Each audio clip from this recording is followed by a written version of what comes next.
Hello. Sorry that I'm late.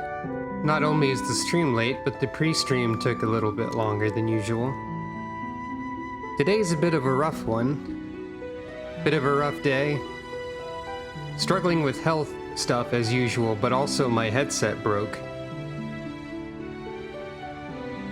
Luckily, I was able to borrow a headset for this stream that was better than the earbuds, which were the only other thing I had lying around. Also, the headset I borrowed is way higher quality than the one I was actually using, and I will probably be getting this as a replacement. Or something. Some sort of additional copy of this one. I don't know. Anyway, this music is The Boundless Ocean from Final Fantasy III. It's the best song in Final Fantasy III, in my opinion. And it accompanies a really cool moment in the game, if you don't know about it. Oop. I'm over here now. Basically, Final Fantasy III starts off with you on a relatively small, sort of like area, like continent. And then, you find out that you're on a floating island, and you get an airship to descend to the world below. And everyone's like, oh yeah, I'm so excited to see the world below. And it's a gigantic flooded ocean with that music playing, and there's like the smallest portion of land still above water possible. It's a very impactful moment. Yeah, and Sucro woke up in the Crystarium. It's a very powerful moment. As much as I dislike Final Fantasy III in the end, there's at least several very cool parts of it. Hopefully everything should be working approximately the same. And that the audio stuff I had to go through should not affect any of the audio stuff on the stream whatsoever.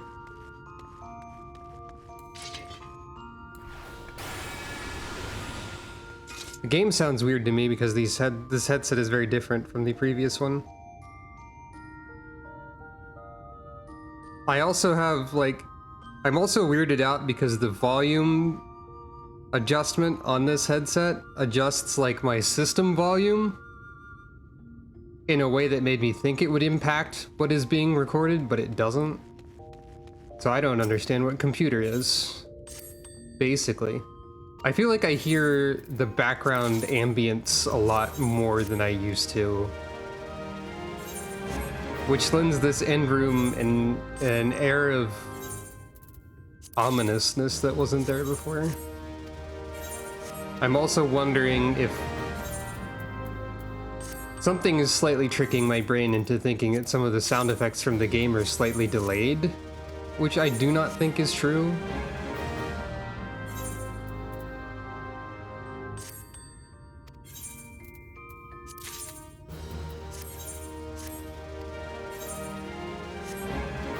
One of my retainers stole part of a brick road. That's pretty normal for them, I guess.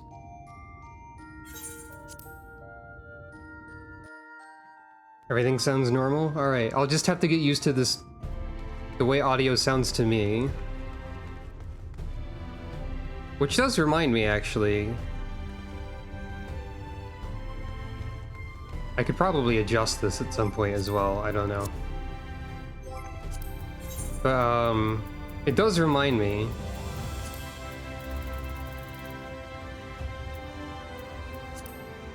Oh.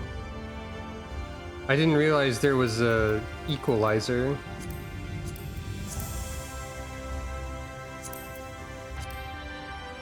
This is weird. Also, I don't think I ever mentioned that they did this. The immerse spatial audio is a feature that they added at some point, and I don't know if it's any good at all. But it involves technology where they take a picture of your ear and, like, adjust the audio specifically for your ear, and I really want to know how that would sound over stream to other people. Anyway, Yeah, everything sounds very strange to me right now, but I'll probably get used to it eventually.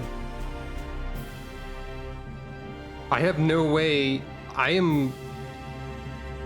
really struggle to describe the ways in which audio sounds strange to me.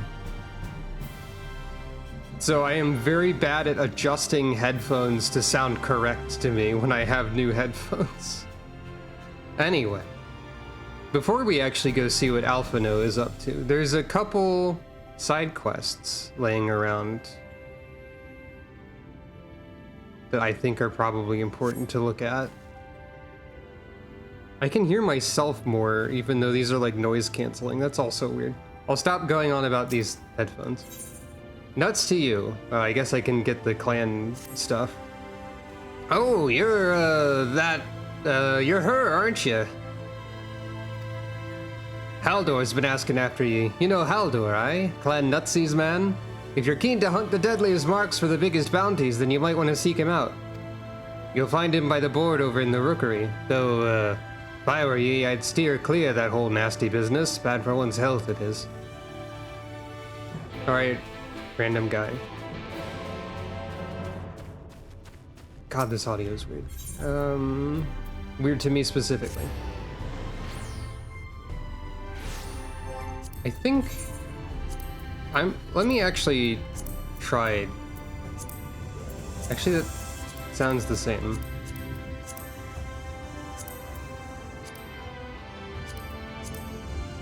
God. Something is very strange and I have no idea how to describe it. Ah, I'm going to go crazy. I hate technology. Hello, Halidor. Could it be the esteemed warrior herself? Well met, miss, well met. You're a very hard woman to track down by all accounts, yet here you are in the flesh. How very blessed I am, or blessed, I guess, in this case, I am to make your acquaintance. I'm Haldor of Clan Nutsi. Perhaps you've heard of us? We've certainly heard of you, I can tell you that. A fighter through and through. I'll come right to it. Interested in joining the clan? Questioning head tilt. Apologies, apologies. Only a fool would sign up without knowing what we're about, and you're no fool, I can see that. The clan is, how shall I put it, an association of adventurous souls who make a living hunting certain notable fiends. Marks, as we're wont to call them. Surely you're familiar with the concept. Norvrent is home to myriad living creatures, many of which pose a threat to her good people. Thus did the Exarch, at least I think it was him, in his boundless wisdom, call upon the Settlement Council to develop a framework that would encourage motivated hunters to dispatch these menaces.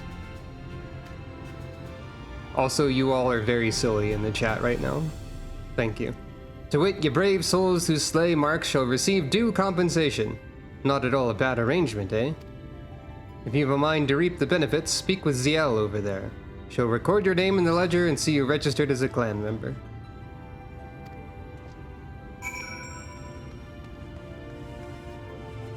Now that's probably just a true fact about Ishgard that's unfortunate.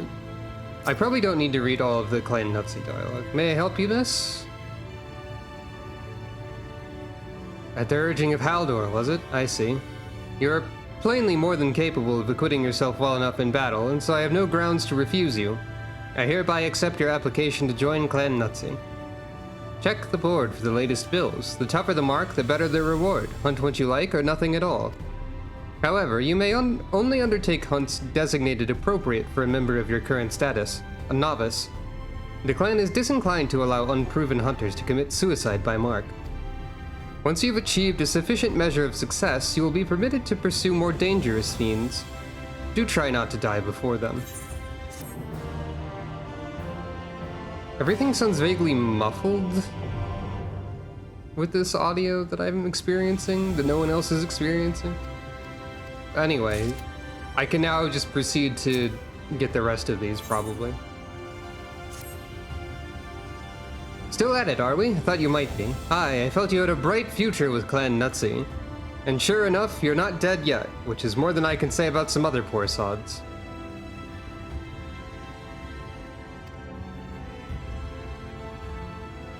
I've even heard whispers that you've caught the eye of our Eulmorean patrons. I've never been there. What, no one told you? The whole system we've got here in the Crystarium first originated in Eulmore. Once upon a time, a few perfumed gentlemen were bored out of their wits and desperate for entertainment. And so they pooled their considerable resources and started placing bounties on dangerous beasts to attract hunters. Their original intent was apparently to derive amusement from the gruesome deaths of those foolish and greedy enough to pursue these marks. A reprehensible pastime, wouldn't you agree? But people are stronger and more clever than many realize. Like you, one nut marks hardly pose a challenge to you now, do they? All the more reason to pester ZL for permission to take on 2 nut bills. I kinda hate that they went with the whole nuts thing. I get that it's kinda nutsy, but like millions of people worldwide are just gonna be giggling to themselves over this, and it's in a way that bothers me. Stay tuned for more bored rich people doing bad things. Salador thinks you're ready to undertake 2-star bills now, does he? How intriguing. Oh, why not? Etc, etc. I don't need to read all this. This is just the clan hunt stuff. We've got the world building for this mostly out of the way at this point, I would say. And this quest's name is even leaning in further to the he nature of all of this, which I'm going to ignore.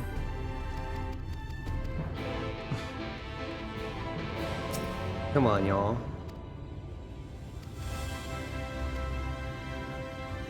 Oh, there's a cutscene happening, I guess.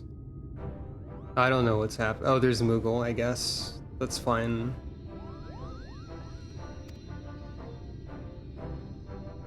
Oh, there's a Moogle named Nutsy. I see. Well, whatever. That's fine, also. Zucro seems concerned. I'm not paying attention. Haha, funny Moogle, haha. Something dramatic is happening, but I also don't care.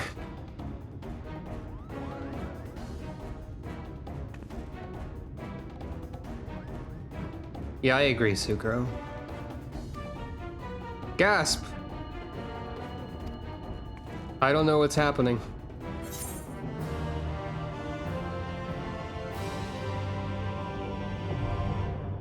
Hooray! Yeah, I think the clan Nutsy joke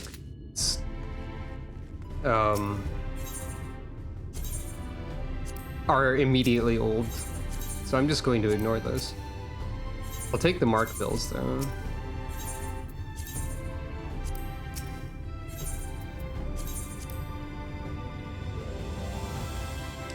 Anyway. Wait, why is there a... Oh, that's a sightseeing log thing somewhere.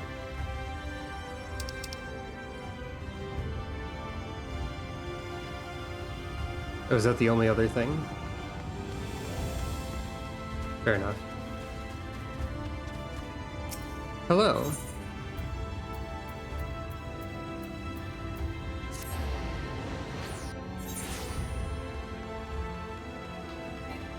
I just need to try and find this sightseeing log individual, and that should probably be it. No. No. They must be up, I guess.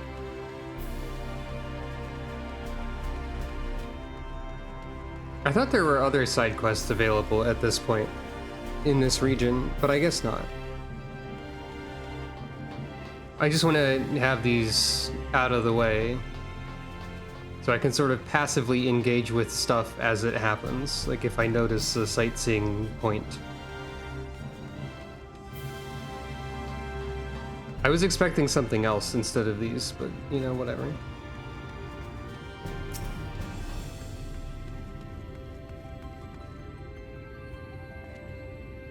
Hold a moment, sinner. You're not from around here, are you? A fellow wandering soul, an eternal inhabitant of the road?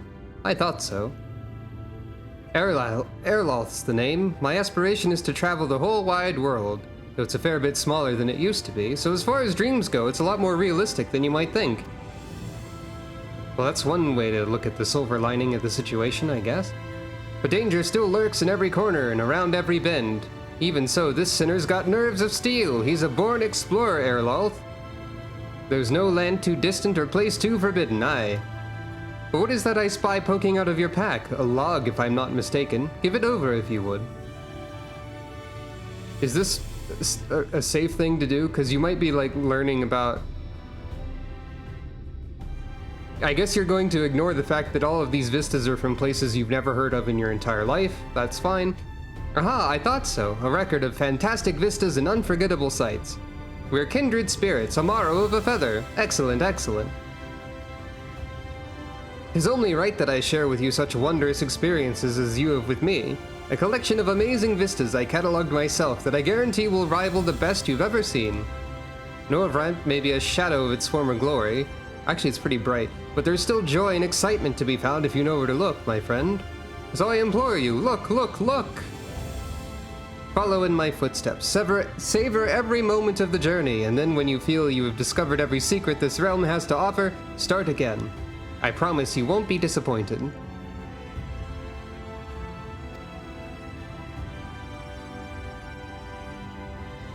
That's true, he might want to see the featureless wasteland. Shadowbringers entries have been added to your sightseeing log. Use your wits. No, I refuse. I will never use my wits.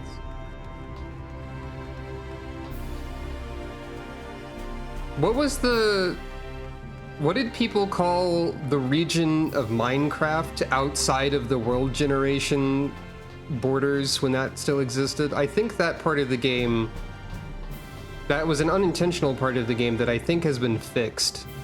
Like, you can't actually make that happen anymore. But it used to be that if you trap the far lands, that's the sort of guy who would, like, play Minecraft to go outside of the game's normal bounds and look at the far lands a lot. But don't get me wrong, those are interesting, but also it takes like 1,000,000 years to get to them, I think, from what I remember. I don't know a lot about Minecraft, it's just what I thought of. Your face is unknown to me. What business have you at my rookery? I have a letter. Oh yeah, that's right. There was Farlander's gear. Signed by the Exarch, no less. Yes, I can provide you with an Amaro for passage to Kholusia. I will pick you out a friendly whelp. There I was expecting a chocobo. A chocobo? Do you hail from one of Norvrant's more isolated settlements, perchance? I hear there are a few places where they ride little else. But here in the Crystarium, mounts like that gray fellow there are far more commonly used. Seeing as you are plainly unaccustomed to riding Amaro, I think it best that I accompany you on this flight myself. Any Zun worthy of the name could do it, of course, but the Exarch sent you to me. Ensuring you arrive safely is my responsibility. Gather your things and meet me at the Amaro launch. One of the junior tamers will attend to you while I ready the mounts. Oh yeah, that's right. Yeah, you can see the four wings here. I just didn't... It's just a little more difficult to notice them from a side angle. They do use chocobos sometimes. There's one right over there. But they mostly use Amaro. Amaro are pretty cool birds. If you actually want your own Amaro, you have to get every job that existed in Shadowbringers to 80 for some reason. It's kind of funny how much of a task it is to get an Amaro compared to how you just get a chocobo. You can technically avoid getting a chocobo, but you shouldn't, probably. And you can't avoid getting a black chocobo if you do the main story, so... at least I don't think you can.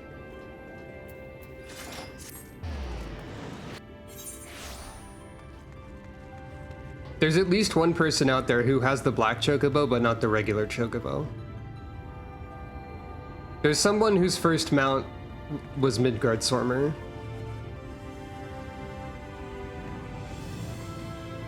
If that, I think, well, no. You get the black chocobo before Midgardsormr. There's someone who somehow skipped the black chocobo. Anyway. You want to fly an Amaro to Kholusia? Well, I suppose if Master Zhenmai is going with you. Wait here, please. The Master should be along with the mount shortly. You can now travel to Kholusia. So hey, what kind of wonderful, cheerful location will we be visiting today? Oh. The whistling breeze, mute. The pounding surf, frozen. Time itself takes a breath. At light's edge, all is perfectly still. The world captured in a painting, locked in a moment. Music, faint and fleeting, drifts coastward on the lifeless air. And in the distance, beyond the broken earth, a city beckons. So, fair warning, Eulmore is a shithole. You might already be able to gather that information from what we've heard about Eulmore and that we're looking at it right now. But Eulmore sucks. It gets a little bit better later, but it still sucks. Also, the Everlasting Light music in Kholusia is one of the songs I think about often from Shadowbringers. It's very, very somber.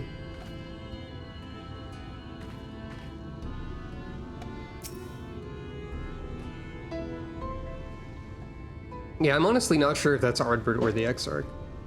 We are arrived. This is Cracked Shell Beach on the eastern coast of Kholusia. You should be safe here for the present. Oh yeah, that's true, the demo also. Waiting for the end is also a great way to summarize this song. Compared to the mainland, Sin Eater attacks are far less prevalent, and the native beasts are not any more dangerous than elsewhere. It is the people you should be wary of.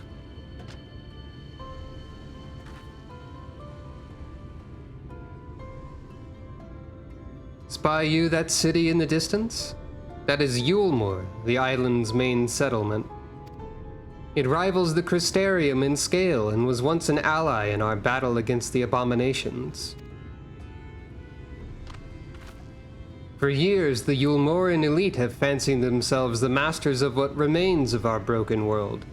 They've gone so far as to offer the leaders of other settlements their protection, if we bend the knee. But to say their ideals are questionable would be putting it mildly. The Crystarium is one among many who resist their heavy-handed authority, and while we're not at war, our relationship with Eulmore is strained at best. It may be wise to conceal your ties with the Exarch during your stay here, especially in the vicinity of the city. Eye narrow. Nod. I am glad we understand each other. Now, the Exarch has instructed me to divulge a secret that should make finding your friend a good deal easier.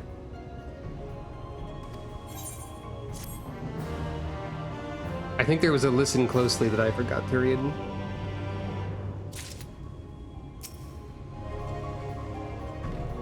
I keep forgetting that I've accidentally given myself the Exarch color palette minus, like, white plus silver, and also the sword is a different color, I guess. Well, the sword resembles the staff a little bit in color. Anyway. If you head south along the coast, you will eventually come to a fisherman's shack. A friend of the Crystarium lives there, a man who goes by the name of Eulmore. Eulmore keeps an eye on everything that happens in Kholusia, and will be able to point you in the right direction. Just hand him a sprig of thyme. That will let him know you can be trusted. Here, this should be enough. Find your friend. I will stay here with the Amaro until you're ready to return.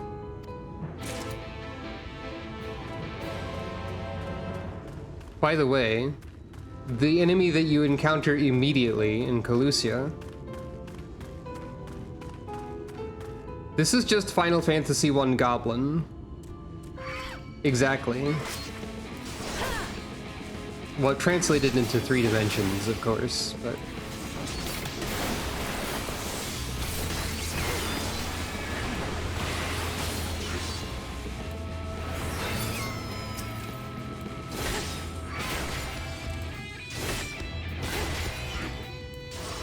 it's very good.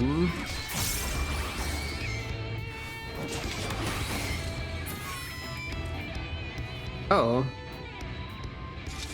I don't have a minion summoned. Speaking of a few things, there's a wind-up hobgoblin that I have that is I would say an appropriate word to define this would be creature, probably. I don't think this has popped up on Minion Roulette before, so...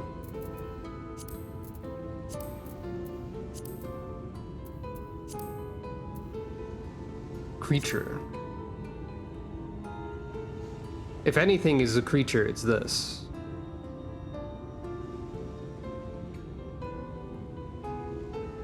I don't remember where you get this. I just purchased it. Judging by the description, oh, I guess it's a retainer. The description is concerning. Contrary to what certain dwarves may claim, the hobgoblin upon which this mammoth is based is no relation of yours. I guess the dwarves use that as an insult. Rather, it was a creature that was haunting your retainer's dreams. By crafting this minion and gifting it to another, they hoped to pass on the nightmare. The idea that a Blethwizza could have a nightmare is concerning to me very much. Ah, there's a dwarf saying, your mother was a hobgoblin. I see.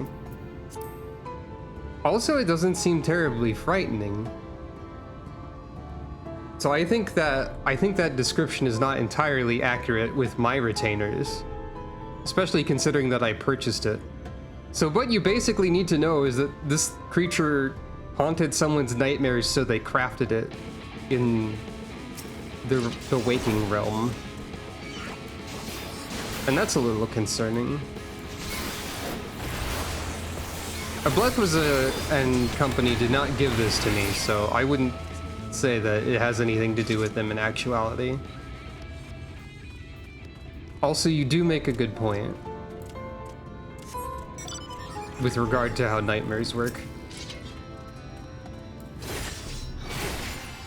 I forgot about that feature of 8-bit Theater Garland.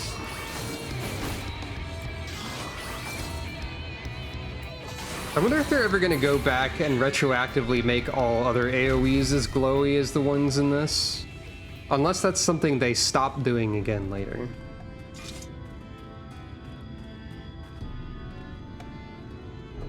The alternate universe Gulus are, I think, mostly palette swaps, but they do look a little bit like desaturated.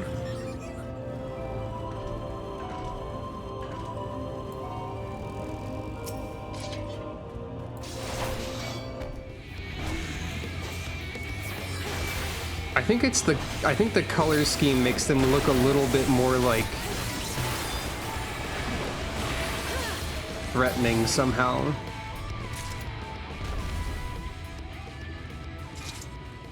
It gives them a faint, like, zombified feeling. Like they're more like husks than the regular ones.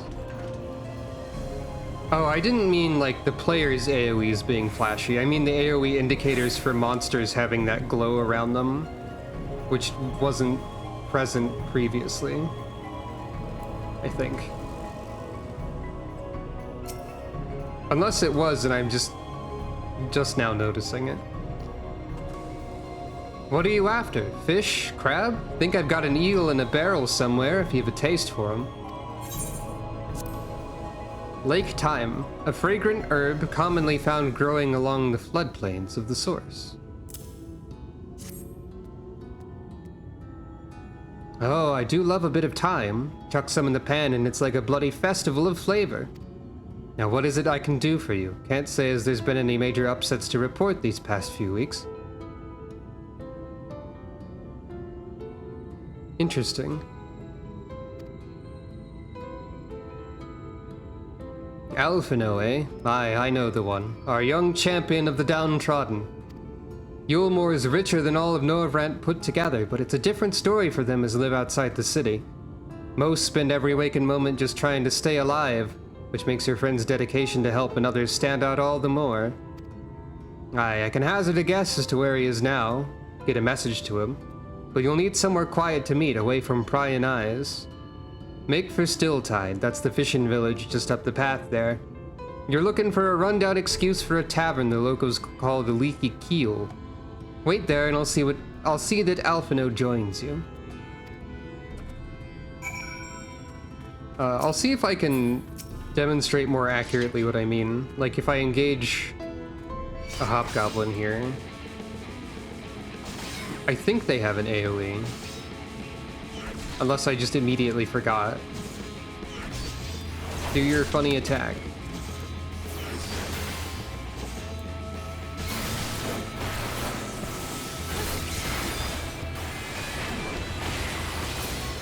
Okay, maybe you'll do a funny attack.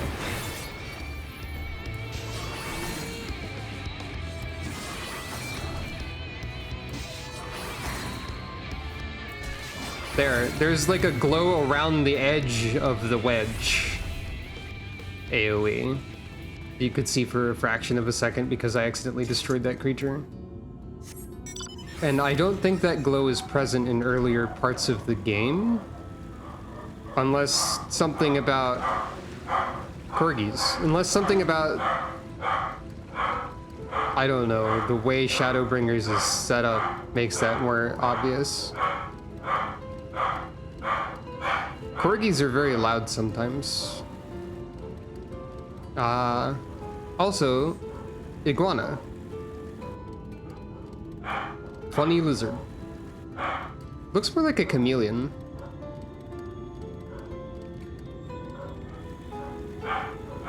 Using the same model skeleton as frogs, I can see. Just like Omega. God, why is Lily being so obnoxiously loud? I must not have these headphones on soundproof mode. I don't know how to use them. Did I ever mention that that particular corgi of ours sets off a loud noise warning on devices with that feature? Here's a weird frog robot. That's something.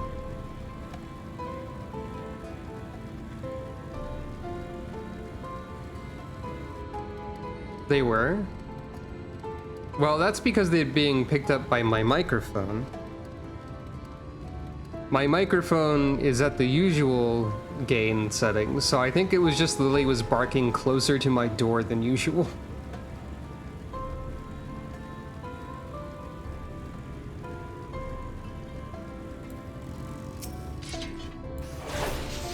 More things that are marks. There will be relatively... God, Lily, please. There will be relatively more combat in the overworld since I'm closer to the level and I did pick up a bunch of mark bills, I guess.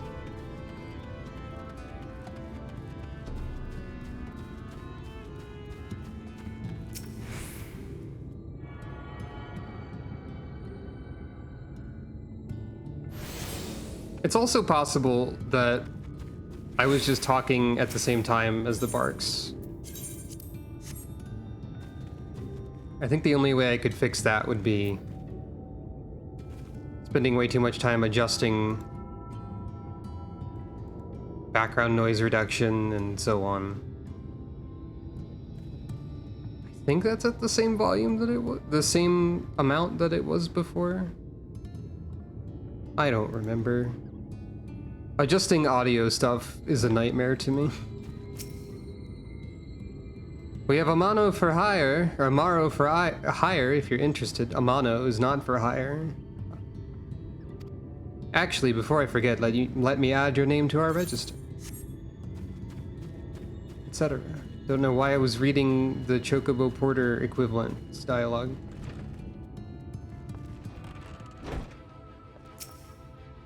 Yes, dear? Buy a drink or out you go. The seats are for paying customers. Well, okay, bye. Zucker doesn't want to drink. I think we've got enough for the moment. Fish keeps us healthy, see? And everyone needs to eat their share. Oh, not a complaint? Alright. Still, audio stuff particularly bothers me, so I always want to make sure it's completely fine. We've got, I see they're offering texture. I'm not entirely sure what that's supposed to be, given that it's both on a plate and in a sack over there. These I would guess to be potatoes of some sort. Very bright drink bottles. Anyway. They could be. This is your first time in a tavern? It's customary to buy a drink if you mean to loiter. What will you be having? Water. A fine choice. And what will you be paying with? Well now, those are exotic. Where did you come by coins like that? I'm sorry, dear. I don't doubt they have value, but I don't have a touchstone to test their purity. I'm not about to go begging for one from the neighbors, so we'll just have to come to some other arrangement. Ah, here's an idea. There's a common to the north where we grow our vegetables, but lately the pests have been eating more of them than we have. What do you say to a bit of extermination work? Fried TV static is a fascinating concept. Also, we were told earlier in the Crystarium that Argilla was fine, but I guess you have to have stuff around to like determine the value with, so it's not going to be fine everywhere. Guess who forgot to set busy and got an invite from the same person to the same FC with the same automated message as last stream. There's a common to the north where we grow our vegetables, but lately the pests have been eating more of them than we have. What? Okay. I want you to squash any vermin you find, then visit the caretaker and give him an earful from me for sleeping on the job. He'll be in the old silo next to the fence, snoring like as not. Do that for me and you can laze about here as long as you like.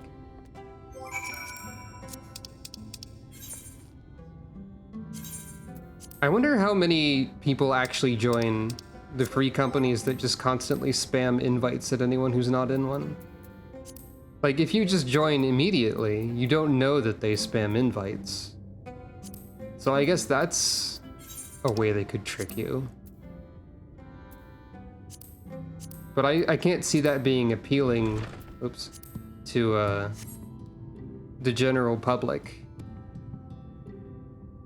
It's not unlike a door-to-door person constantly telling you to join some sort of organization, or like spam mail asking you to join a newsletter or something, or again, organization.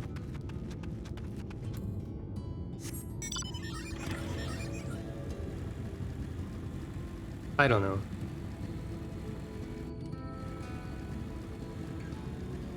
What about this etherite? I did attune to it, I think. Okay. Yeah, it is a very strong contrast. Even with just the sky.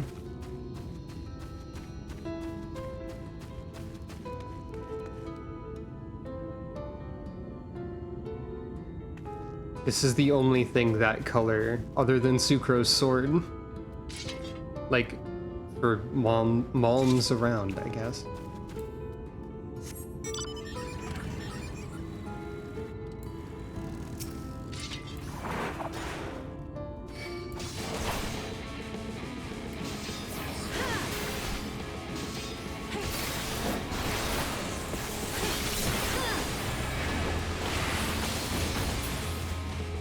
I keep forgetting to use Confiteor first.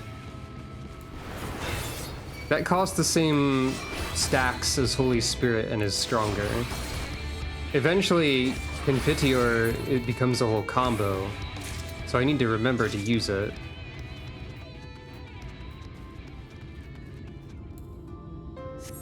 And yeah, the base of the Aetheryte is like notably different too.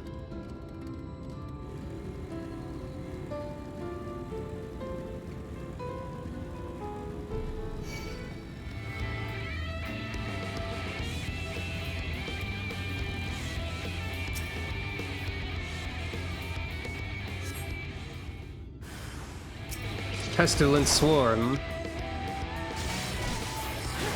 Pestilent Swarm is absolutely a low-cost creature in at least one trading card game, if not multiple. This is my opinion about the creature named Pestilent Swarm. If it's not a low-cost creature, it is a spell.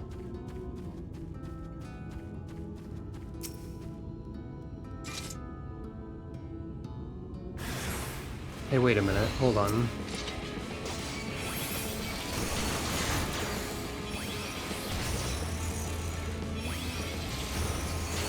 It is technically inefficient to be using AoE against 2 targets. But I guess I don't care too much.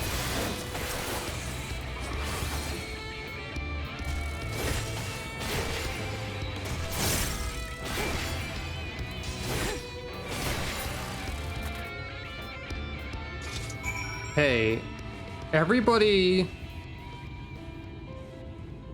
One thing I know about Endwalker is that everybody really liked the low poly grapes in Endwalker. Or like really memed about them. And they were eventually adjusted to be slightly less low poly. But I don't think I've ever seen anyone talk about the low poly grapes in Norvrent. Why is that? Why is nobody... Why did nobody remember that these grapes were here? Nobody noticed them or something? I think the ones that are in Endwalker were previously a little bit like lower. Yeah, they were even lower poly than this.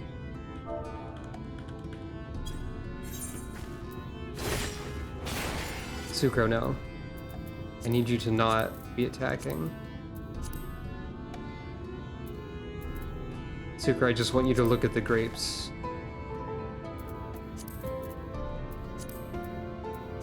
I have to make Sucro do an emote.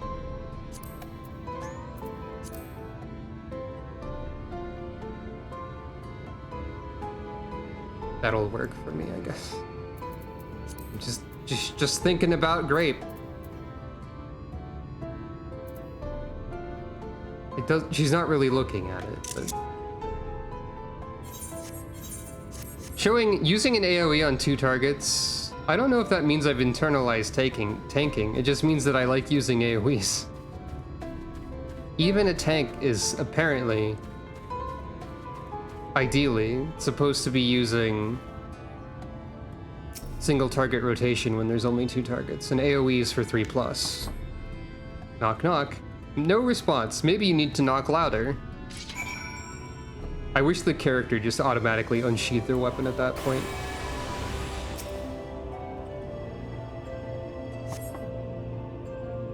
Perhaps the occupant is hard of hearing.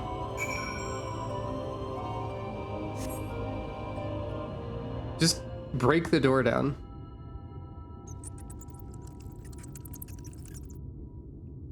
You hear a faint squeaking from the room beyond. Time to burst in and save the day, brave adventurer!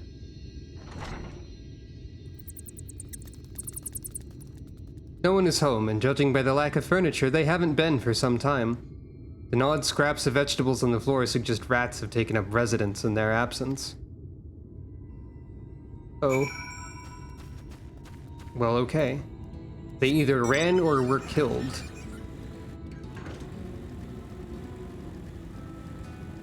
Or both. Could be both.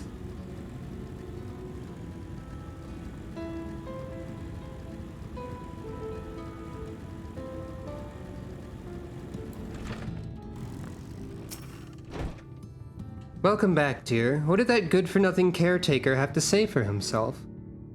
Gone? Must have left to join the rest of the hopefuls. Questioning head tilt.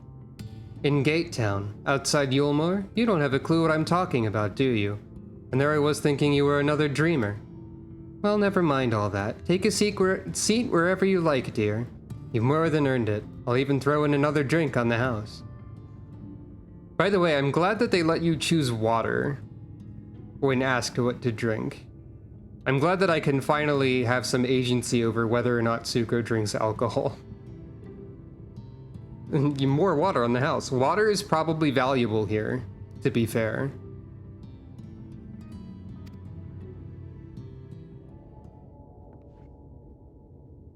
Especially like clean water. Water that isn't infected with the light, if that's a thing.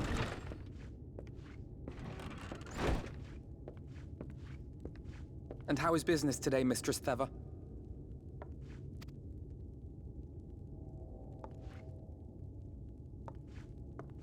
Oh, frenetic. Look, I have a new customer. Yeah, probably that too. I'm going to assume that any instance in which Suko drinks something prior to this moment was also non-alcoholic and it was established off-screen. Because I don't want Suko to have ever had to drink alcohol.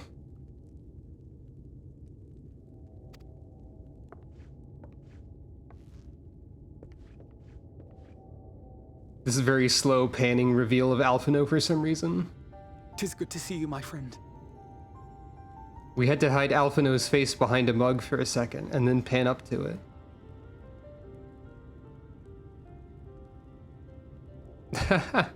That's funny.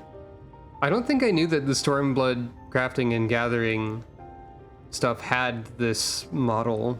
I thought this was purely a glamour outfit. Smile.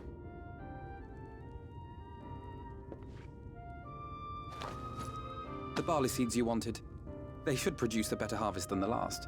That's maybe what that sack is then? What, just like that? Oh, Alphino, you really are a dear. Ah, not quite the same. Well, I'd best be tidying up some of those empty shacks before the pests move in. Keep an eye on the place while I'm out, eh?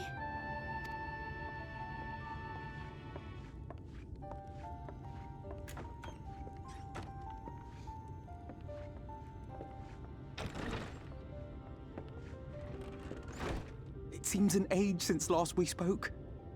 Not since the prisoner exchange in Doma. Thank you. And Yotsu. I really like this outfit that I've made for Sucro.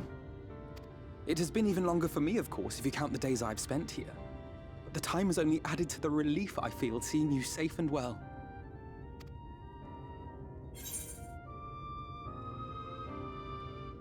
Me? I was more worried about you.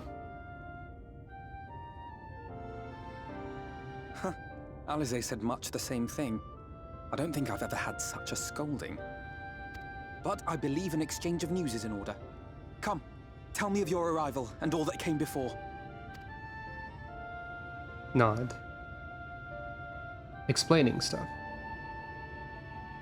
Ah, if you lingered on that shot just a little bit longer, you could have used the ceiling beam as a way to cut. I see. Like a cool fade effect. Both the Exarch and Alize told me what they knew of events, but I had stubbornly clung on to the hope that all-out war might yet be avoidable. And poor Tataru. She must be sick with worry. We must endeavor to return as soon as we may. Tataru knows what's happening at least a little bit. It would be nice to bring her good tidings for a change. Nod. But before we bid this world farewell, we must first ensure that it is not rejoined to the source. We must prevent the 8th Umbral calamity. Urianger's vision of the future has, I fear, every chance of coming true. By his description, the catalyst for the calamity was a formless and deadly weapon employed by the Garlean Empire. Oh, Black Rose is still relevant.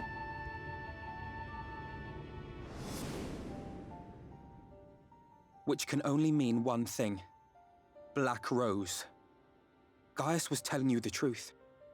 When we were on the trail of the Ascians, we saw evidence that the gas was being manufactured once more. Gaius was adamant that the project had been scrapped.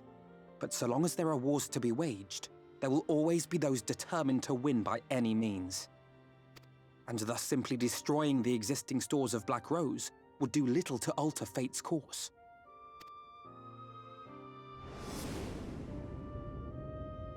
In that sense, our involuntary journey here to the First was something of a boon. Together with the Exarch, we've developed a theory as to how we believe the rejoining will be set in motion. I'm sure Urianger himself will cover the subject in more detail. But I can tell you the process requires that both worlds, the Source and the First, be facing an existential threat. One being Sin Eaters, of course. They are a menace that I would dearly love to remove, and not just to avert a calamity. I may be a stranger to this world, but I will not stand idly by and let innocent people be slaughtered.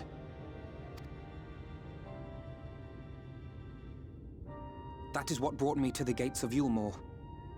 Ignoring its pretensions as a kind of capital city to what remains of the world, it is nonetheless a center of power and authority.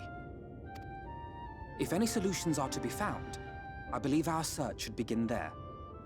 What say you, old friend? Hungry for another adventure? I'm not sure what Zucro's expression at this moment is conveying, other than maybe she already can tell how terrible Eulmore is.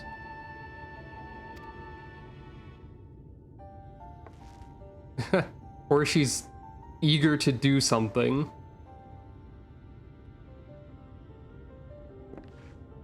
And so we take to the road once more.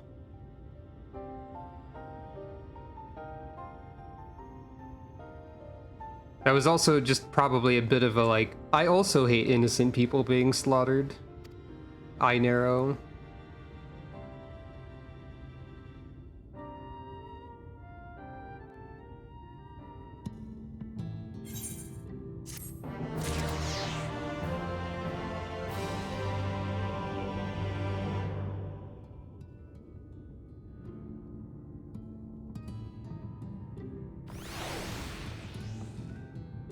That's true.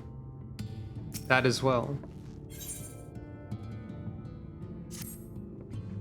Assuming you have no objections, let us make our way directly to the city outskirts. If we time our arrival just right, you may be lucky enough to see why I have yet to set foot in Eulmore, despite my best efforts to do so. Come, from here we must head west, and then cross a small bridge. There he goes.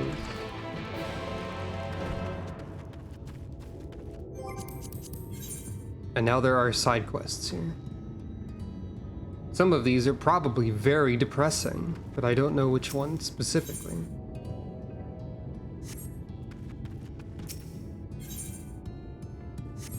Possibly not those two. I don't remember. I'm pretty sure that impactful side quests are not limited to ether current granting ones. But I don't want to do every side quest, because I did say I wanted to take my time, but I would also like to focus on the main story.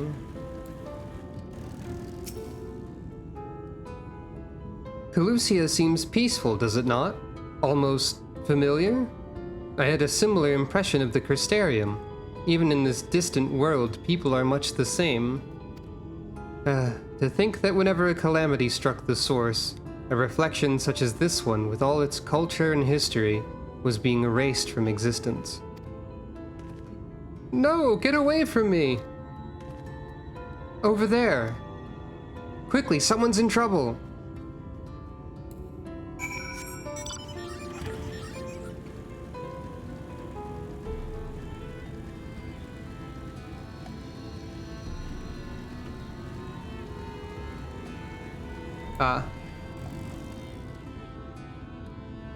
Oh, thank the fates. Look out! Forgiven Cowardice is here again. I believe we've engaged this particular type of Sin Eater before.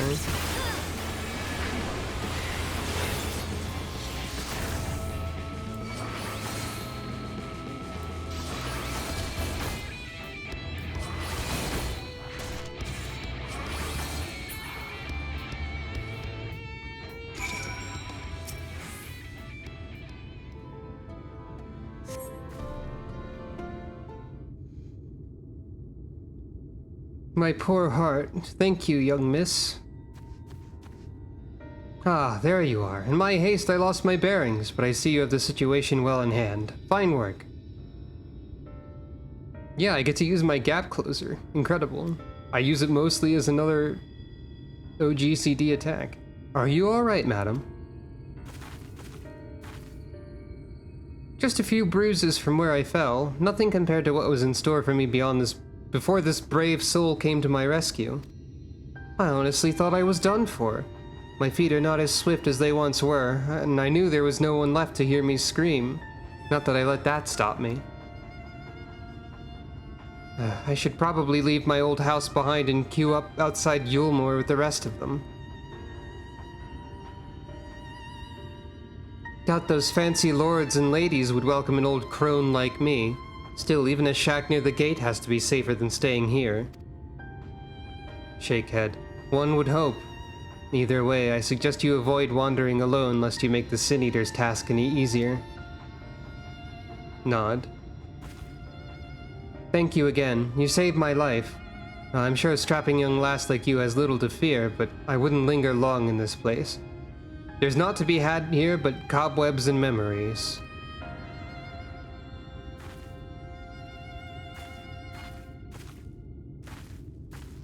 Perfectly timed shadows darkening in the distance. 'Tis as the lady says. Many in these parts have abandoned their homes to live in Eulmore's shadow.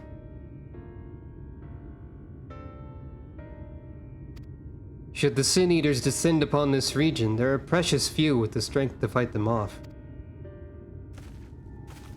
Speaking of which, what have you been told of these monsters? Nod, explaining. Ah, yes, Alize would be well qualified to speak on the subject. Okay, they're acknowledging that I saw Alize first. Compared with Amareng, Kholusia is almost a haven, but as you saw, we cannot let our guard down.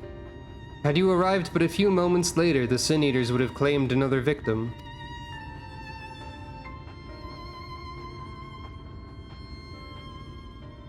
Still, we've won a small victory this time at least. Now, shall we press on? We need to return where the road forks and follow the path that leads west.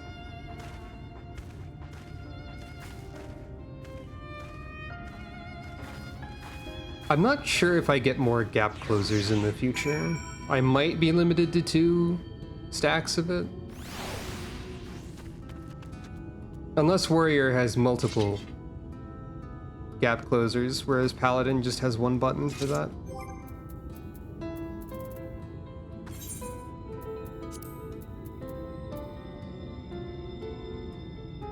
I've just realized that I have both Intervention and Intervene as 2 separate abilities that are very different. That's pretty funny, actually. Intervention is a other target defense boost that spends meter, or it spends my resource, and then Intervene is the gap closer. As far as being spoiled with... Ah, I see. Yeah, okay, that makes sense. I would say that Gunbreaker is probably the most spoiled with the gap closer simply due to the fact that they get it way earlier than anybody else in terms of tanks getting gap closers.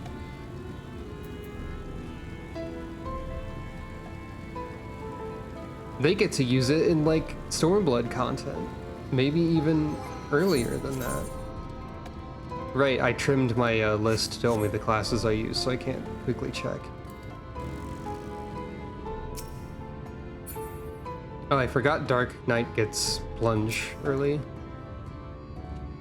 And here we are. I feel like the servers are lagging a little bit for some reason.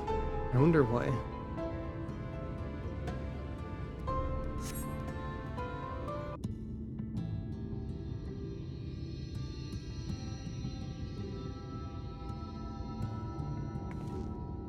That gate up ahead is known as the Open Arms, and Eulmore itself lies beyond.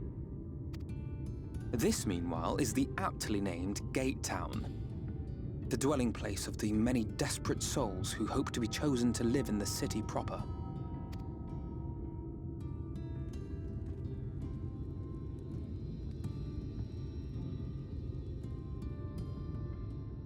Ah, I thought I recognized you. Brought a new friend, eh?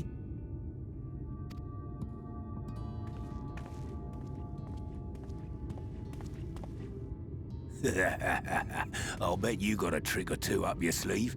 Maybe even 3. Care to show me? I don't know what you mean by that, sir. She's not here to compete. Leave her be. What? I was only making conversation.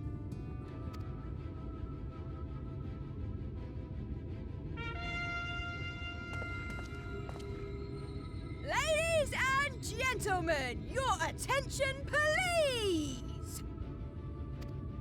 Oh yeah, Dark Knight's second AoE being really late. It's Clown Town time. The clowns have arrived.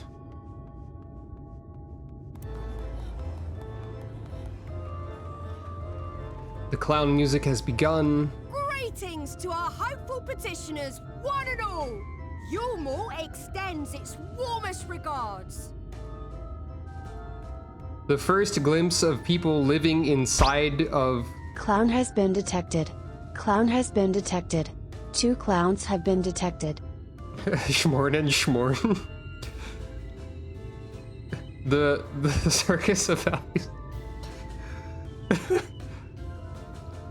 The first glimpse of people you actually get who live inside the city of Eulmore, if you don't count the Shadowbringers demo, are literally clowns or jesters. What a first impression. Also, they have the Calcabrina music, which is never a good sign. Let it be known that a lady of distinction wishes to dine on fish divine. We seek a master culinarian who can guarantee seafood perfection. Dazzle the matron with your delicious dishes, and life in the city will be yours to enjoy, even on days when fish is not on the menu. Who among you will answer the call? Name yourself or another. We might not at all. Also, they're rhyming. Also, I missed pointing out a nod.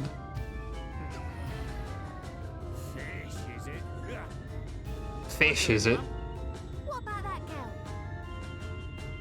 Crowd Do you muttering. recall how I said Eulmore was a center of power and authority? Well, that is not the only reason for its fame. There's also clowns. It is also known as the City of Final Pleasures. The noble and the wealthy who survived the flood gathered here to live out the rest of their days in decadent abandon. The circus of what value you have to the nobles within is accurate. Interesting if it acknowledges that you are a culinarian at this point. Sucro is not. Sucro's only crafting class is carpenter. A poor man could sooner pass through the Iron Needle than Eulmore's gates. The only way the common folk can enter this perverted paradise is if they fulfill the whim of one of the privileged. And so they are picked over like market produce. I forgot Alphino literally calls Eulmore perverted, and that's accurate also.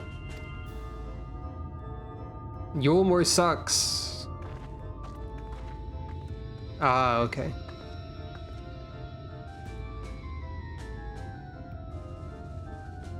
What a catch! We'll not be throwing this one back. Having seen your all too obvious charms, we welcome you with open arms. Come, join us in the city of splendor and live out your life in an ecstasy of endeavor.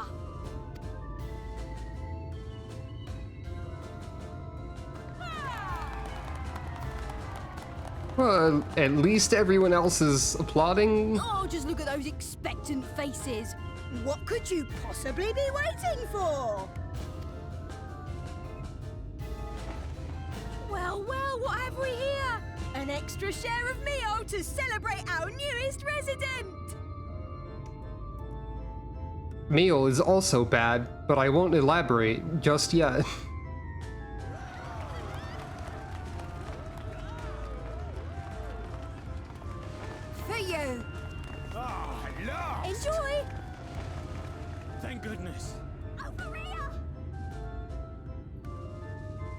Meal is a foodstuff which Eulmore routinely doles out to the people of Gatetown, and apparently a staple for its citizens as well. Yeah, Many here rely on it I to probably survive in did as these times well. of scarcity. Yet the whole arrangement just seems... also the game, Let us just say it leaves a bad taste in my mouth. Alphino obviously seems suspicious of it as well.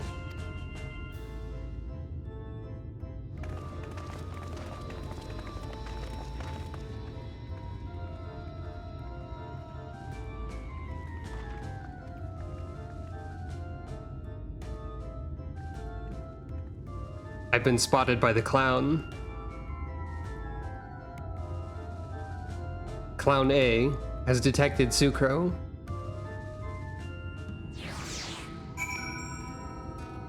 I think I mentioned before how they could add like juggler or something to this game, and I said it was like, oh, they could probably call it like jongleur or something.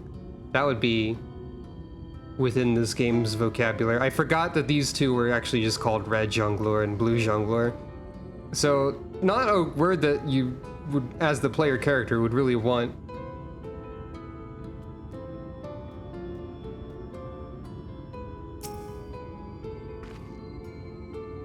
Not a word that you'd really want to associate with your character after these two, probably. Now you understand why my attempts to enter the city have thus far come to naught. The dubious privilege of residency must be won via contest with ever-changing rules. They say this policy has been in place for the past 2 decades, ever since Eulmore's current ruler came into power. Yet from what I've seen, it does more harm than good. Not only does it distract people from our shared struggle against the Sin Eaters, it robs them of their self-sufficiency. I've tried to propose ways they could improve their lot, but my words invariably fell on deaf ears. The attitude is so entrenched now, I worry that, well, mayhap you should take a turn around Gatetown and judge the situation for yourself.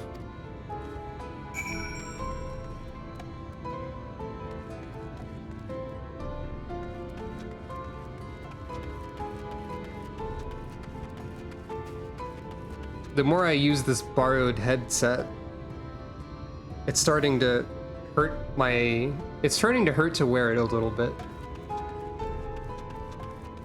The pressure on the top of my head is causing a bit of pain. It's so difficult to find a good headset.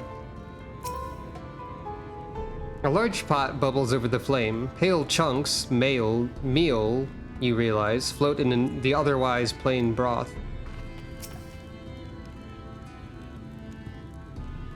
And yeah, that's very much a major thing happening in Shadowbringers. You thought this was bad, you're wrong, it's worse. Ugh, this place has a stink to it, eh? I've not been here long myself, but I can help you get the lay of the land if you want, newcomer. What do you do here? Much the same as everyone else, I suppose. Just trying to survive. Used to be a fisherman, but then I got it into my head that Eulmore was the place for me. No more shivering on a boat or scaling fish in a shack, no sir. It wasn't long before I realized my fishing skills weren't exactly in high demand. Still, Gatetown ain't so bad, not once you learn to ignore the smell, any road. I have no desire to go back to where I was. When I left, I cut ties with everything. My home, my family, all of it. I'm content to live on leavings from Eulmore's tables and await my chance to seize the good life. What kind of place is this? What, Gatetown? It's a place to feed on the scraps what fall on your face as you look up and hope and dream. At least with Lord Valthree in charge, we've not to fear from the Eaters. And you can't hardly complain when they hand out food and ask for naught in return. Once you're chosen, though, they say it's like living in a whole nother world. You just need to polish a skill and get yourself noticed by a free citizen. One day, my friend, one day.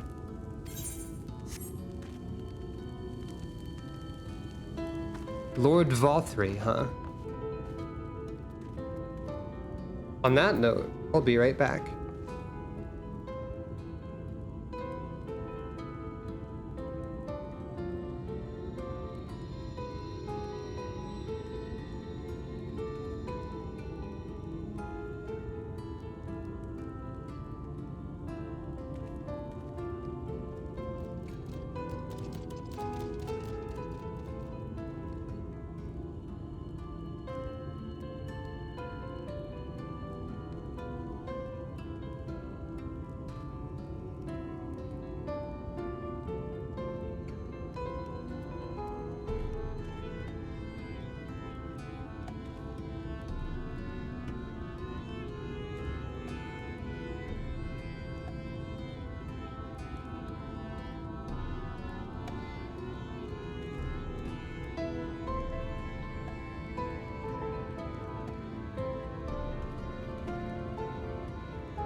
Hello, I have returned. I would like to make an official request to those viewing right now. If you know anything about good headsets, please tell me. Because, like, the previous headset that I had that broke, I don't know the specific model of it anymore. Actually, it's written on it.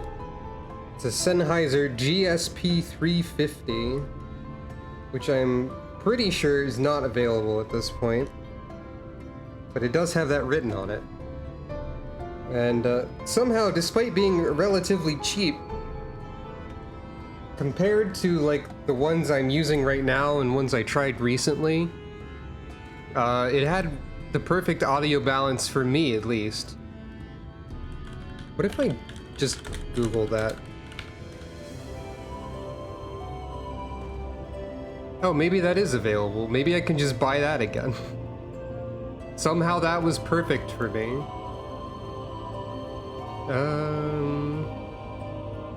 No, it doesn't seem to be available.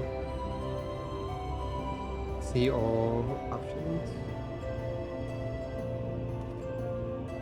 Well, it is available. It's probably outdated though. Last purchased June 16th, 2017. Wow, it remembers exactly how long this headset has lasted. And that does confirm that this is the exact one, in fact. Maybe I could just order a new one of that. But yeah, weird that some relatively cheap headset compared to what I'm wearing right now that I ordered 6 years ago lasted for this long and had what I would call the perfect audio balance. So I probably either need to look into that or a newer model by the same people. Anyway, this is not a sponsored stream. Sennheiser is not paying me any dollars or cents or any other currency. So let's just continue. Also consider that my recommendation for the GSP 350 if you are in need of a good headset and can find one.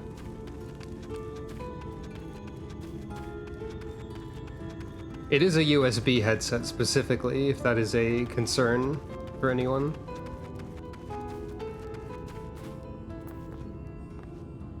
Time to look at a Vista. This stream is also not sponsored by Windows Vista.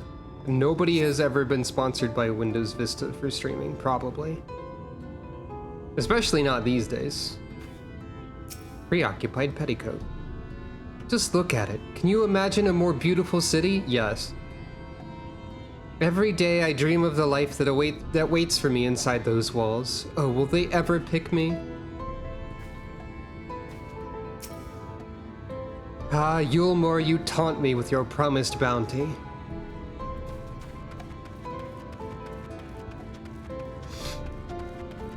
People are having a normal one. Normal for them. Unfortunately. They deserve better. Ah. That is a side quest. I misinterpreted it as part of the main quest somehow.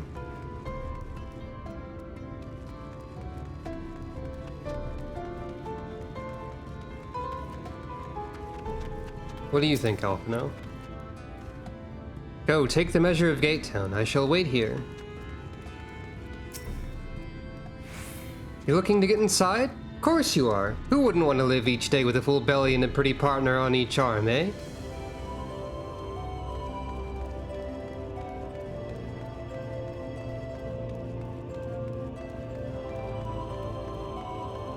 Suppose we might as well talk to the begrimed bloke who welcomed us.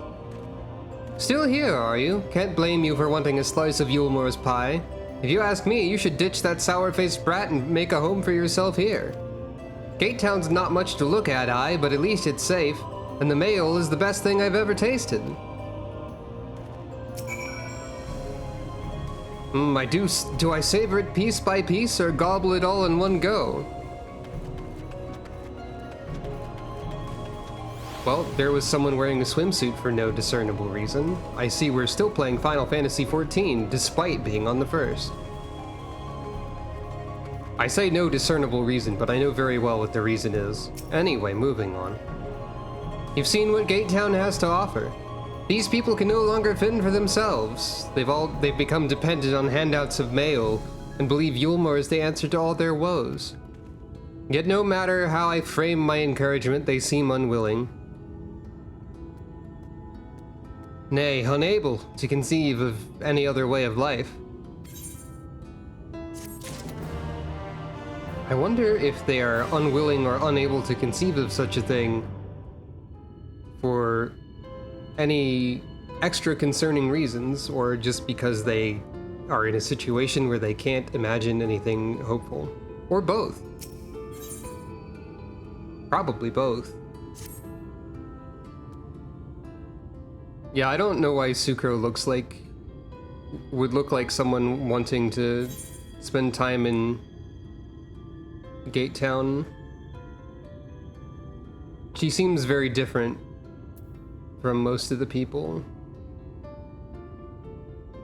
You disapprove of Eulmore?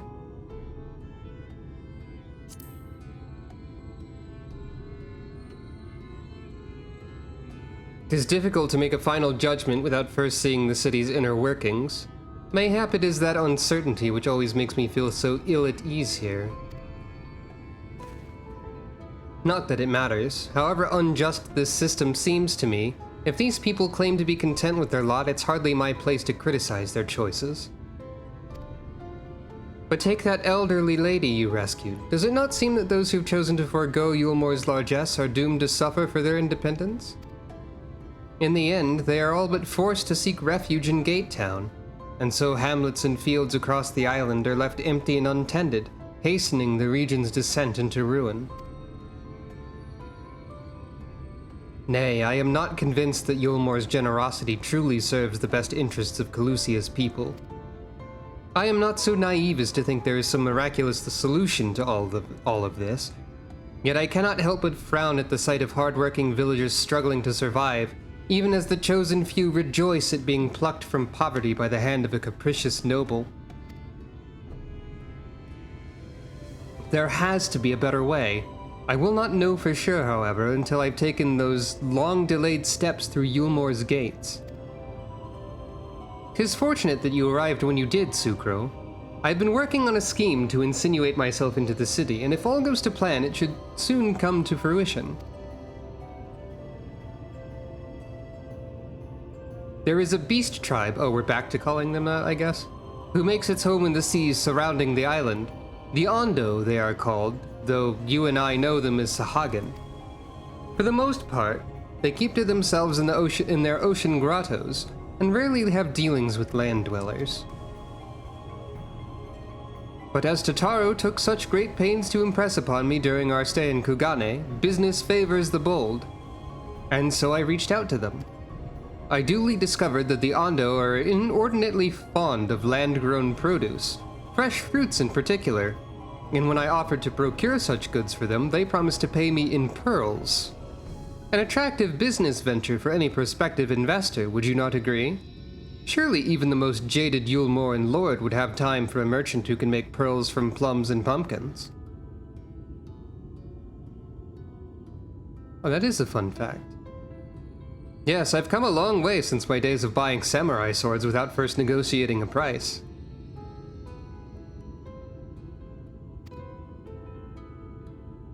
Sucro is doubtful.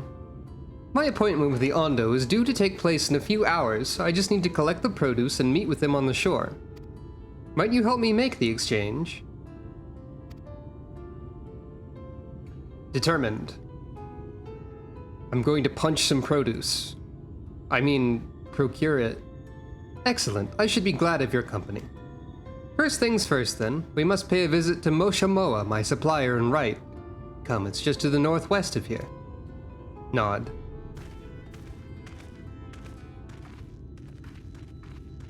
Mysterious person overhearing. Also, Alphino will never live down the samurai sword incident. Probably. If I were literally Sucro, like in the universe of Final Fantasy XIV, I wouldn't let him.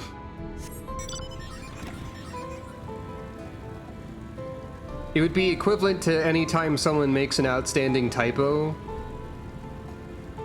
and you never let them forget it. Like that one semi-popular internet post where someone misspelled Grinch as Grink.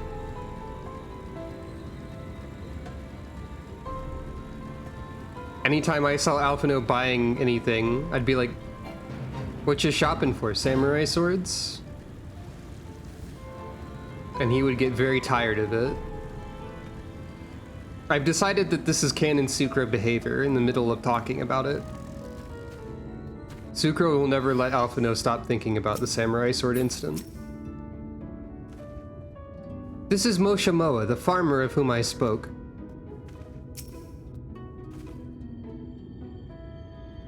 That is kind of cat behavior, I guess. Is there something I can do for you, friend? Good day to you, Moshe Moa. This is my associate, Sucro. We are here to collect the produce I purchased. Eh? I loaded your lackey up with the goods not long ago. My lackey? I know of no such person. Mistil lad, short blue hair? No? He said he'd come on your behalf, and since he seemed to know all the details, I just assumed. Confound it, someone must have been eavesdropping on our conversation. If this charlatan was here not long ago, he cannot have gone far. We should split up and search the area. You find a vantage point on the south side of town, and I shall take the west.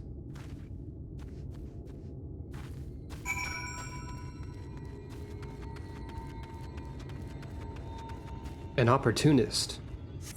Can't blame them in this world, honestly.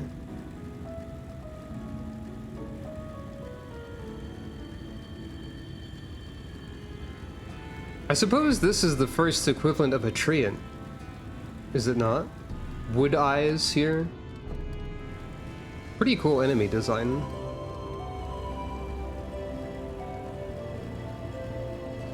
We still got Calibris though.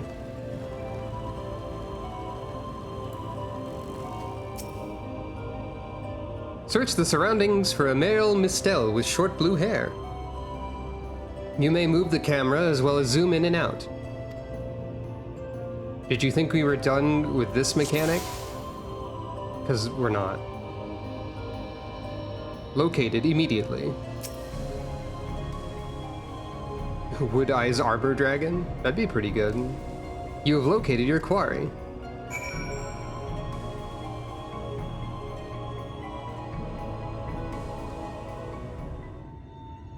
There's gotta be some sort of plant or tree dragon in Yu-Gi-Oh! Already. There simply has to be. Sucro, any sign of him? Pointing. You have a keen eye. Let us move in before he makes good his escape. The Echo grants Sucro an unusual ability to zoom in her vision. She has not told anyone about this.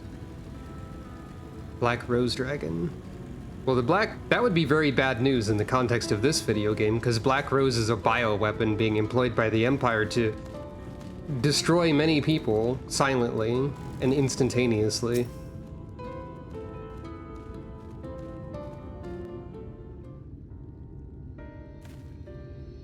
There you are.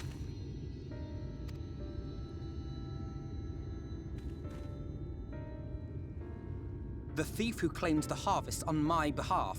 Hand it over. I am aware that it's a trading card in Yu-Gi-Oh! Most things in Yu-Gi-Oh! Are trading cards, I would hazard a guess. Except for like the Millennium Puzzle and so on. I guess those probably also are trading cards by now, actually, so never mind. Well,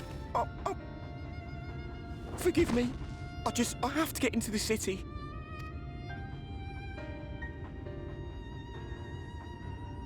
I have no family and all my friends have already been chosen. No one here gives a damn about me. When the meal gets handed out, I'm lucky if I get a smell of it. No matter what I do, they won't call out my name. I'm so tired. I'm so bloody hungry. Oh, really? Fascinating. I thought maybe I could steal your idea. Get in that way. I can't blame this guy for trying, honestly. What is your name? Kai Shear. Hello, Kaishir.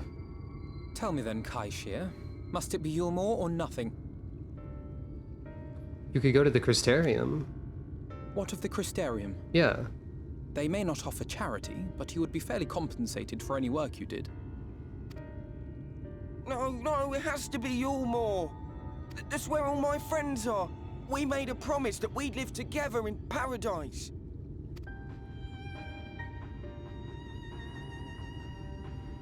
Promises are powerful.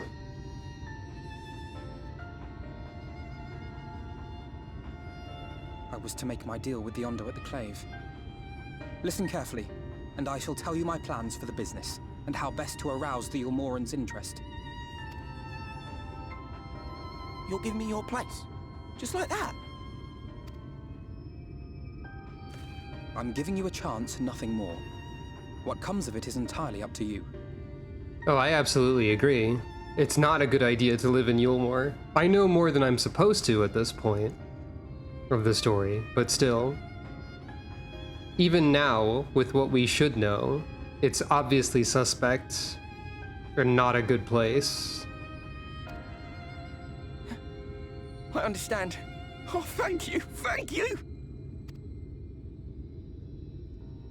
Smile.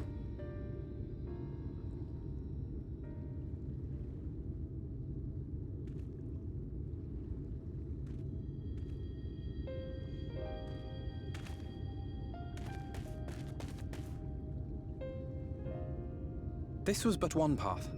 There will be others. But for young Kai Shear, it was the difference between life and death. Oftentimes, one cannot help where they live, even if they would like to. It's unfortunate. I do not regret my decision. Yet I will admit that a part of me wonders if it was for the best.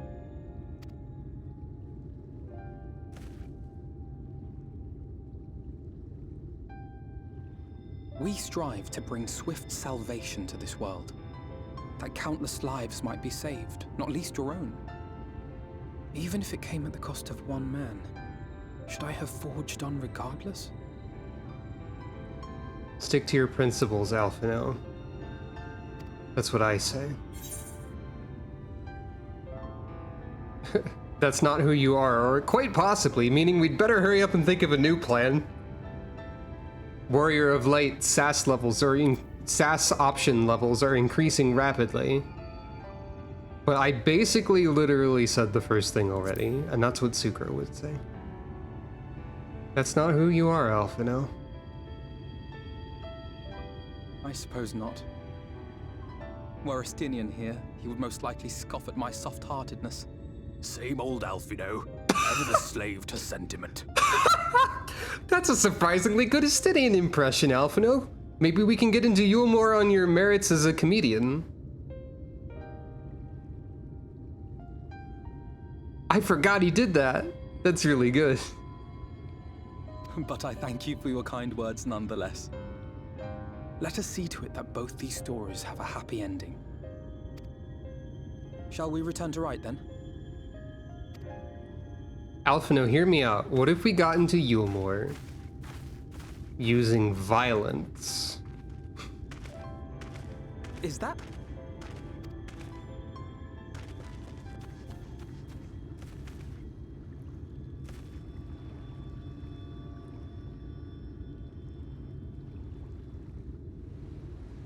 I can't be sure, but I think someone's in trouble. We should probably look over there. Come on, they may need our help.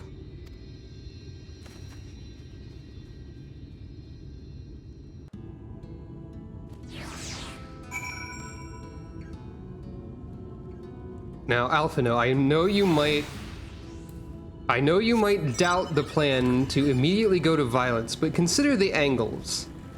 Eulmore is a decadent city full of people who are far too rich and want to, like, and it's been established that Eulmorans established the clan hunting equivalent in this realm because they wanted, like, to watch people get killed by monsters or whatever for entertainment. So there's, like, I would say a reasonably high chance that a gladiator of considerable skill, not just the class gladiator, but like the general idea of a gladiator of considerable skill, would be wanted in Eulmore.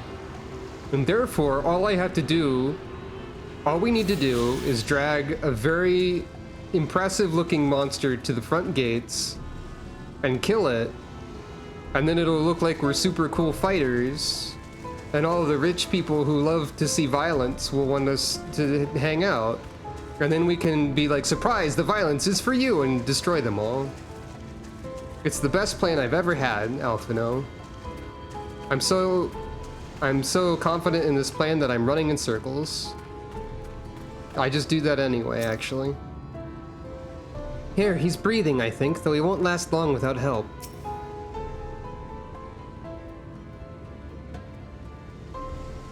That is a pretty D&D scheme, I guess, but I feel like it's completely reasonable.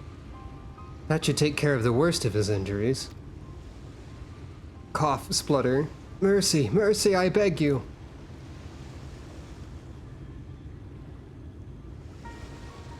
Breathe easy, sir. No harm will come to you here.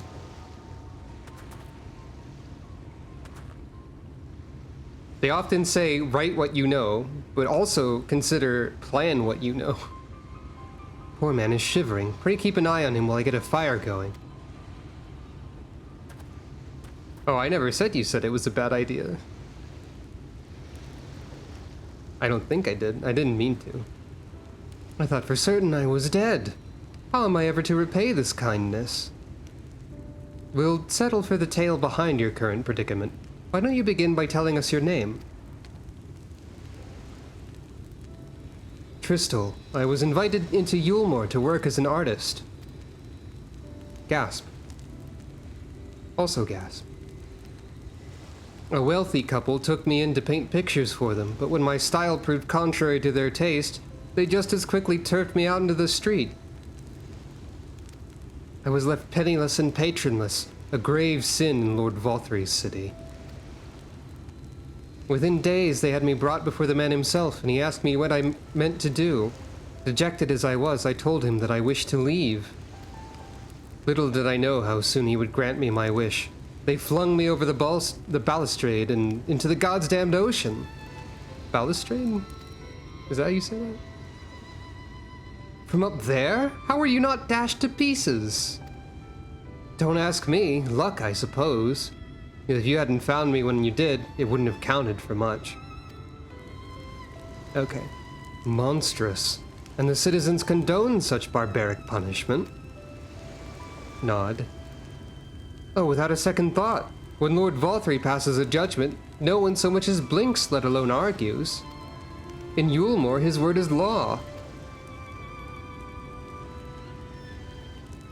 Alphino, I think my plan for violence is getting better by the second. That fire's chased the chill from my bones. Thank you again. The more I hear about Eulmore, the more determined I am to see what waits within its walls. I shall bend all my thoughts towards securing another way into the city. There must be something we can do. But first we should convey Tristal to the shelter of the village. Fire or no fire, he needs to be out of this chilly coastal air. A way into the city? Well, Tristal did just say that he was let into the city as an artist. And Alphino is pretty good at art. So maybe art and then violence? Not art that is violence, that's just Bronner from Castlevania Portrait of Ruin. And I don't think Sucro needs to be shouting about blood art techniques and paintings of the soul. probably.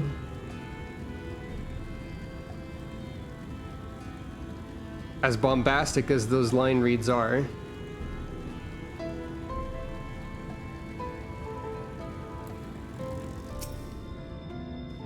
I wonder what Tristal will do now.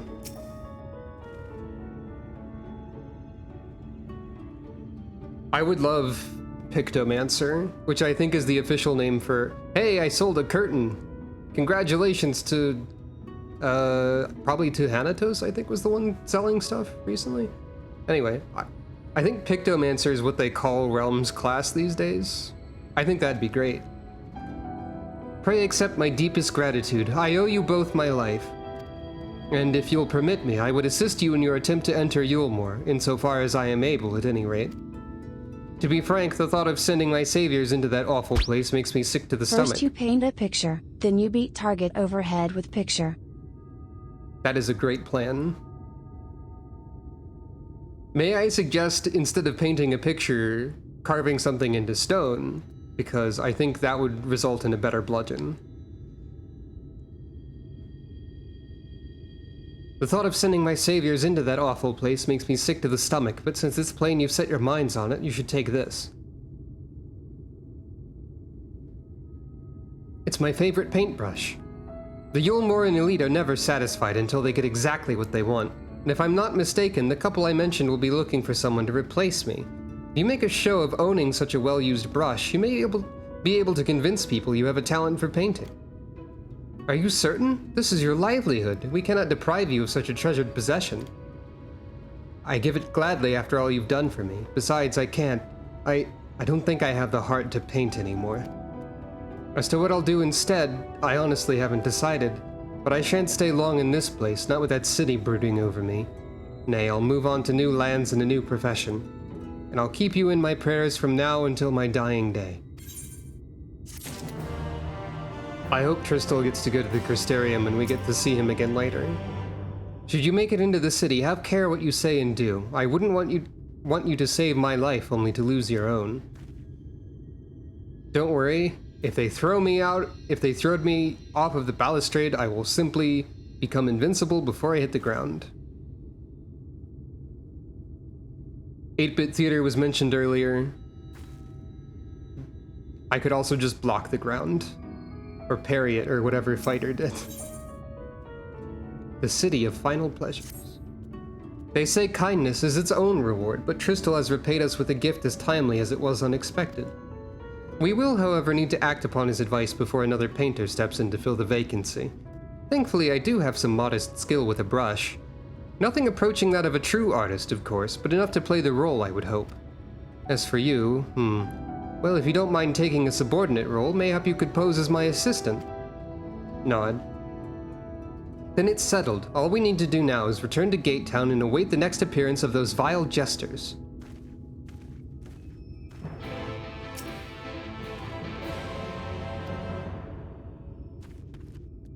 But also, side quests are now available. Side quests that are important. Excuse me, but you're the lady Alphino was traveling with, aren't you? I'm sorry, I didn't quite catch your name. I'm Sucro, I'm a cat. Ah, Sucro, how lovely to meet you. My name is Euless, and I'm the acting village mayor. I was hoping someone of your talents would pass through right before long. The thing is, I need to visit someone up at Stonegazer, but I'm afraid to walk the path alone. Do you think you could provide an escort? Nod. My thanks. I just couldn't bring myself to ask one of the villagers. You see, there was an incident a while back where a veteran band of hunters was badly mauled. Simply mentioning that it's unsafe to wander outside the village these days would be enough to bring back memories of that grisly scene, which is why it's been so difficult to even bring up the subject. But such does not change the fact that the roads are indeed dangerous. Pray meet me on the path to the north and be prepared to fend off the wildlife.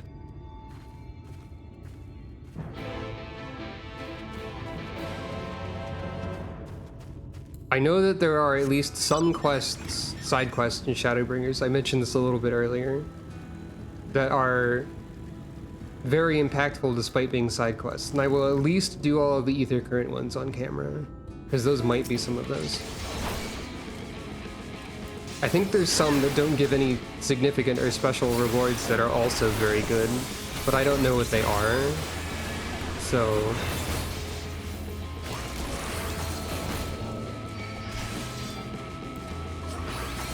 Also, you might notice that side quests scale to my level, so this is a level 80 creature here. Oh, I've been slowed, I just realized. It's fine though.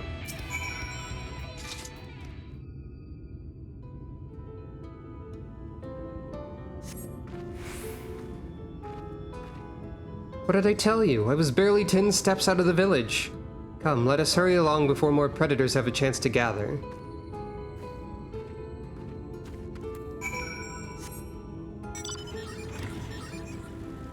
Also, I forgot to mention it, but yeah, the point of, like, the standards of a master artist going down after the apocalypse is probably a reasonable expectation.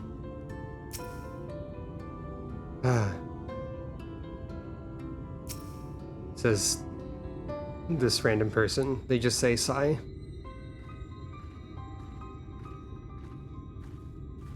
Now, a lot of these Ether Current quests are probably going to start a chain of which only the first one is required for the current, so I'm not sure how much of these to continue. Thank you for the escort, Sucro. This is the gentleman I wish to speak with, so we needn't go any further. Sigh Luke.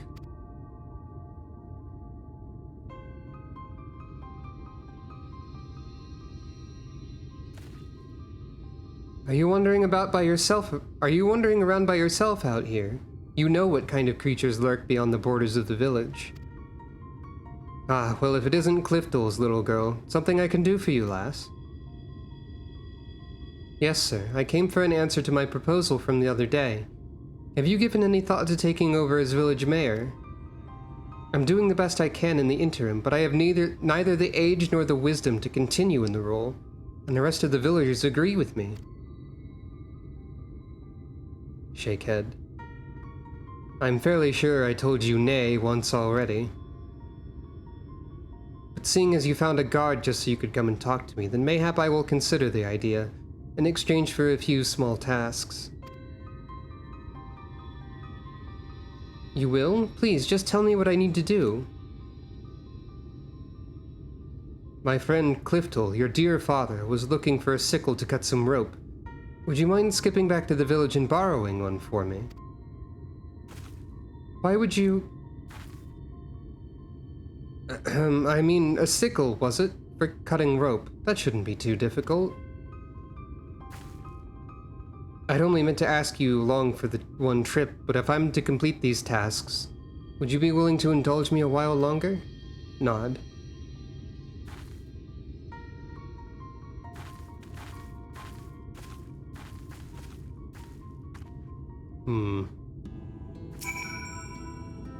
Sigh.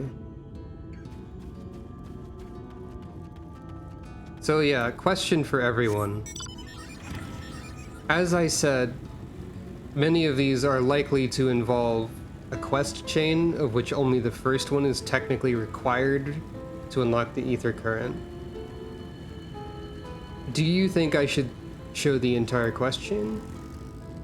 Or do you think I should prioritize main quest over everything else?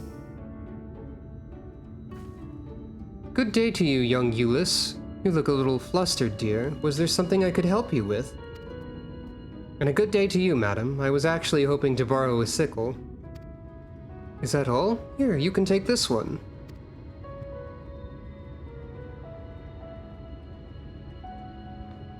Decide on a case-by-case basis, that seems fair. I have several spares, so there's no rush in returning it. Doing a spot of harvesting, are you? My thanks, but it's not for me exactly. I was asked to bring one for my father. Your father? Shadow, save me.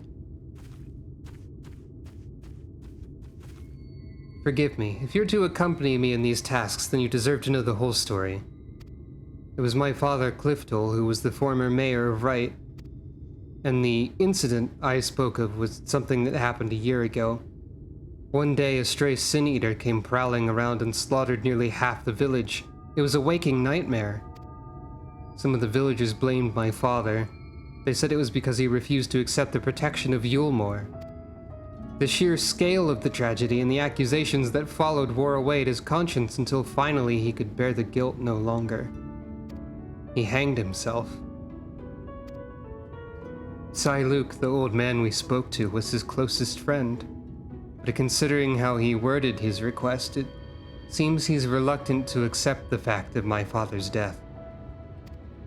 Still, I would see this task to its end. Let us bring him his sickle, shall we? Well?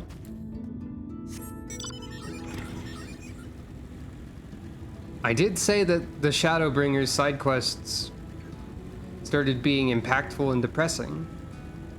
So welcome to that, I guess. Welcome to Shadowbringers, everybody.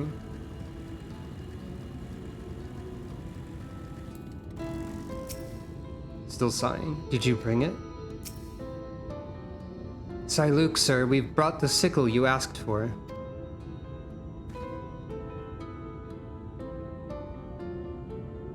Oh, good, good. Old Clifton will be glad to see this. Oh, sir. Thank you for staying with me, Sucro. This might be harder than I expected. And that's technically all we need to see of this one. But I think I'll actually go through... Oh wait, no, there's still more actually. This still has the unlocking icon. Okay, they might have started doing a thing where the first part of a quest gives you a current, and then like the last part of a quest line also gives you a current or something like that. I'm grateful to have you with me, Sucro. Thank you again. Luke, sir, I believe you had more tasks for me? Still here, are you? Yes, tasks. He does sigh a lot. There's a Talos of mine that's taking far too long to make its return. Probably busy tussling with some dim-witted predator. Go and see how it fares, and chase off anything slowing it down. But all the... Ah, you mean that Talos. Pray, follow my lead, Sucro. We'll find the Talos in question to the southwest of here. I've no doubt there will be dim-witted predators aplenty for you to deal with.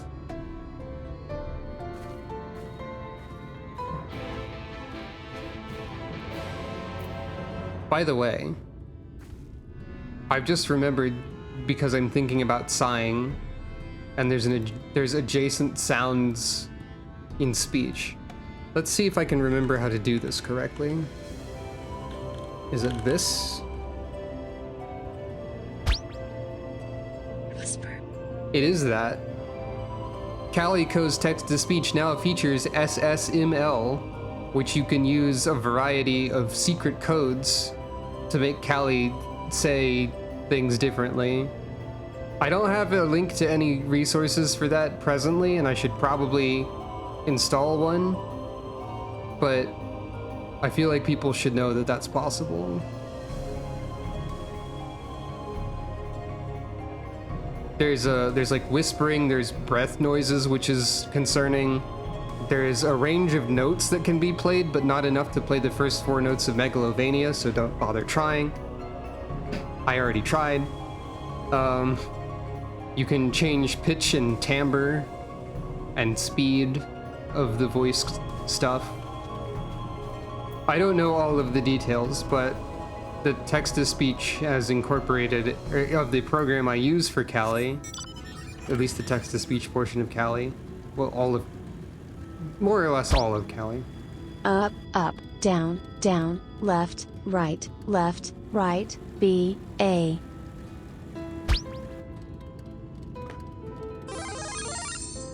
I see you've activated infinite lives, or something. You forgot start, though. I think select is also in that code.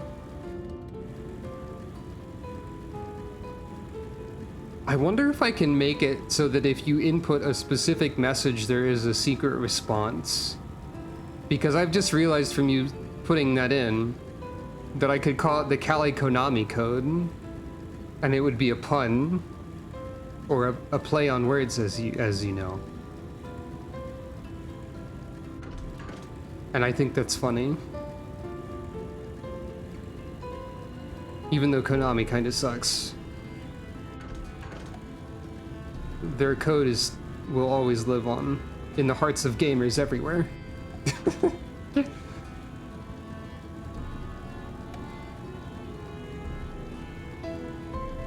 Heart of a gamer is a cursed artifact, I think. Caliconami. Yeah, exactly. But like, yeah, the program I use to automate a lot of stuff that includes a lot of Callie's essence, I guess I'll say, Callie's being, is has incorporated both that SSML text-to-speech stuff and like a shorthand of code to make it easier to type that I think is unique to the program. This person's name is The Noise, or The Noise, I guess. I've gotten distracted right over here. That noise makes me think of recent video game Pizza Tower instead of a name.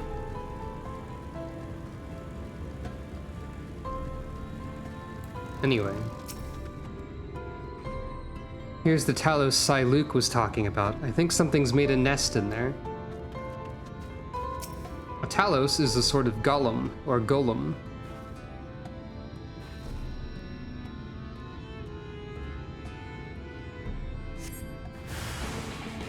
Squirrels!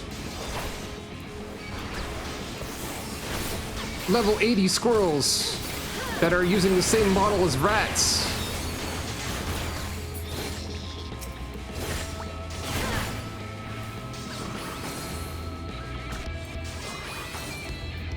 Okay, it's actually very funny that they're called squirrels, but they're using the same model as the rat. Also, I think I forgot that rat was actually a model used for enemies ever and not just a minion. It is in fact one of the minions on the minion roulette rotation. Clearly a rat and not a squirrel. I guess in the first, rats are called squirrels, so therefore what we heard of described as rats earlier was probably a squirrel infestation, because we're in opposite world.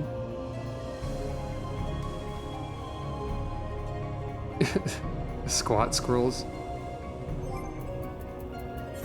I would love it if there was... I have a built-in video game console feature TM. Connect me to your TV to play CalicoVision games. Okay, that's very good also, thank you. The CalicoVision is something I forgot about. Why am I looking in the Minions menu? I would love it if there was just like a photorealistic scroll model that was just doing this. Or like someone in a scroll costume or something, just doing this infinitely. And that was the squat scroll. That would be very scary. I'd be intimidated by that.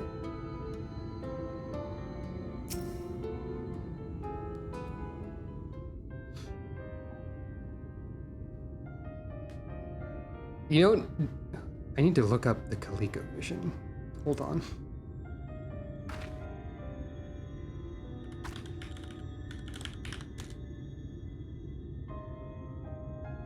What does this thing even look like? Ah, right, that. What does a CalicoVision game look like? Fair enough. It looks like old video game.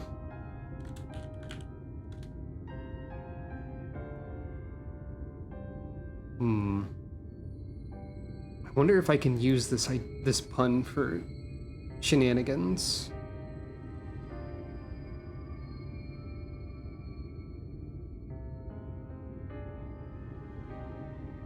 Okay, so here's I was thinking about, I've told some people But I haven't told the general stream audience about a silly idea I had. Also, the atmosphere of the current cutscene is not at all relevant or like reasonable for this silly idea discussion. But I'll summarize it briefly. And basically, I had an idea for a stream mini game. And now I'm wondering, what if I applied a ColecoVision aesthetic to it and labeled it as a ColecoVision game and like had it presented as an actual video game because of this very good Isa pun. That'd be fun. Or I could present it more of in the style of what it is already referencing, but which is what the original plan was. I don't know, I'll think about it. Thank you for the very good pun, though. Phew, I'm glad you were here. They must have burrowed in beneath the plates. Actually, I might as well talk about it. So,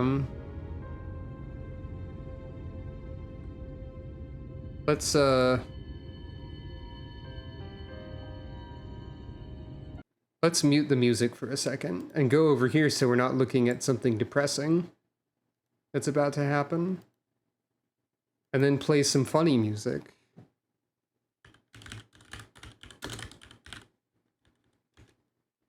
That I would be playing for the funny game, maybe. I wonder how many people know this music from the original Game Boy game that it's from, and not from a certain popular streamer and or anime meme that it is known for by many. But anyway, general idea is I figured out a way. I would use this on like this screen too, probably. So I figured out a way that I could possibly do some sort of stream betting minigame. I was spending a lot of time figuring out how to automate like a Twitch prediction, and I think I could.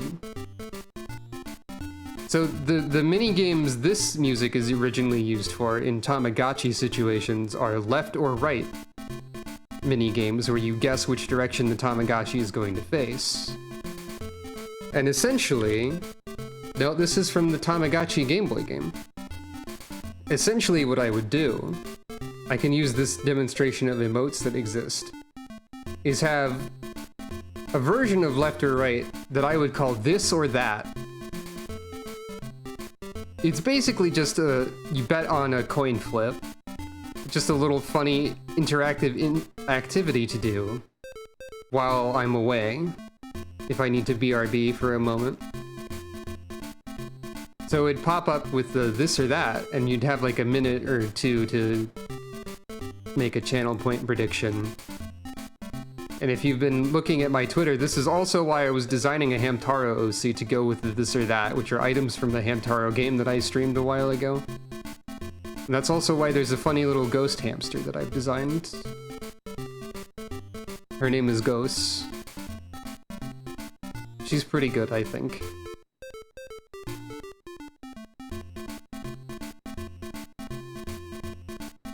She'd probably be in between this and that, dancing around or looking back and forth between them and beat to the music like this.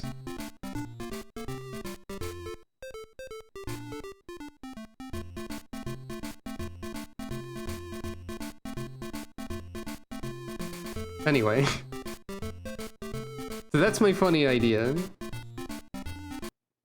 And that might happen eventually. I spent a lot of time getting frustrated trying to figure out how to make it work because I had to modify JSON files, which I think is JavaScript. I don't know programming at all, in order to make stuff possible to make this happen. And like, I had to download something someone made. It might be something I do. It might be a way for you to get channel points so that you can use more of the funny channel point features. And that might be a good way to make up for their It might be a good way to make up for the cost of the channel point features if they seem expensive. I don't know. Anyway, back to being sad about Shadowbringers. I'm glad you were here. They must have burrowed in beneath the plates. You know, squirrels, they burrow into plate armor all the time. Or stone plate, I guess. I know Luke implied the Talos was still moving, but as you can see,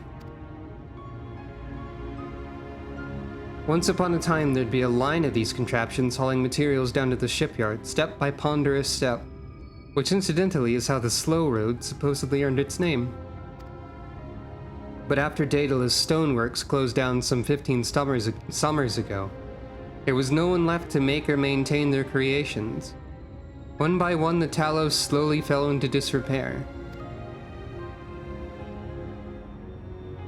This particular worker was damaged during that Stray Eater rampage, and it hasn't shifted an ilm ever since. It was always Luke's favorite.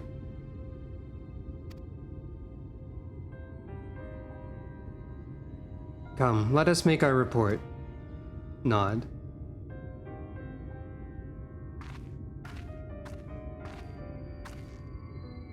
I think it's probably pretty telling that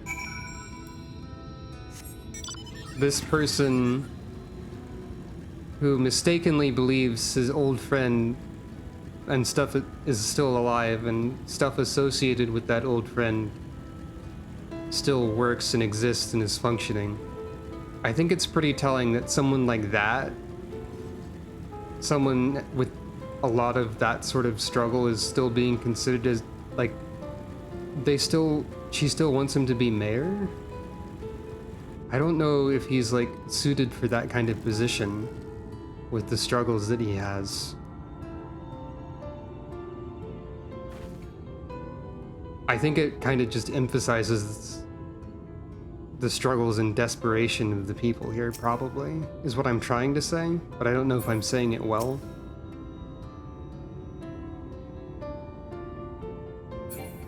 Event canceled. Okay. If only I had...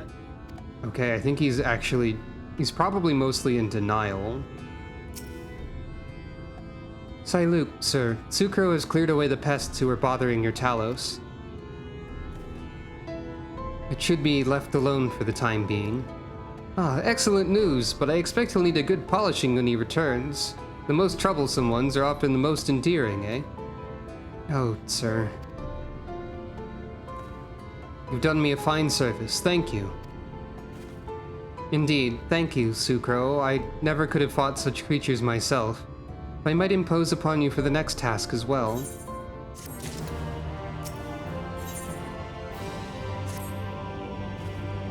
Thank you again for staying. I honestly could not do this without you. Luke, sir, were there any more tasks you had for us? Yeah.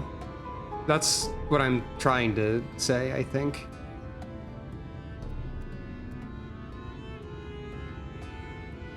Something like that, or like... I don't think someone who is dealing with this sort of thing needs to be made to take the position of mayor, is I guess what I'm trying to say. So that's basically what you said. Were there any more tasks you had for us? Just one last thing. I want you to gather some pretty flowers from the split hole as a gift for my darling wife. She went out for her usual walk, but has not yet deigned to come home. I fear I may have said something to sour her mood. I understand. We shall gather a lovely bouquet for her then. Bouquet? Well, Sucro, will you accompany me to the Cape for some flower picking? Nod. I'd say there's an approximately 99.9% chance that his wife is also dead. Probably. And that rounds up to 100%.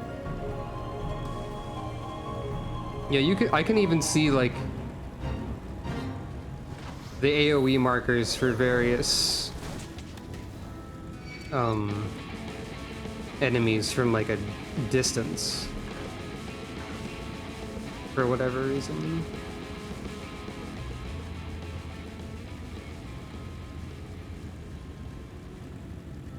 You know, I should summon Boaster, actually. Since I'm in an area where combat occurs, there's no reason not to have my Chocobo around. He's very close to rank 14, needing an onion.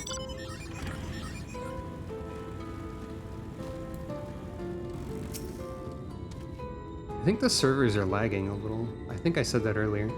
This is almost pleasant, isn't it? Aside from the aggressive wildlife, of course.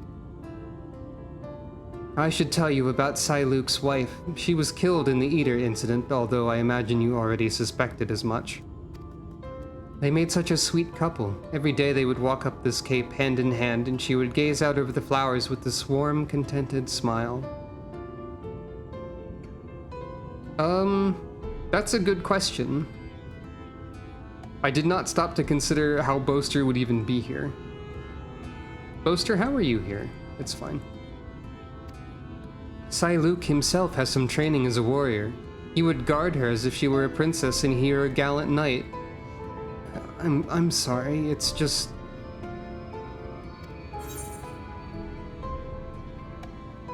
Wounds of the heart are slow to mend, or is Luke fit to serve as mayor? Now, putting it this way makes it sound like putting it this way makes it sound like it's not exactly the sort of way I would want to say it. It's more like, should you really be trying to make him take the role of mayor, given what he's going through? Which I guess is close enough to this, so maybe I'll say this. There are none who care for right and its people more than he.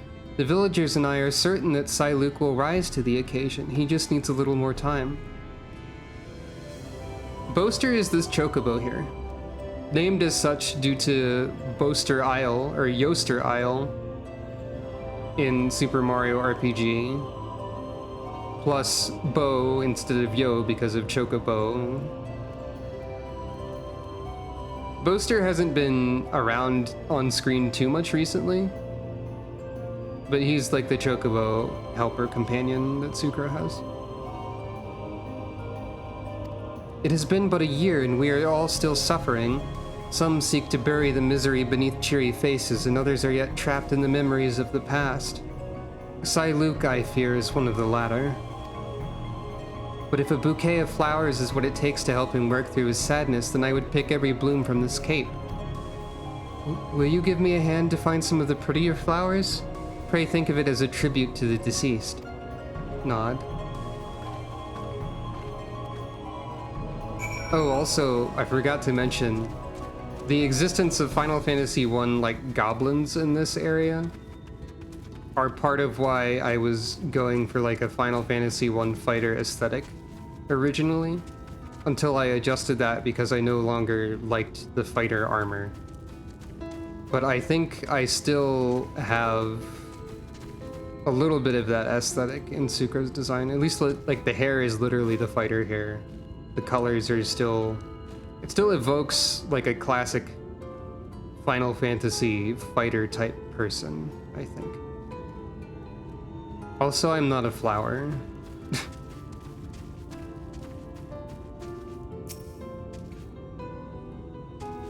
Yeah, there's definitely lag happening for some reason.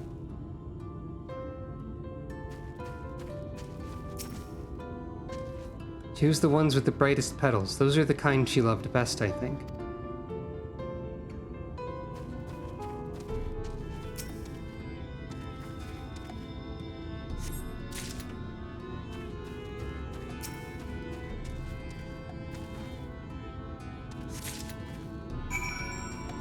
It's weird that there's lag since they recently, like, did a big improvement of the servers, I think.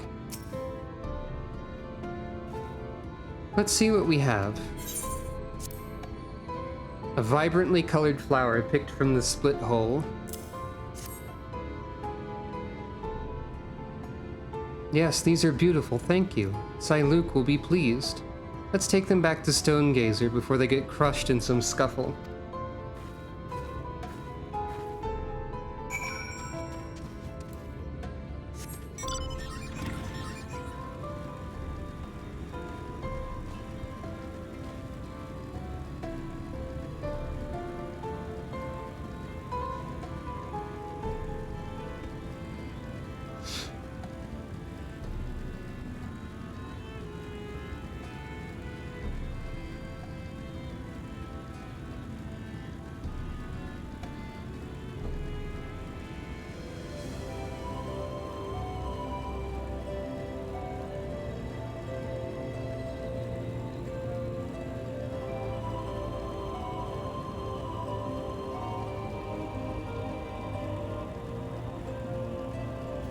I think Sucro's outfit probably evokes like a little bit of a knight as well, like as in the advanced class of fighter that also exists as a separate class in Final Fantasy III. In fact, what does the knight actually look like in 3? Well, the modern take on them, well, the DS remake take on them doesn't look anything like this, nor does the sprite is just like a fighter with a circlet and a cape more than anything. So I guess not, but still.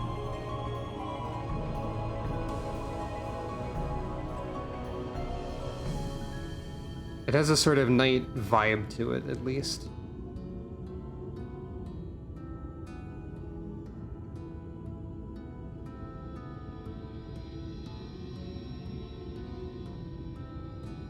Do you ever just suddenly remember that Final Fantasy Explorers existed?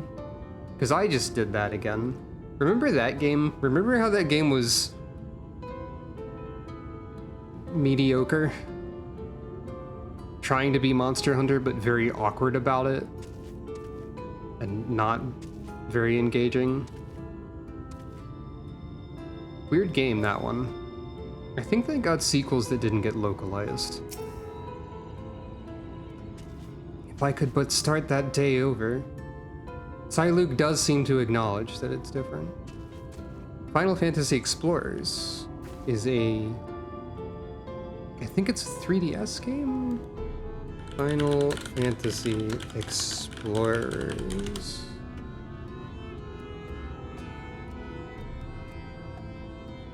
The one with the two heads tall characters where you can stack your whole party on top of each other is World of Final Fantasy, I think. Monster Hunter has slowly gotten less awkward over time. Hold on. I'll get some images for you all.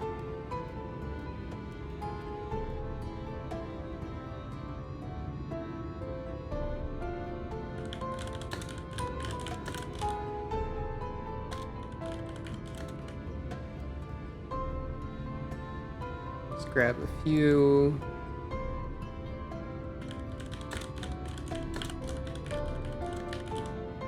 Clearly, I should stream this and see and reevaluate it with a recent lens. I don't know.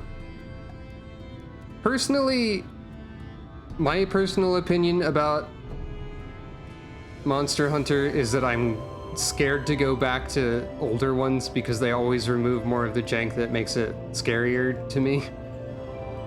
Like, well, I'm scared to go back to Monster Hunter World at any point because Iceborne's really difficult. I'm scared to go back to like ones prior to World because that would just be unplayable feeling to me personally. Final Fantasy Explorers though. Here's the box art. This tells you absolutely nothing about the game itself. Looking at this box art conveys almost nothing whatsoever. It is the Final Fantasy style logo. It tells you what system the game is on. It tells you the existence of some kind of knight, some sort of white mage and black mage, or sage and magus, or whatever. Devout and magus, actually, is the names I'm looking for. There's wings. There's some creature with wings. I don't think there's a surfboard, but now that you mention it, it does kind of look interpretable as a surfboard. But yeah, this box art says nothing about the game whatsoever. Oh, I see what you're looking at and thought was a surfboard. I wish that was a surfboard. 3DS is retro at this point. Okay, now that we've seen the box art, here's a screenshot of the game. This tells you a little bit more about the game. It's like a action-y... I would put that in air quotes, I would say. It's like a action exploration thing. Like, the aesthetic isn't bad, yeah. It's an action exploration thing. The UI is pretty good, the aesthetic's not bad. What this doesn't show you is the horrendous controls and the not very exciting gameplay loop. I don't remember the horrendous controls well enough to describe them, but I remember that they were bad. It was a lot of really weird, like, shortcut commands involving the shoulder buttons and, like, the D-pad on the 3DS, I think, during what was supposed to be action gameplay. That sounds correct. And I think it was just awkward and uncomfortable. No Kid Icarus touch aim, just an awkward shortcut system as your main method of using skills. 12 years old is not old enough to drink. The targeting reticle is, I believe, just a lock-on, rather than an aiming system. It's sort of like the cross hotbar that I'm using in this game, except worse, because the DS is organized worse. I understand that you're making a joke about non-alcoholic drinks, but I would appreciate it if you didn't make any jokes that sound like it's fine for 12-year-olds to drink alcohol. I get what you're going for. I don't think I appreciate that sort of joke, though. Here's another screenshot without the UI for some reason. You can see that, like, some of the monster designs and armor designs are kind of alright. So, like, visually, it's fine for a 3DS game. It's just... It's kind of like... From what I remember, the controls are basically the cross hotbar, but a lot worse, so...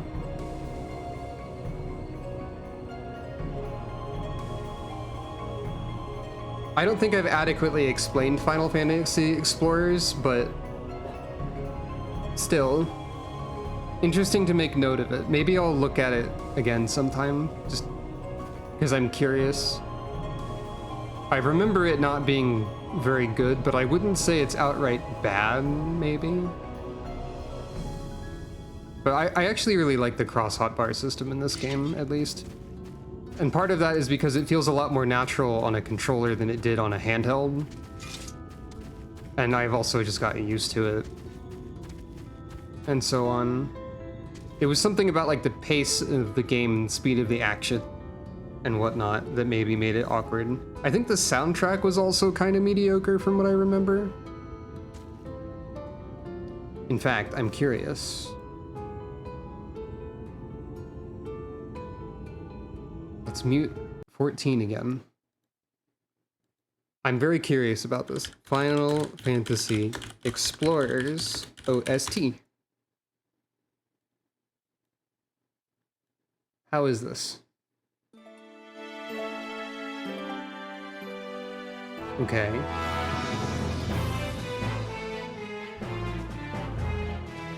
I mean, I guess that's fine.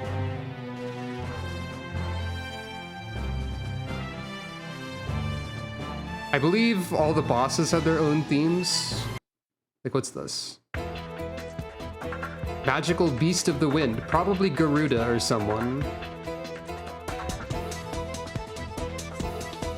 Alright.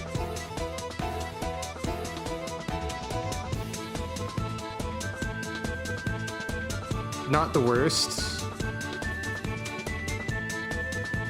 It's not like an outstanding soundtrack. I guess a lot about it was just kind of mediocre, I guess.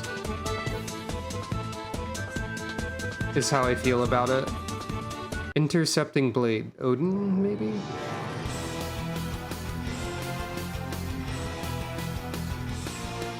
Oh, I've also just remembered another major feature of it, actually. If I remember correctly. Alright, this one's kind of alright. Anyway, enough of that. Another major feature of Final Fantasy Explorers is that you had a power-up mode where you turned into a popular Final Fantasy character.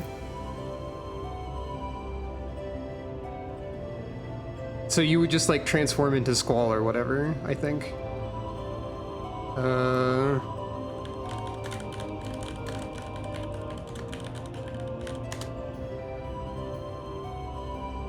Did it have Y'shtola in it? Am I misremembering that? I think I am. I don't think she was in there. I think it was probably too early for that. Sorry for this major derail.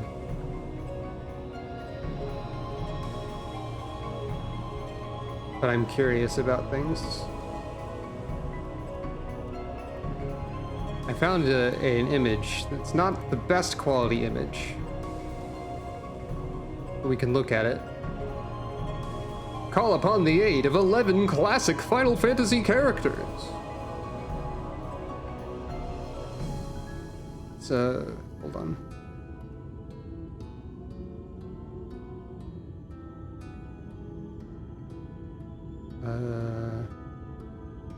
No, not there.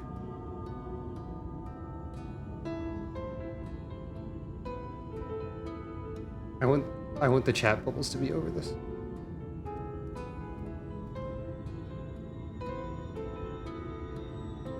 But yeah, like, this isn't the best quality image.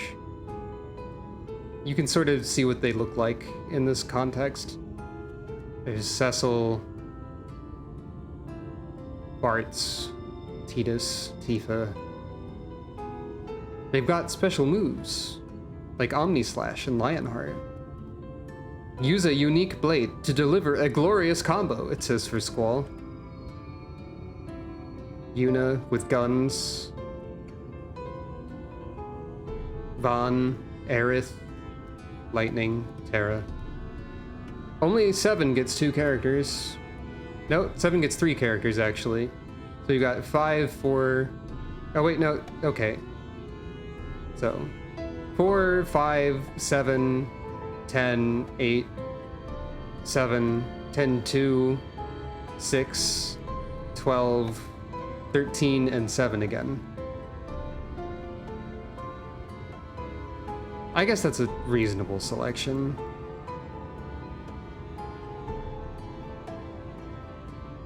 Wait, everyone has their iconic weapons and Tifa's punching people with golden That's a good question.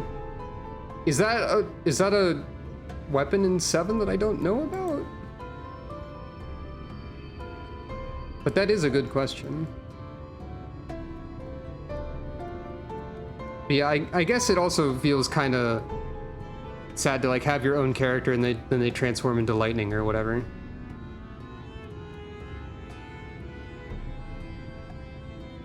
Anyway.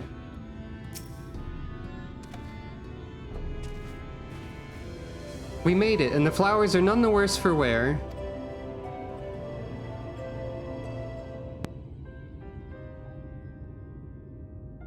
Luke, Sucro and I have returned with a bouquet for your wife. Ah, splendid. Thank you. Now perhaps she will come back to...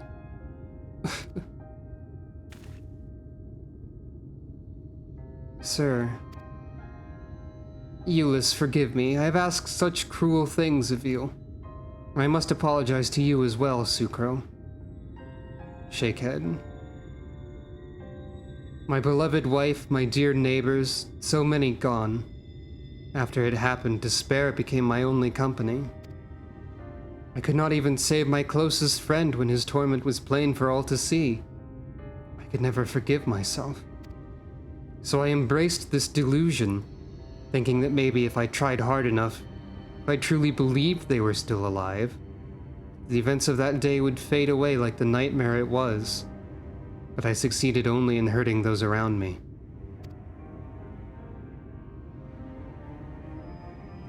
I understand why you did what you did, sir. I do. Yeah, I think I remember you taking a break after this. Something about lightning tangentially interesting for Sucro. I don't mind 13 spoilers, no.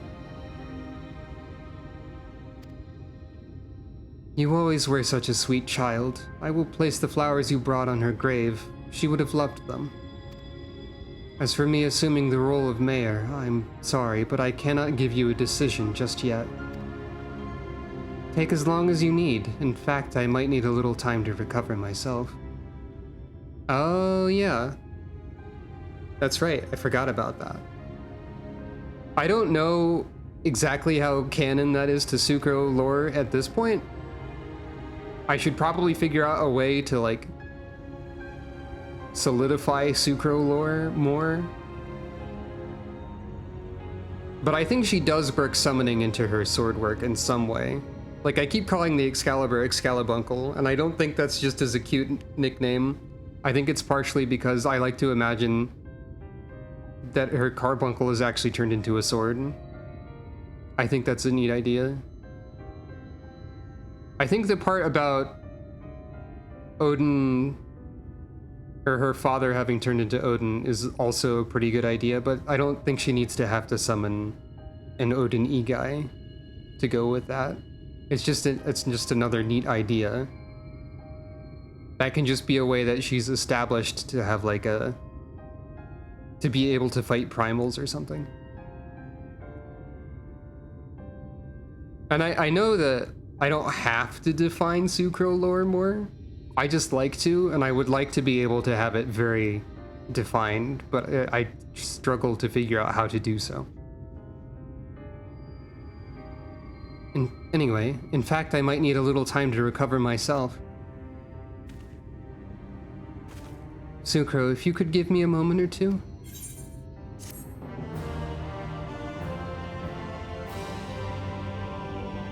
The most important part about Sucro lore is that she's a cat. And she actively says she actually says, I'm a cat. In canon. And people find this to be a little bit eccentric of her, generally. But not in a way that bothers anyone.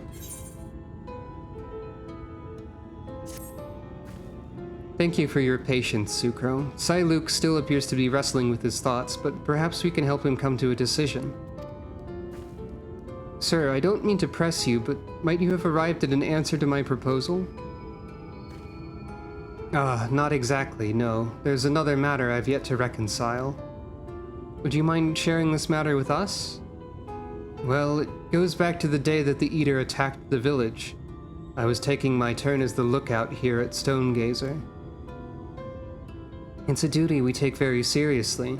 They say when the tower was originally built in the time before the flood, they were worried about dwarves and mountain bandits, but these days... Yes, there's far worse prowling around, and I failed to spot it. The Sin Eater which came that day did not appear as the other monstrosities I've seen. From a distance, it simply looked like a person. I wanted to be sure before I rang the warning bell, but I waited too long. Many who could have fled died because of my hesitation. How could a man of such faulty judgment ever serve you as mayor? What comfort can I offer those whose loved ones were needlessly slain? None. Not while the abomination itself yet roams free to kill again. You would take vengeance on our behalf? That is good, for we were powerless before its might. Should the Eater show its cursed face again, then I pray you are as strong as you appear. I know nothing of the roads you have walked or the battles you have fought, so I can but echo what Luke has said. Our prayers will be for your victory. Well, sir, you've heard Sucro's words. Talk of vengeance aside, I do not believe the villagers, either living or dead, hold you responsible for the actions of that monster. And yet, I cannot fault you for wanting to remain distant. Pray forgive me for pestering you so. Nay, 'tis I who should beg for forgiveness. Though you've lost as much as anyone, I left you to shoulder the burden of leadership alone. All will be well with you back among us again. Come, let us return to the village. As I've said, it's unsafe to linger out here for long. Sucro, one last escort back to Right, if you would.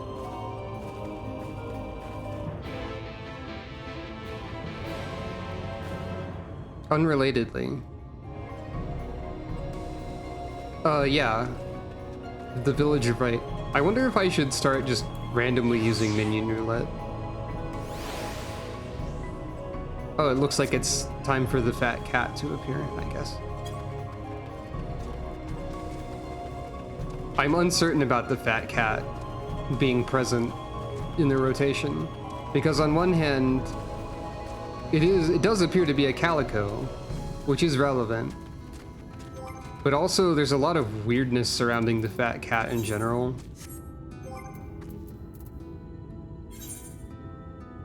That I'm not sure about. Like, I mean, the minion description is fine, I guess. But like the mount version of the fat cat is this a corpse animated by Voidsent? Lol, or whatever. I don't remember. It's ridiculous. And also, I had the unfortunate experience of stumbling across some very concerning something related to the fat cat once. So yeah, never mind. The internet is a terrible place. It's time for Gestalt instead. I'm actually just going to go ahead and remove this. I will not elaborate. You can probably imagine something. My thanks for your protection, Sucro, not to mention your unfailing patience. It is my hope now that well, okay, I just used it, but I guess I can use it again. It is my hope that now Luke has unburdened his mind to us, his heart will be that tiniest bit lighter. I, for one, feel ready to face another day. After all, I have my friends and neighbors here to help me face it. There was one last thing I wanted to show both you and Luke. It has to do with Wright's traditional industry, if you were interested in taking a look. Nod. Oh, good, I was worried you'd had enough of me. My last errand for you, then, will be to have a word with Luke and bring him to the barley fields at the front of the village. I'll be there tending to the crops until you arrive.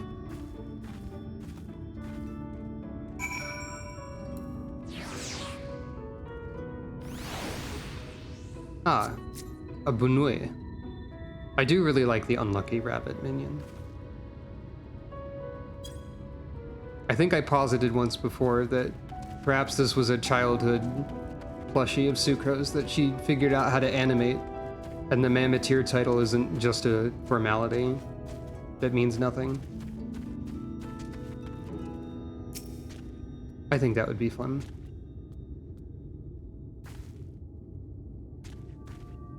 Ah, Sucro, I'm grateful for your understanding and the flowers you brought. My wife would have very much approved of this election. Now, was there something you wished to discuss with me? Something about the industry? And Euless wants me there as well, does she? We'd best head over to the fields then.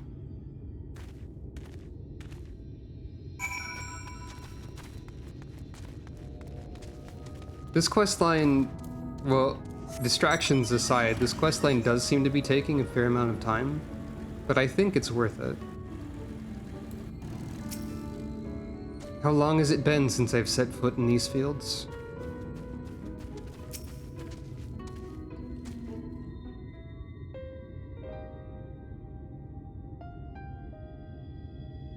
This is what I wanted to show you. This barley crop right here. This was your father's plot, wasn't it? And you've been tending to it in his absence? Every single day, I wanted to see his plans come true. His plans? Nod.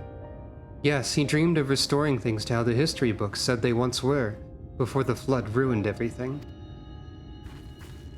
Our village has long been known as a place of artisans. Even the name Wright is a nod to all the craftsmen that once made their home here. In years gone by, it said a line of Talos would stretch down the road, arms bearing lumber, and the shipyard would echo with the calls of shipwrights hard at work. And when the day was done, they would gather here to share an ale in the village. My father, he'd hoped to brew that traditional Wright ale with the barley from this crop, to one day tap a barrel with his family and dear friends and raise a toast to the future.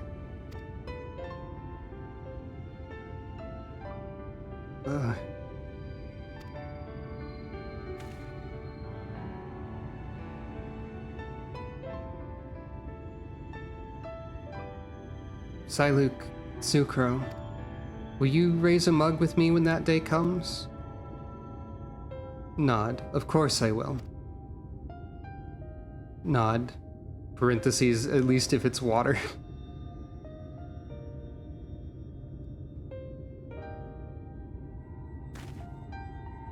But my dear girl, the land here does not nourish the crops as it once did. I fear it will be some time ere you'll have barley fit for the ale you have in mind. In the meantime, will you help me with the rest of Clifton's plans? The rest? He wanted things the way they once were, did he not? Though he must first recover from the tragedy which was visited upon us. There is no simple solution, but I mean to do what I can to lead our community out of this mire of pain and grief. Nod. Assuming you're still willing to have me as mayor. Yes, of course, sir. Thank you. Nod. I was set to live out the rest of my life in denial, but you and Ulysses have opened the eyes of this old fool to what needs to be done. And for that, you have my thanks. Smile. Now I'd best get to work. I have folk to talk to and plans to make. When you're finished here, Ulysses, I should appreciate your assistance. Nod. Wave. Or rather, the goodbye emote. A water with barley toast or a barley tea would probably be better, yeah.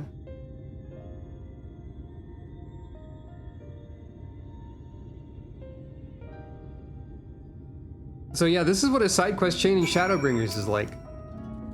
Well, Sucro, I think this is where we finally part ways. Thank you again for all you've done for us. The people of Right will go on, even under the weight of our sorrow. It might not happen this day or the next, but together we'll find ways to make things better, to recapture the prosperity this village once had. I look forward to when you next visit. With any luck, I'll be waiting to put a frothing mug of right brewed ale in your hand, and I'll have to politely decline. That. Hey, but that didn't unlock anything. Did it?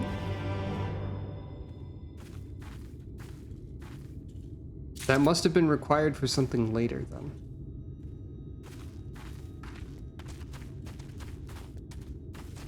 But yeah, that's what a side quest chain in Shadowbringers is like sometimes. And that also reminds me, first of all, did I attune to this? Also, that mention of a Sin Eater that looks like a human feels like it'll probably be relevant at some point. They're not just gonna just... This Aetheryte is very finicky. Also, it looks different from the other one. Well, okay, no it doesn't. I was just looking at it very up close. Yeah. I guess I should talk to the noise over here. What do you need? This is probably a much less serious one. Oh, who are you? Cough. Forgive me, it's not often we see travelers in Right, what with how dangerous it is hereabouts. I even worry for my husband taking the road down to the shipyard, and he's as strong as a Talos. He has been gone a good while, though. If you're headed that way, could you please let him know his wife is expecting him at home? Anyone want to place any bets on how poorly this will go for everyone involved? Probably... There's probably some complication. Oh, you're down there. Dude, that was my first thought.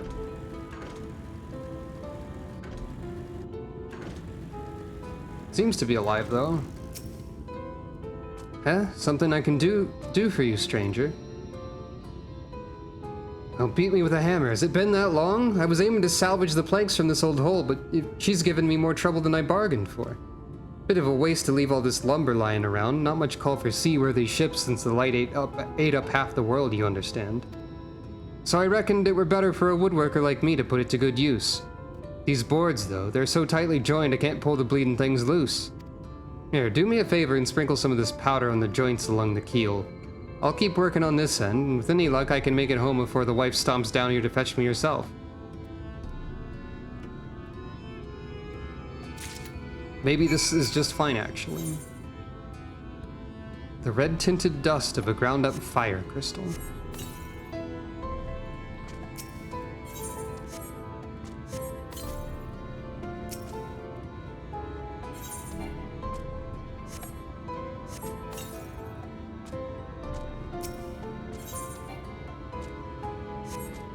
Having a bit of a weird error here.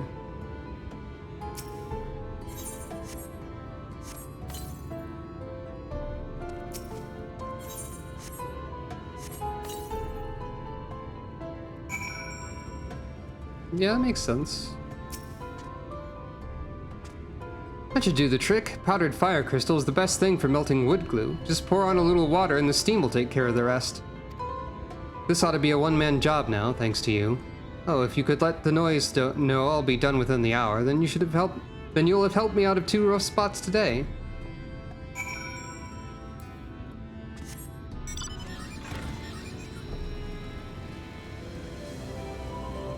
I appreciate the application of magic to science. Though I don't know the science myself, it certainly sounds like it would work, and several people have said that it would. So...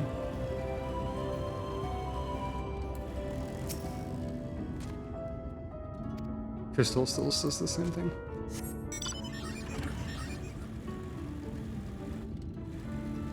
I feel like I don't quite know enough to truly appreciate that sort of stuff often, but I do appreciate it.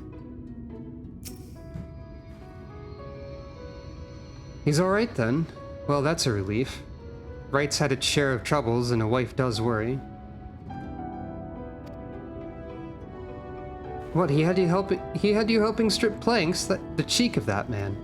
Still, we're lucky his father taught him the trade at all, even if he uses those skills to take ships apart instead of building them. A woodworker puts food on the table, so I'm grateful to his family for keeping up their traditions. And I'm grateful to you for bringing me peace of mind. Please, take this for your kindness. Take this knowledge of the winds for your kindness.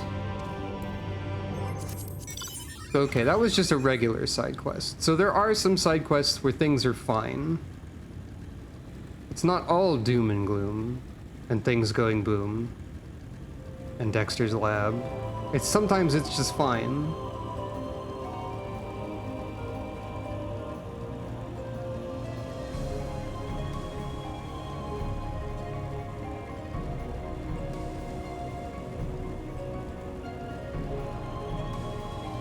I would in fact posit that none of Shadowbringers has anything to do with Dexter's laboratory.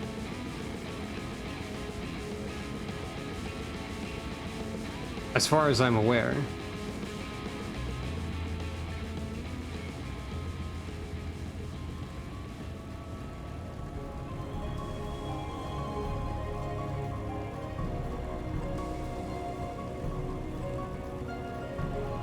Anyway.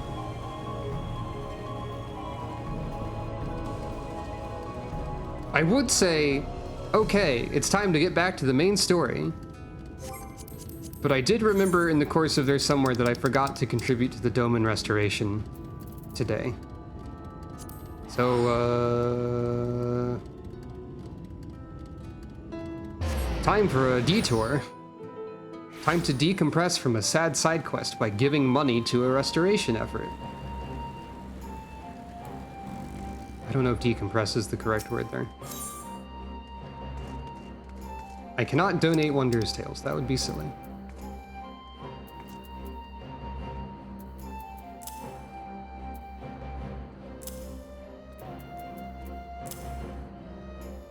It's a little bit over the budget, but that's fine.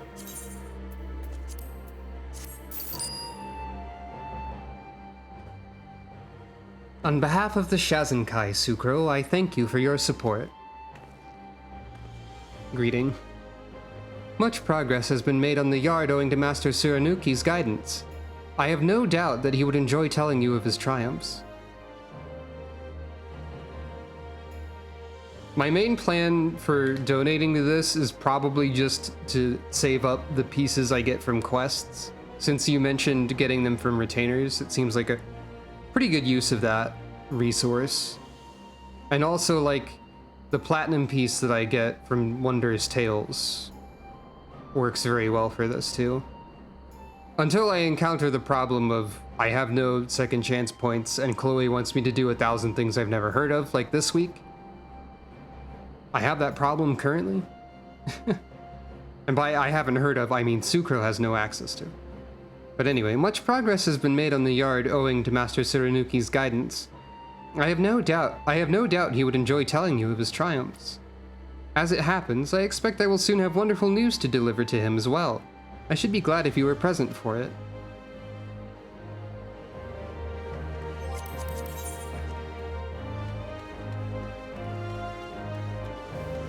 This actually feels like a pretty good time to have remembered this. This is a good way to have a break from the depressing state of Eulmore and the surrounding area. Kholusia, rather, I should say. Again, we are graced by the warrior's presence, to whom we owe so much. Look, look, is it not a thing of beauty, glorious and splendid? Quick as a flash the carpenter's work, putting my smiths to shame, but so be it.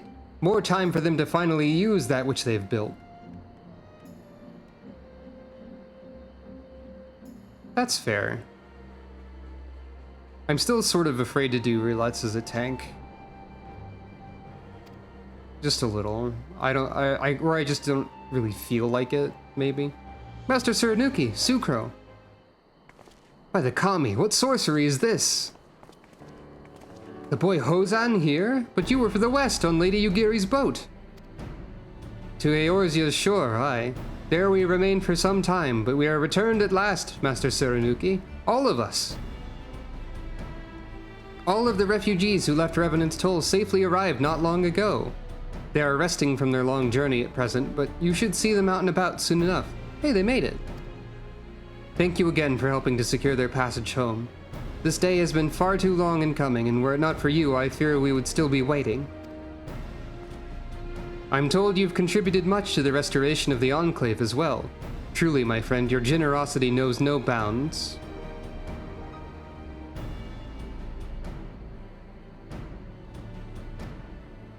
Once we've regained our strength, we too shall join in the reconstruction. Much fire in the belly as always, boy, but you and yours need homes. Beds upon which to lay down and rest. I'll not see you sleeping in the streets. Take what you need from our materials, Kozakura, and have housing built for our brothers and sisters. It must be done. Yes, of course, as you wish, Master Tsurunuki. I will consult with the Shazenkai and make the necessary arrangements. Is it not wonderful, Sucro, how our people care for one another? Construction of the yard is proceeding apace, and while resources have been diverted to provide housing for the returned refugees, all are in agreement that it's for the best. As you continue to contribute to the Shazenkai and the reconstruction effort, in what other ways might the Doman Enclave grow and change?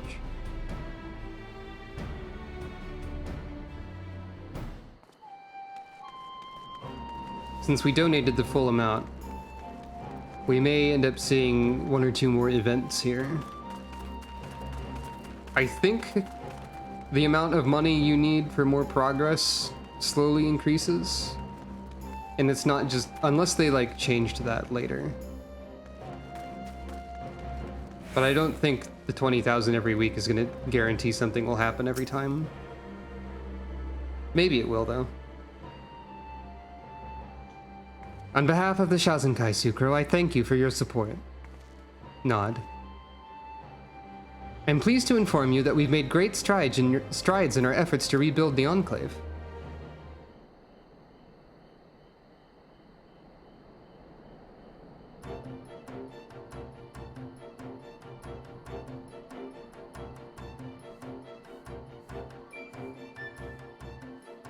If only they made housing for players this quickly, am I right, gamers?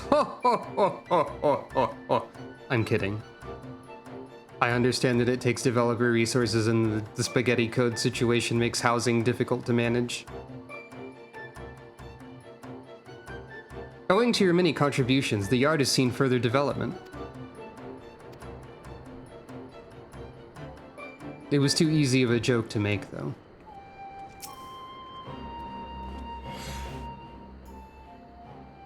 Words cannot express how grateful we are to you, Sucro. Greeting. As you may recall, Master Siranuki bade us reallocate resources for the construction of housing for the recently returned refugees. Though they are not yet finished, progress has been most swift, and soon we shall be able to give our brothers and sisters a proper welcome home. Maybe, yeah, maybe you're right. Maybe it'd be better to phrase it as like it takes a lot of computer hardware resources and stuff. Server space, etc. So I don't know how many developer resources it takes, but it's a non-zero amount, certainly. And they are probably working on other stuff. Soon we shall be able to give our brothers and sisters a proper welcome home. Some improvements have also been made to the buildings behind me. Master Araragi can tell you more if you like.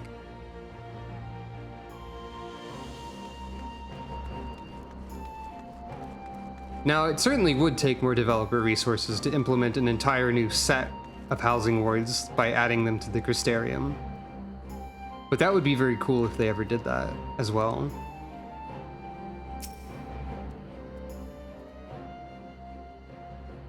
Well met, my friend, well met. It is still not much, I know, a ship in dry rock only beginning to take shape, and yet when I look on it, I feel a stirring in my breast.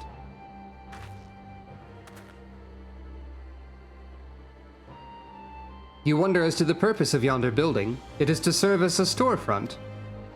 Of late, the Enclave has seen increased traffic, visitors from near and far. We cannot afford to give them anything less than the best impression, and so I thought to sell decorations and other colorful papercraft. Perchance you are familiar with Kazagu?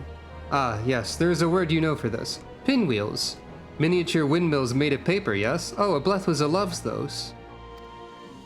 As the wind blows, the little wheels spin, a simple child's pleasure to look on one held in the hand, perhaps, but the sight of many arranged is a rather more grand spectacle. Still, I expect little profit will come from sales to what few customers we receive here. Wholesale traders remain the key to our success.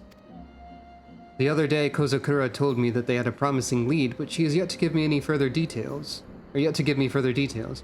I cannot help but wonder what sort of individual or concern they are. Master Araragi, Sucro, I had a mind to speak with you both. I have news regarding a concern willing to purchase our paper wholesale. Good timing. Do you know, we were just discussing that very subject. Nod. I know not if you are aware, but we were contacted by the Shazenkai before we left Eorzea, and on their behalf explored various avenues by which we might sell paper and papercraft to the merchants of the West. Through an intermediary, we contacted several trading concerns. One rather large and highly successful company expressed an interest in entering into an arrangement. I can say with some confidence that they will do their utmost to ensure that we all profit. Well, such wonderful news, though I must ask, what is the company in question? If it is as successful as you say, perhaps our Eorzean patron knows it. It's going to be Rowena, and Sucro's going to make a terrible... Sucro's going to have a reaction to this terrible news, is what I'm trying to say. Especially with the music fading out. It's gotta be the House of Splendors. Yep. Questioning head tilts. Rowena's House of Splendors. Ah! I'd sooner suggest they sell their souls to a Voidsent, or surely nothing bad will come of this. Surely!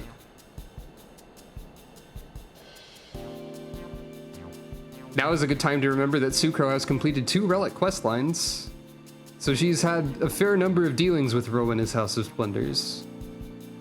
If you consider these to be canon to the Sucro story. I'd sooner suggest that they sell their souls to a Voidsent. I will not deny that we too had our misgivings. Every man, woman, and child of Reverend's Toll well knows her reputation. But 'tis better to have such a ruthless merchant as an ally rather than a foe, is it not? As discussed as is physically possible through my audio output device, Rowena. Rowena. Oh dear, I didn't expect Callie to say it that way. That's kinda silly. Let me see if I can add some more disgust to this. Hold on. If I remember this correctly.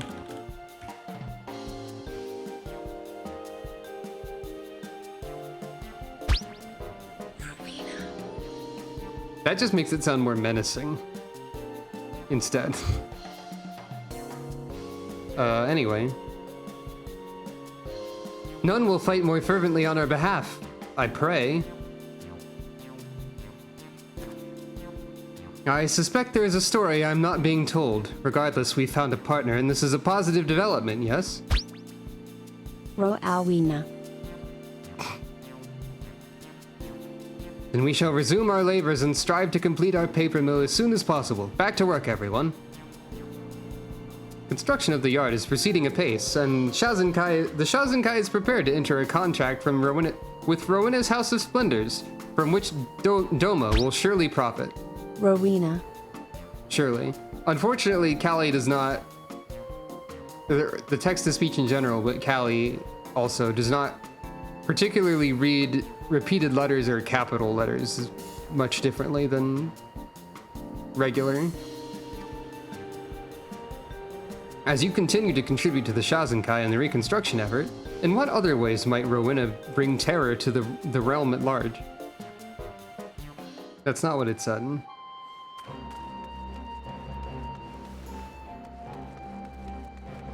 It might as well have said that, though. Any other things from the donation basket? Nope. However, I can check my retainers. By the way, the reason I mentioned Oblethwaza loves pinwheels is because this pinwheel that's sitting in my inventory is in fact something Oblethwaza brought me once. Given how I like to imagine Oblethwaza as like conveying no emotion whatsoever through her face and speech, I can only imagine her holding up the pinwheel and making it spin and then just saying, yay, in the most emotionless way possible. This is canon Oblethwaza behavior. She loves pinwheels.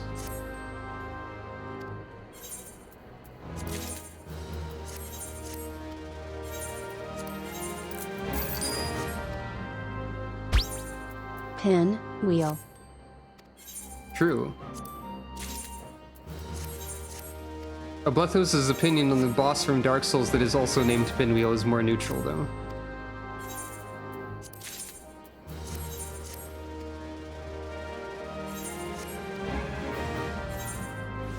Pinwheel Dark Souls is one of the most unintentionally funny bosses in a From Software game that I've personally played, due to how quickly Pinwheel explodes. I don't know why Pinwheel is so weak, but they are. Which of these is technically closer? Probably right. I could save money by teleporting and then... or by using return and then teleporting, but also, nah. I forget what's specifically jank about Pinwheel, but there's probably something. The other thing Pinwheel provides us is the, supposed to be much earlier in the game. That makes sense. The other thing that Pinwheel provides to everyone is the masks that were PvP meta and thus became infamous and mimetic. They were already kind of mimetic by default, but the fact that they were just used in PvP often only solidified that.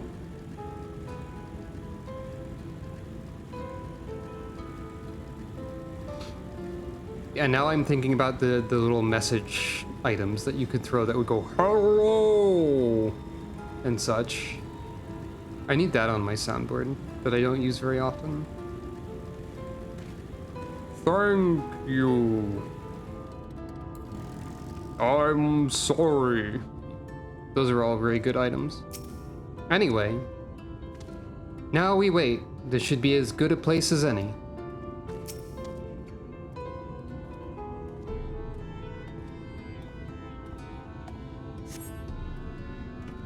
Who's ready for Eulmore? I'm not. Here they come. It's clown time. Ladies and gentlemen, your attention once more. What a day it's been for the folks at our door. We've welcomed a peddler who made pearls from a plum, and now we've a place for a painter of a plum. So come along and don't be slow. It's time to let your colors show.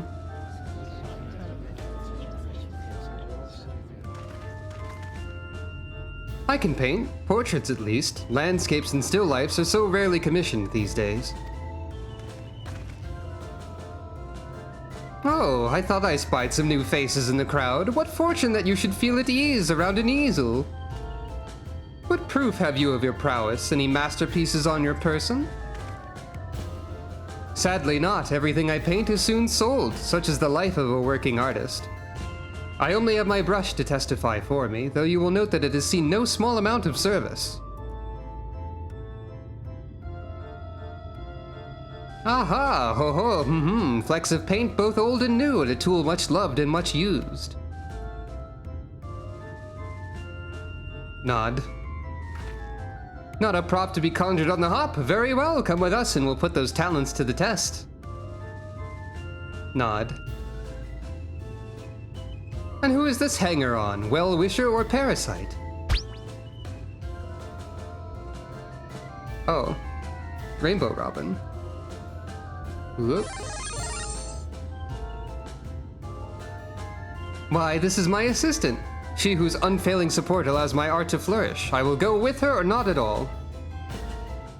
Parasite, then. We shall leave her fate in the hands of your new employer. It matters not a whit to us.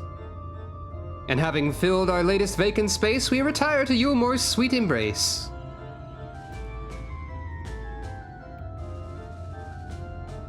Dot, dot, dot. Oh, mercy me, the mail! The meal! We almost took our leave without leaving a loving token. We must empty the sacks ere we make our way back.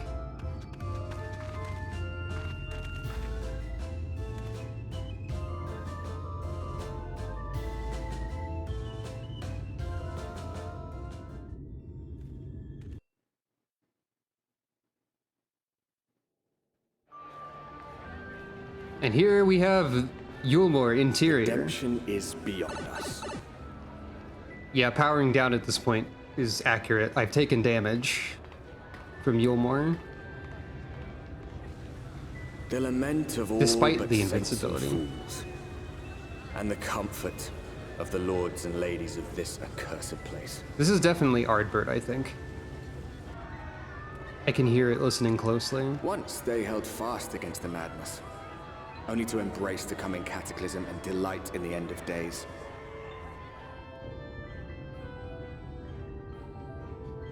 Eulmore.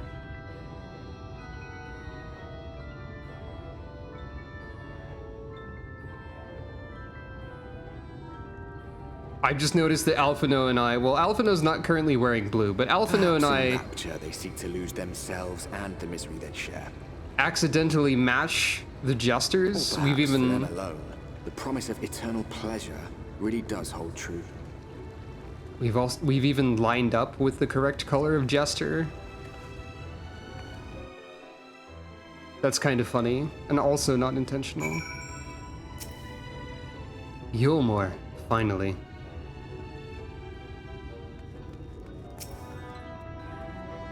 Did you need something? Oh, I've lived here for ages, 10 years at least. It was my mother who brought me, though she's dead now, of course. It's funny, I ought to feel sad to think of her, but I don't. Don't feel much of anything anymore, really. I suppose there's not much point to it. I have nothing. Nothing to love, nothing to hope for, so why bother? I know I'll never get up there to Eulmore proper. I'll live here, stealing their scraps, and then I'll die here, that's all. Wow. It's called the... What is this place? It's called the Derelicts, after those hulking shipwrecks from the flood, I suppose, though these days there's nothing in the whole bleeding place that the name doesn't apply to.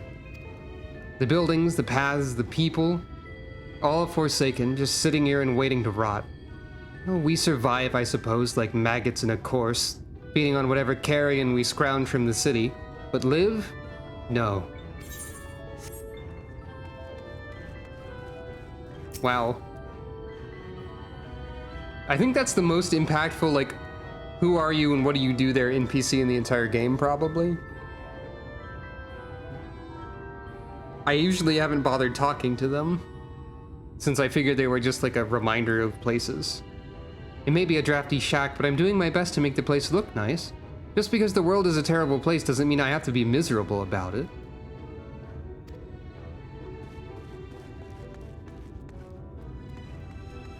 It is indeed the world's sharpest class divide, especially now.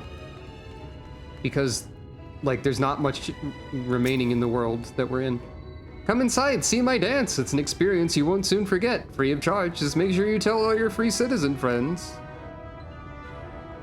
Watch my dance. I see. Architects who use subtext. And yeah, also, I didn't comment on it, but it does look like an Amano art sort of design for a city. Looks even grander from this angle, eh? Eh? Welcome, welcome to the city of final pleasures. Feel free to weep at its magnificence. No? Not even a single tear? Well, moving right along then. Questioning head tilt. Our first task is to register you as residents. You know, make it all nice and official. We'll smooth the way, so you just need to put on your happy faces and head through to the Joyous Hall. Or to Joyous Hall. Notice that they've stopped rhyming.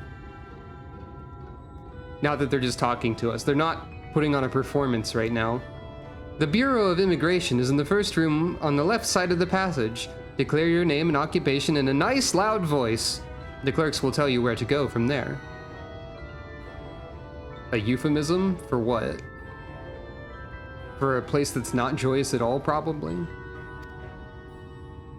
Oh, and pay no mind to those folk off to the side of the road. Much like the hopefuls in Gate Town, they haven't earned the right to enter the city proper.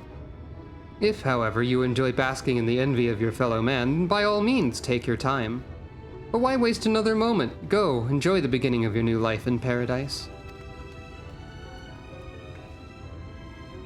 That's fair. I think euphemisms in general, when vague, are probably something that I'd prefer not to be mentioned, given what they're usually for. The Bureau of Immigration, was it? I suppose we'd better show ourselves willing for the time being.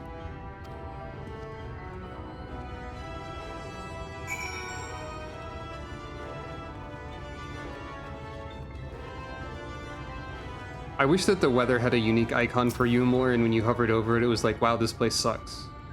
And that was just the weather somehow. But it's still everlasting light. You've been permitted entry? Huh. Well, just be sure you go directly to the Bureau of Immigration once inside. Yeah, smug, exactly. The Joyous Hall. I guess it's just the Joyous Hall because it's the entry hall where everyone is like, yay, I got into Eulmore. And that's probably it. Huh, if you must know, I'm here to register this man as a bonded citizen and instruct him on proper manners, of course. I can't have him embarrassing me before my peers.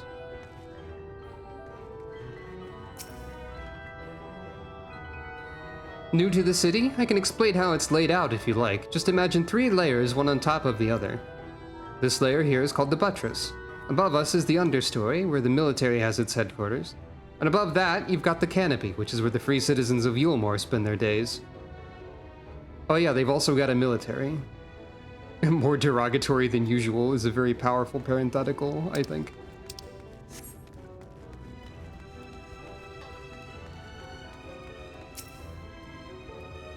We do get the occasional charlatan pretending to have permission to enter as a bonded citizen. Taking care of that sort of riffraff is my job. The Bureau of Immigration. And also registration. I'm becoming a citizen! At last! I'm so excited that my hands are shaking!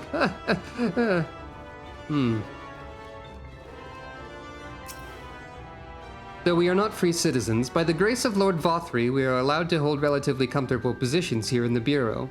We'd never do anything to jeopardize that, understand? Chuzum. Maybe he's a Pokemon trainer.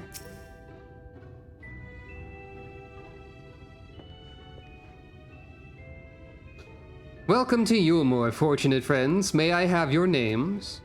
I am Alphino, an artist, and this is Sucro, my assistant. Ah, yes, I was informed of your imminent arrival. We can forego the usual interview and begin processing your registration papers forthwith. Now, the citizens of Eulmore are divided into two classes. There are the free, who are blessed with the favor of Lord Vothri, and the bonded, who work in the employ of the free. You will be joining the ranks of the bonded. Your duties are to serve a patron in the capacity for which you were chosen, in your case, painting pretty pictures. Should your patron dismiss you for any reason, you must find another sponsor among the free, or accept work as a general laborer. I see, and might you tell us something of the patron we are to serve? The two patrons, actually. Chai Nuz and Dulia Chai, a Mistel couple who most refer to as the Chais. They are both gentle souls, but I would ask that you conduct yourself with respect and humility, for your own sake as much as theirs. Now, a moment, please, while I complete the relevant paperwork. I love how there's a picture of just the city that we're in on the wall behind them. It's very egotistical of them, of Eulmore as a whole. Hold on.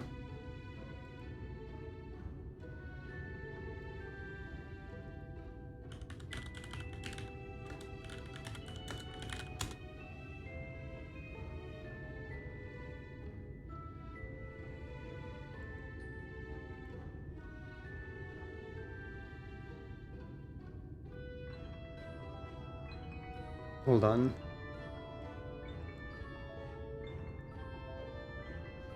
Visit scenic Eulmore. If you lived here, you'd be home by now. That's pretty good.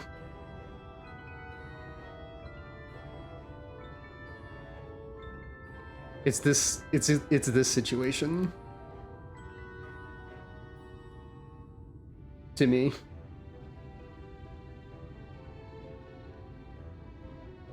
Except, I guess, if the city of Eulmore was sitting at the desk. Somehow. This is Spider-Man desk meme.jpg. Or whatever this image was called. All in order. These are your registration documents. Take those papers next door and submit them to the clerk. Once they've been stamped, you will officially be Eulmorean citizens. He does speak for the city of Eulmore, and his uniform is basically the clothing equivalent of the city of Eulmore, so... Eulmore Gaijin. You can't say things like that, just out of nowhere. It's dangerous. That's a dangerous phrase. Enjoy your new life in paradise. Bow.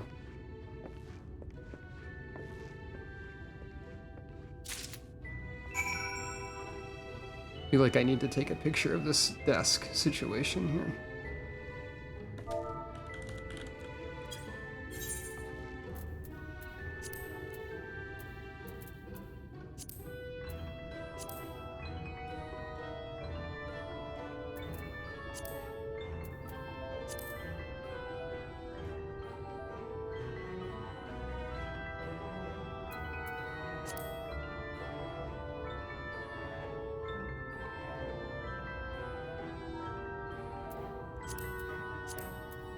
Me being unnecessarily artsy with my photography.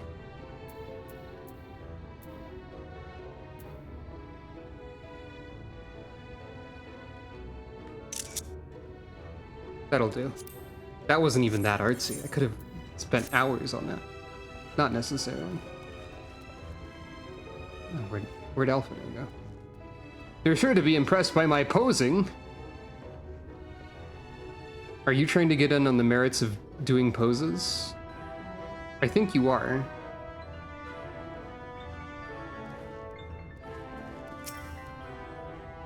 Welcome to the Bureau of Registration. Papers, please. A set of documents required to register as a bonded citizen of Eulmore.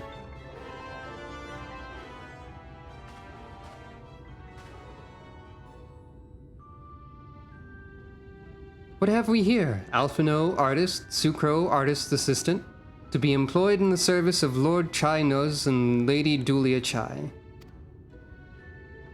Yes, everything seems to be in order. Your registration is hereby approved. I think it best that we deliver you to the Chai residence before... Sniff, sniff. Oh dear. You smell hideous. Huh? What? Did you crawl here through a ditch? It's like an unholy miasma of dust and sweat and the musk of some unwashed beast. Proceed directly to the delousery next door and scrub yourselves clean. Use whichever showers are free. After you've rinsed away that stench, you want to splash yourselves with this perfume, liberally. Once you've made yourself presentable, then you may proceed to the Chai residence. Cornen, the guard by the stairs, will give you directions.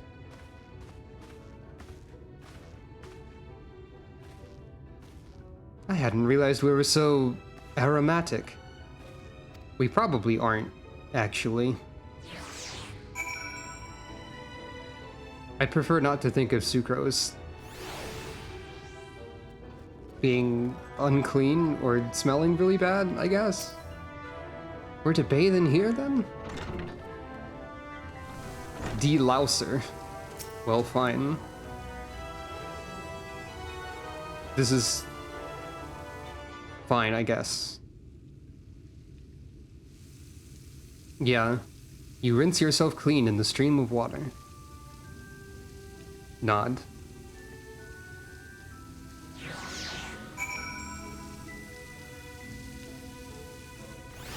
Attuned to the shower head.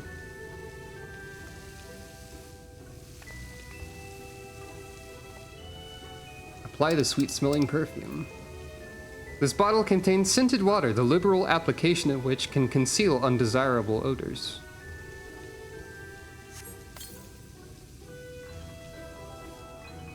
You apply the perfume as directed, and the delicate scent of roses fills the air. Fine, I guess.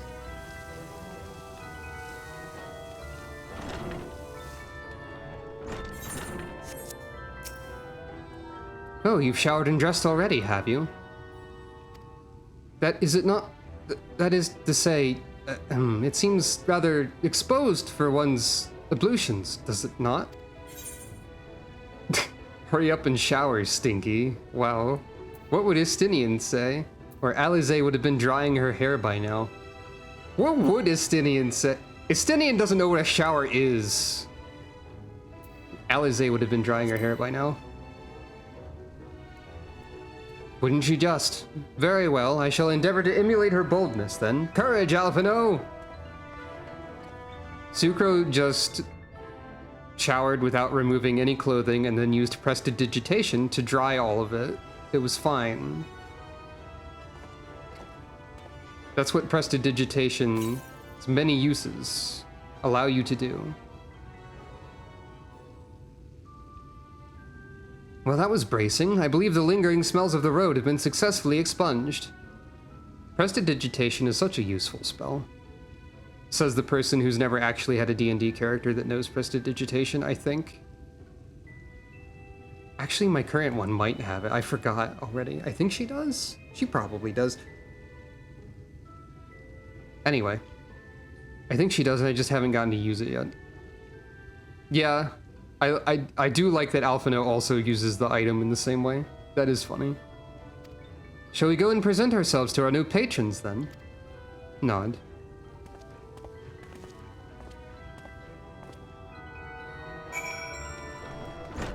God, if it really was... like, it's slightly different from a stock glass shattering sound, but imagine if it really was exactly a stock glass shattering sound.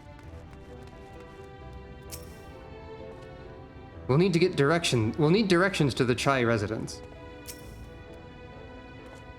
You're looking to present yourselves to the Chais, are you? Let me explain how the city's laid out then. Imagine 3 layers, one on top of the other. Okay, you're explaining this again. So if you want to find your new patrons, you'll need to keep climbing until you run out of stairs, then look for the Grand Dame's parlor. They'll be in there, like as not. Did I attune to this Aetherite shard already? Or Ethernet shard? Yes.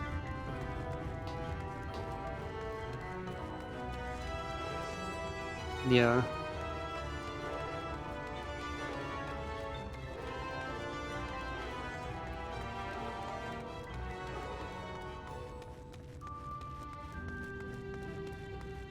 Stairs.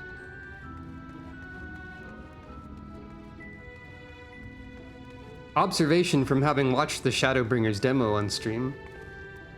You may recall, Thancred was running down a lot of stairs with someone that were shaped not unlike these. Welcome to the Eulmore Army headquarters. That said, there's likely not much here to interest you. Well, there's Clan Nutsy shenanigans. There's a board. I do need to attune to Aetherite. There's, jail, I guess.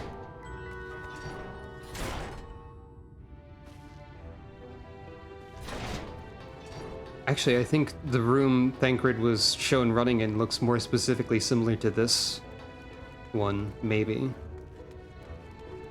From what I recall. Carbuncle.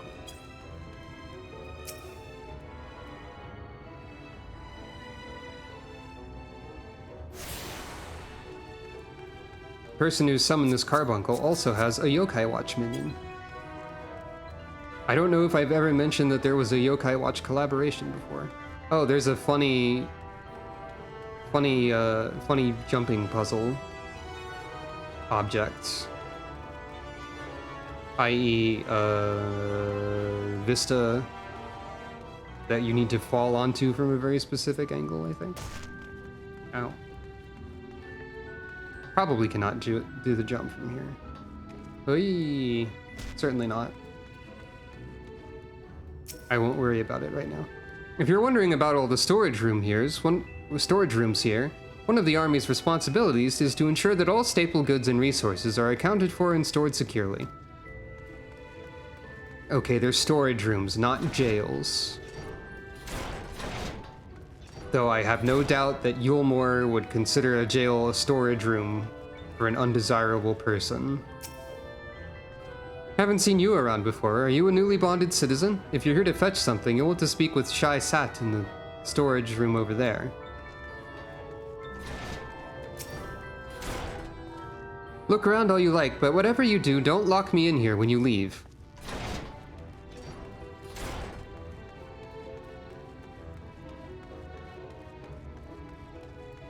It's important to look around. I do believe I attuned to this. Yes. It's me, the one who promptly forgets whatever she just did.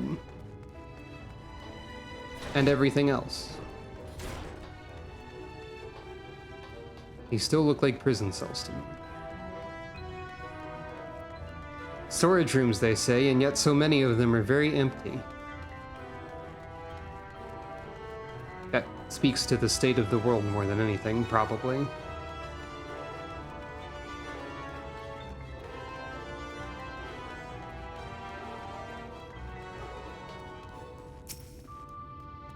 The canopy is designed to be a pleasurable space in which free citizens might spend their time, so mind yourself. I will not hesitate to remove you at the first hint of incivility.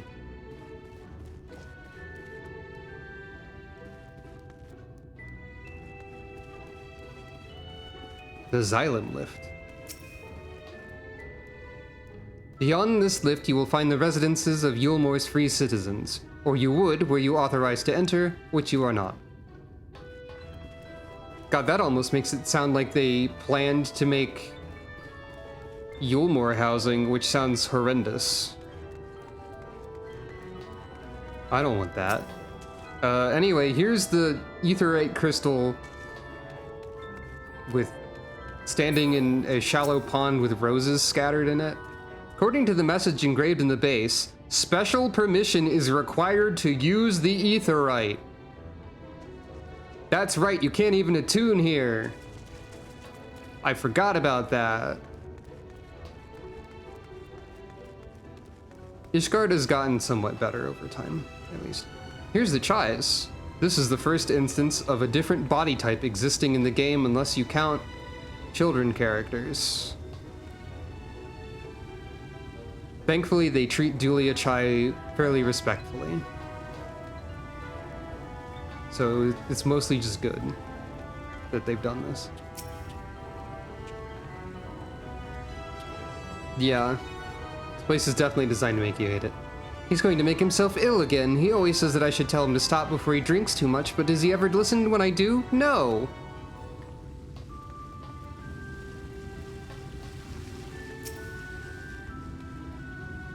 I may have overindulged in wine a touch, though does it matter?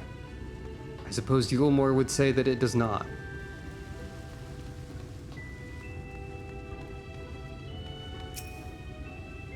Well, what is it? Spit it out then.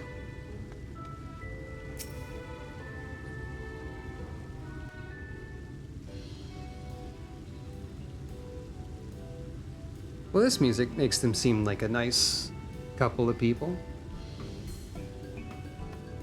I don't know why Sucro is surprised. Oh, who's this then?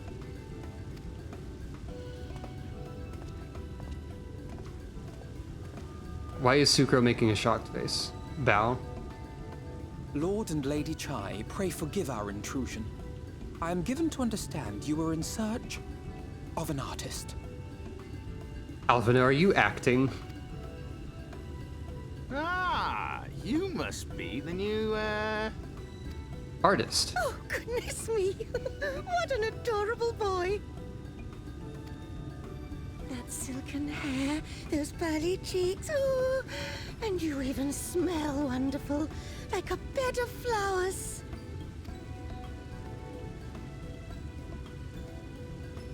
We were given perfume, I I suppose. approve of this one, dearest. I am positive he will paint us the most delightful pictures. Yes. Well, as long as he paints better than that talentless wretch we sent packing last week. So they did fire the previous artist. Wonderful, wonderful. Welcome to Eulmore. Alphino, if it please you, my lady. And this is my assistant. I guess I'm going to interpret Sucro's original shocked face as just being surprised that they implemented a new body type, and not as any sort of negative interpretation that I could think of for that. Which is a little bit fourth wall breaking, but it seems especially rude for her to be surprised there, and I don't really like it. Sucro also bowing. Your assistant? I've heard of folk bringing in family members, but this seems a bit irregular. Aren't you a little young to have a protege? That could also be a reasonable interpretation. She wouldn't be used to decadence. I just quickly jumped to I quickly jumped to negative conclusions and doubt and that sort of thing. Anyway, Chinas, you have no idea how often artists need armed guards in this world, so it's fine. We are family in all but name, my lord. Though we share no blood, we have stood by each other through life's many challenges, resolved to prevail together or not at all. That is true. Of all people, 'tis she who best understands my work.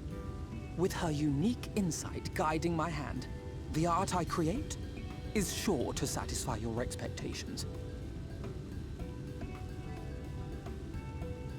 Yeah.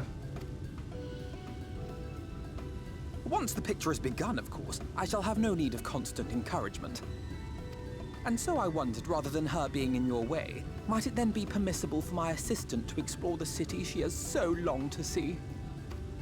Out of gratitude for her priceless contribution to my art, I thought it only fair that I make this humble request on her behalf. Oh, did you ever hear of such devotion? Of course your assistant must have her wish. She shall be free to roam to our heart's content. I guess he's doing pretty good at acting. Isn't that right, darling? Dissemble? I don't know what you mean by that. Oh, yes. Yes, of course, dearest. Quite right.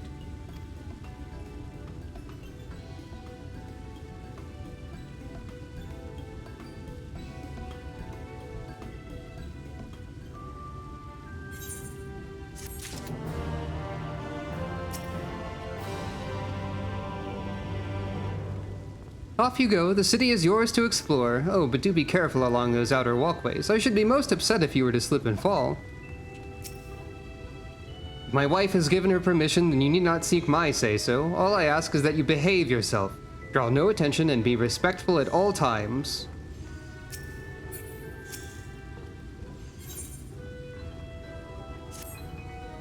Now that you've the opportunity to experience Eulmore, I suggest you make the most of it. Explore the city top to bottom.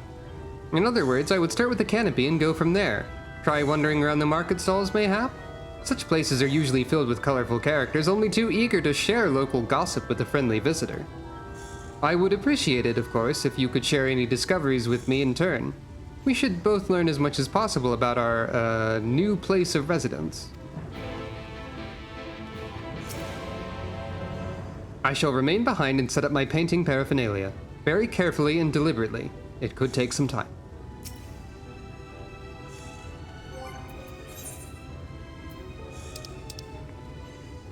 Why was I looking at my inventory? Anyway.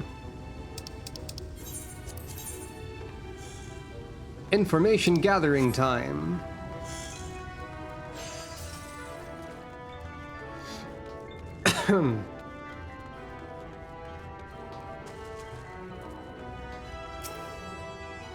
Welcome to paradise. If there's anything that you require, our fair city will provide, and I'm certain that you will absolutely love it here.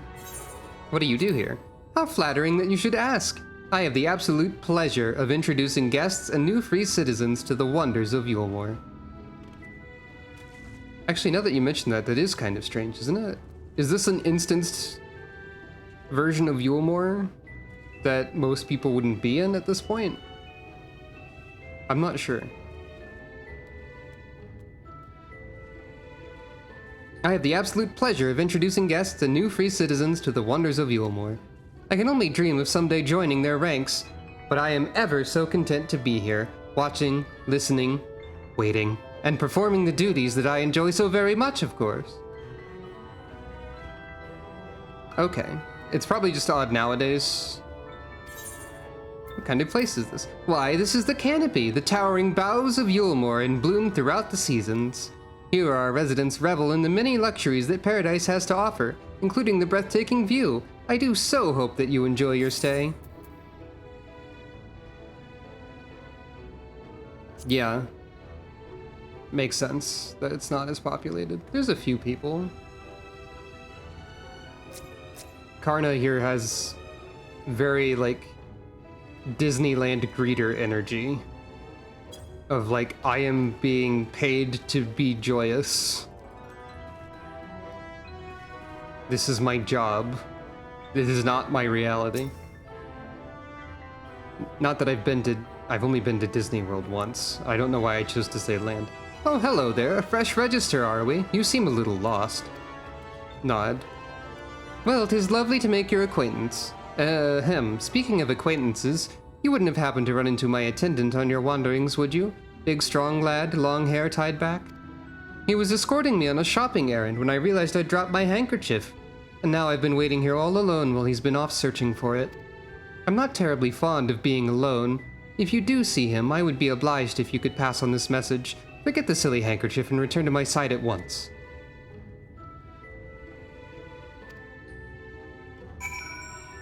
It is odd to me to see these areas so sparsely populated, as you put it, because last time I was here, this was the latest expansion. Okay, there's more than one person with the Dulia Chai body type. That's good. The view is absolutely gorgeous, wouldn't you agree? How generous of Lord Volthry to allow the deserving to partake of it.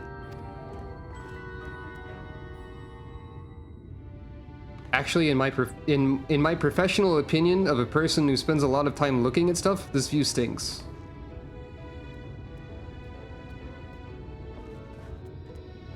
And it's probably Vothri's fault that it sucks so bad.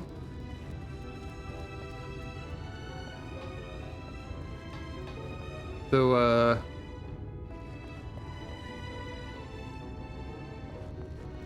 I'm noticing something about this view is that Gate Town is extremely, like, mostly blocked off from the view, probably on purpose.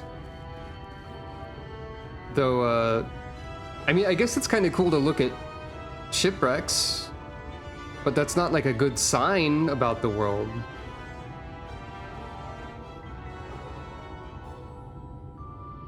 Oh, if you pan up, you can hear the sky.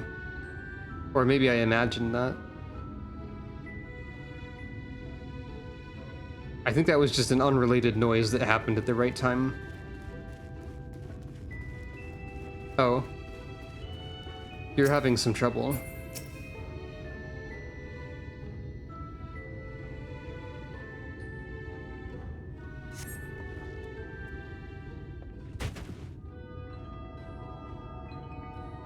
Wicked White, that was too close. Thank you, friend. I don't know what I would have done if you hadn't come along. I was trying to rescue my lady's handkerchief, you see. The wind must have blown it over the edge, but luckily it caught on something. I thought that if I could just stretch out far enough... You must think highly of your mistress. I'm supposed to be polite. She is my entire world. Without her, I am nothing. When I first came to Eulmore, I thought only of improving my lot in life. But there was so much more to this city than wealth and plenty. There is no war here, no conflict. The residents all treat each other with warmth and respect. My mistress has been ever so kind to me, and I can think of no other place in Kholusia where I could possibly be happier. Sorry, I might have gotten a bit carried away. I find it hard to stop when I start counting my blessings these days. Please, you should come with me to meet my lady. Once she hears of your deed, you'll be witness to her generosity firsthand. She actually sent me to find you. What? Lonely, you say? Curse my clumsy feet, I must return to her immediately.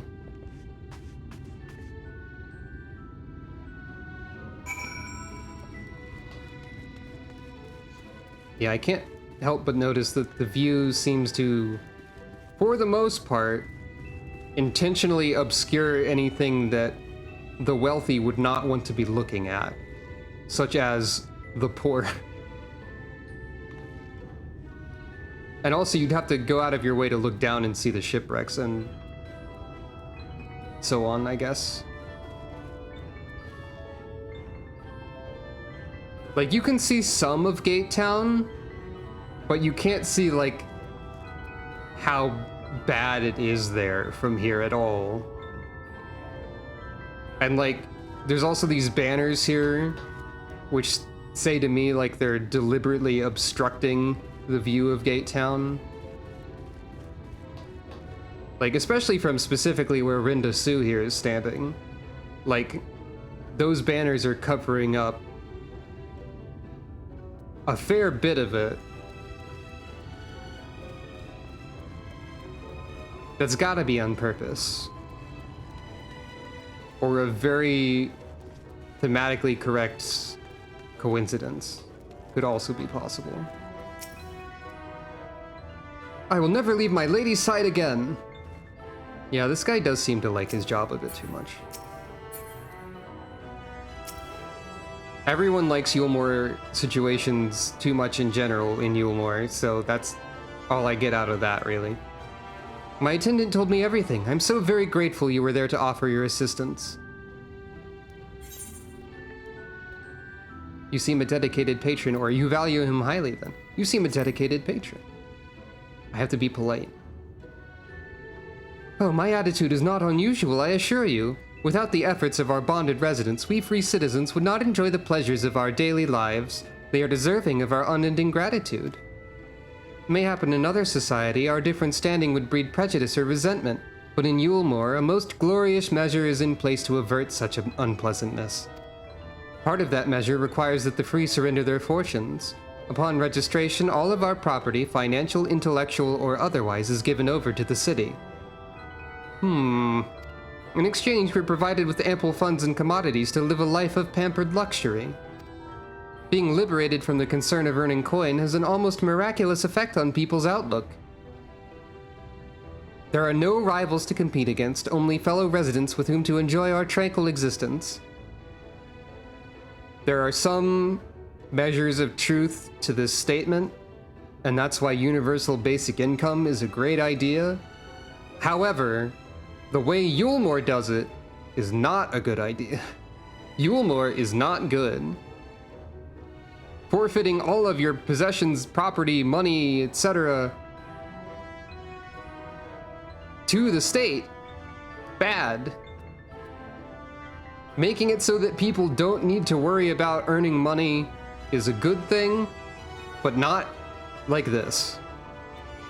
Backporting wealth inequality into socialism is an interesting way to put it. Now, if you'll excuse us, I must see what the markets have to offer as a reward for the return of my handkerchief. Oh, and I've not forgotten you, of course, our courageous messenger turned rescuer.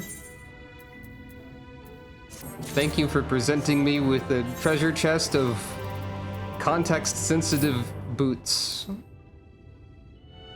Quite an impressive feat, I suppose. Dang it, that's accidentally a pun because they're afoot equipment. All this talk of relying on the bonded, and I haven't given a thought as to what your duties might be. I hope I haven't interrupted your work unduly. I'm an artist's assistant. A tour of the city, is it? Then you must really visit the Beehive. It's always buzzing with activity. Local humor. Anyway, a lady by the name of Tista Bie usually has her seat near the entrance. She will gladly speak with you on any number of topics, assuming you find yourself on her good side. I hate this part, cause the Beehive is the horny district of Eulmore.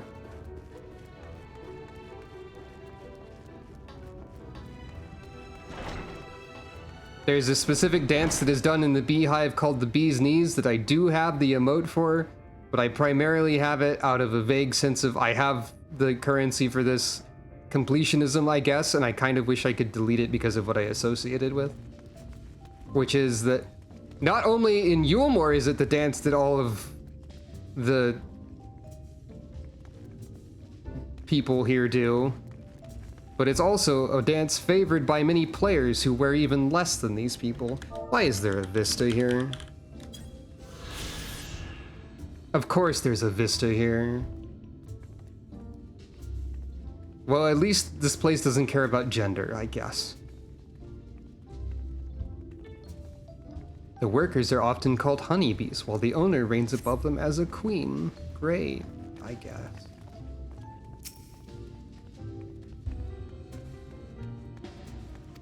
I'm probably gonna not read what's going on here too much.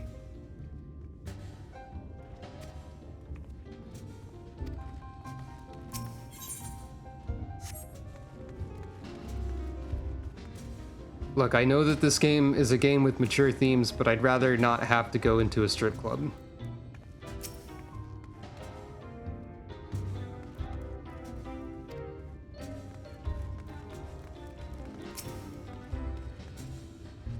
Welcome to the Beehive, my little drone. Groan. Seeking the sting of excitement to liven up your day? No. Folk are new to our happy colony. It's the nervous fluttering always gives them away. Why don't we play some cards? Quick game of high or low. It's simply a matter of guessing who has the bigger hand. Hooray. They implemented a card game minigame that is never used anywhere else, arbitrarily, I guess. 3 cards for you, 3 cards for me. You flip one of yours over and I flip 2 of mine. I don't think this is used anywhere else. It's just arbitrarily here. Will your total be higher or lower than mine? I think, given that you've drawn a 6 and a 5, it's probably a fair bet that I will have lower. And because I have a 2. That seems reasonable to me.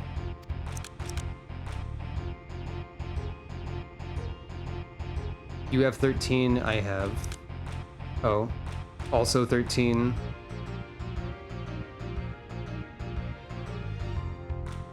Me forgetting that cards go above 6 like they're... imagining like they're dice. That's a draw! What if I was just stuck here for the next 3 hours? It seems we came out equal, but as lovely a coincidence as that may be, we still need a clear winner.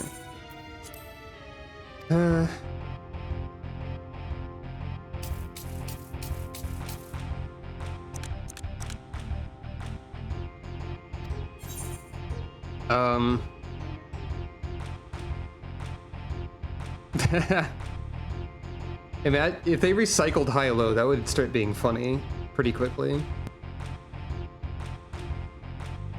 Well, I have an 8.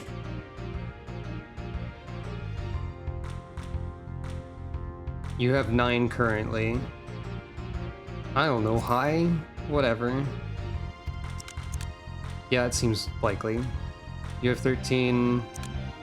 Yeah, I have 19. I win! Can I leave now? Congratulations, your guess was right. Usually I'd concede defeat at this point, but what do you say to a rematch? One more win, then we'll talk about that favor. Fine, I guess.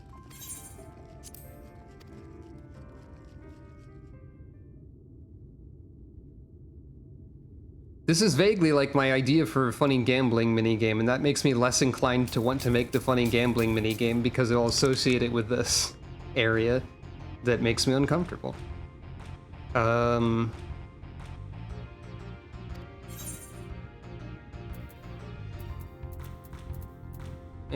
High, I guess. I don't know.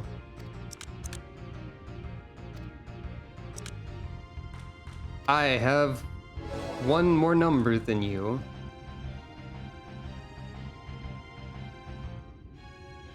Well, well, would you look at that? I think you've got a knack for this, newcomer. Congratulations, victory is yours, as is the prize I promised. I accidentally skipped that dialogue, but it's fine. How delightfully wholesome, but if knowledge is what you want, that's what you shall have. Get down from there, unlucky rabbit minion. In my humble estimation, the most wondrous thing about this town is how safe we are from the Sin Eaters. They say Lord Vothri was born with the power to command them, which means no Eulmoran need ever raise a weapon in defense of the city. I'm going to assume that the text box I accidentally skipped was one that was very good for me to have accidentally skipped, given that it's me and where I am.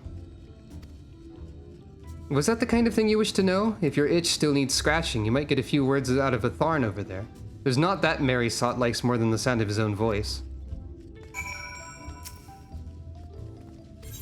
No, I don't want to play... don't say things like that to me! I'll kill you with my sword! Ah! I'm having a strong reaction to this place, sorry. Was that new to Eulmore, you saying? Let me just arrived and you're already looking to peel away the layers of mystery. Thought you were going to say something way worse. I'm all for chatting, but you need to slow down and enjoy life, my friend. I can tell you what, you hop up on stage and give us a dance first, and then we can have our little talk. Time to uninstall my computer. Goodbye, everyone. I'm leaving.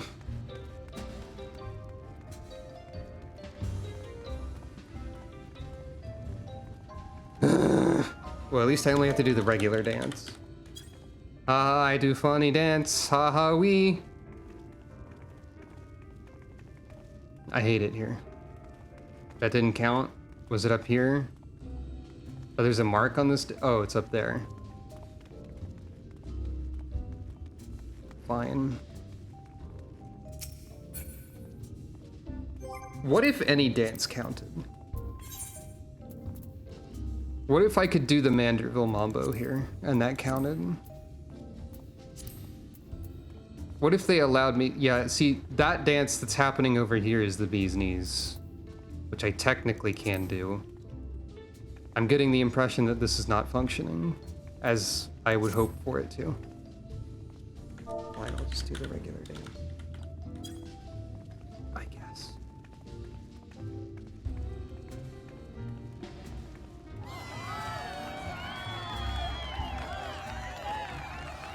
At least people are cheering for Sucro, I guess. I hate Sucro being in this context. I don't think I like people cheering for Sucro in this context either. Now that was a show. So what was it you wanted to ask me? Ah yes, something about our fair city. I can tell you it wasn't always so peaceful as it is today. The Eulmorean army may be the very essence of military might, but even our forces saw grievous losses in the war against the Sin Eaters. Things changed for us, around 20 years ago now, when the old ruler's son came to power. He's got this way with the Eaters, you see, turns them docile as house cats. I wouldn't be exaggerating to say they've become something of an ally to Eulmore, no longer an enemy to be feared. And yet elsewhere, there are still fools who insist on fighting their losing battles. Ha! A toast to Lord Vothry. You've gained a preliminary sense of the city. The Chais and Alfno will be expecting your return. That crowd cheer is also in Lego Stunt Rally? That's very good news, thank you. Wait. Oh, that's like a schedule, I guess. I guess? Well, I hope I never have to go into that establishment again. I'd like to clarify that I have nothing against that type of establishment or line of work in terms of thinking it is not something that should exist, or that the lines of work that are related to such establishments are bad in some way. The people who have jobs and stuff of that nature, that's fine. I just don't want to have to interact with it because it's triggering to me. Because I have many issues. So I wish I didn't have to do that portion of the game, but here we are.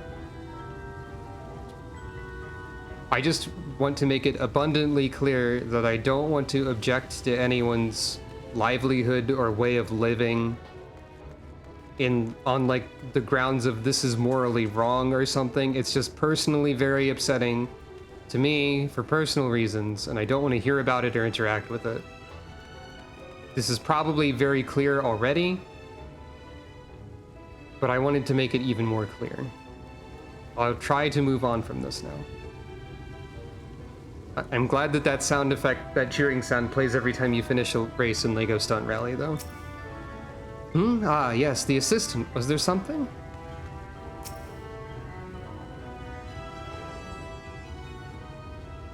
Sorry if I've upset anybody, or if me rambling about this sort of thing is upsetting in any way to anyone. Oh, you've returned from your jaunt around the city? So soon? You needn't have hurried back. Young Alphino has yet to put brush to canvas. One cannot rush good art, I'm told, or good artists, apparently. Ah, finally. Okay. I'm glad for that.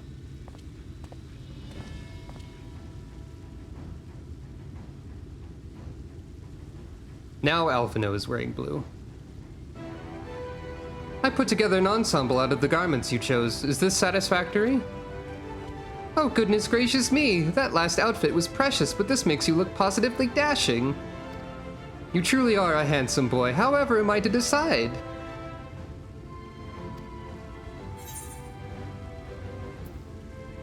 I don't recall this part of the artistic process. Exactly. The lad is an artist, dearest, not a dress-up doll. It's about time we set him to work for the reason we called him here. Must we? I do love a good painting, but I thought since we were enjoying ourselves so thoroughly... Well, I'd not... That is to say, as long as you... just make sure you give the lad time to prepare. We know who will be upset if he's not ready to paint at a moment's notice. Whatever you say, darling. So, shall we pick out some jewelry next?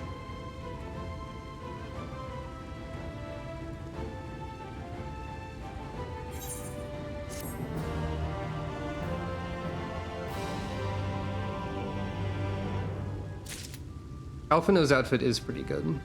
That much is true. I think Alphino looks simply precious in the more frilly fashions, but he seems the most comfortable in traveling wear. So I settled on his current wardrobe. It's not a common style in Eulmore, and I can just imagine the heads turning as he strides through the crowd. Oh yeah, Yeah, it was. Julia Chai does use some Lalafell animations. I think this body type in general, for whatever reason, uses Lalafell animations for a lot of things.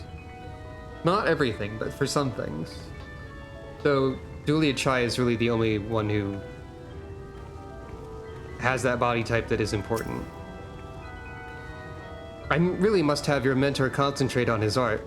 Our anniversary will be upon us soon, and I promise to have a portrait to commemorate our union.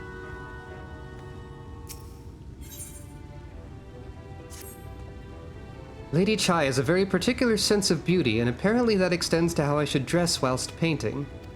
But this obsession of hers works in our favor. The time I spend indulging these distractions is time you can use to continue your explorations.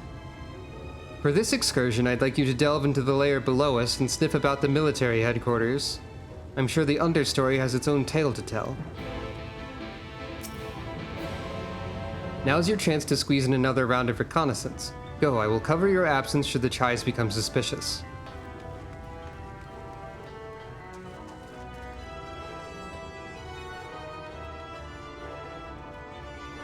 Since you can't attune to the main ether right here, that also means you can't complete the ether shard network and like freely teleport around the city easily, I'm pretty sure. Even if I were to go and like find all of the other shards, I don't think it would let me do that. Which adds another layer to how rude Eulmore is. Gameplay and story integration, question mark?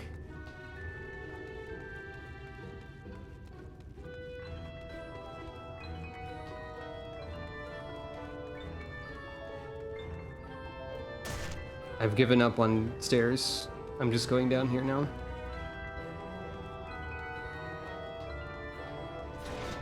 Where am I supposed to be speaking to people exactly? Most of the time, you're not any sort of welcome in Eulmore.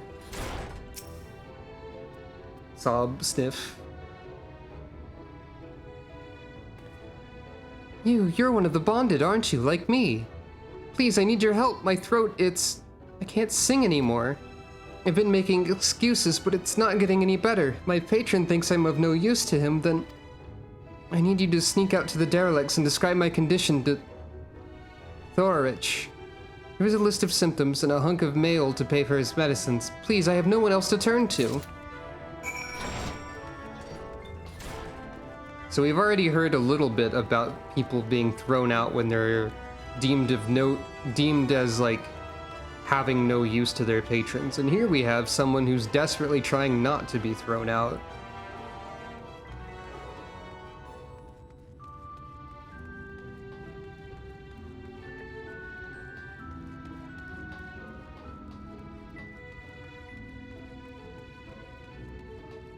Now we're witnessing that firsthand.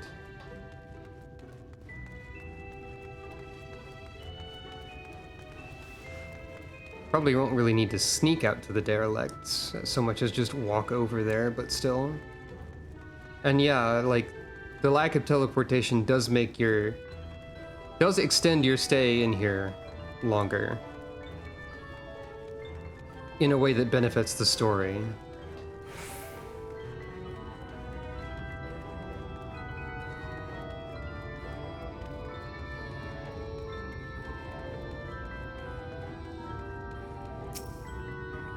$12, $13. Oh dear, you surprised me, and now I've lost count again. I never was good with numbers. Whose idea was it to put me in charge of the supplies?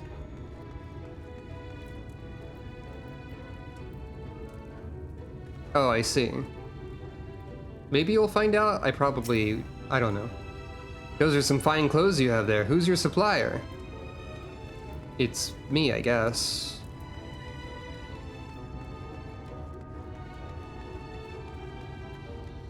Also, now we get a close-up view of the derelicts. We have an Amaro for hire. The derelicts are even worse than Gate Town. It's bad here. Eulmore's bad. Did you know that? It's bad. In Eulmore. Eulmore sucks. It's no good. The free citizens discard things without a second thought. I've already found a silk dress and golden comb here. If I can get some matching shoes and grow out my hair, I can probably slip into the city.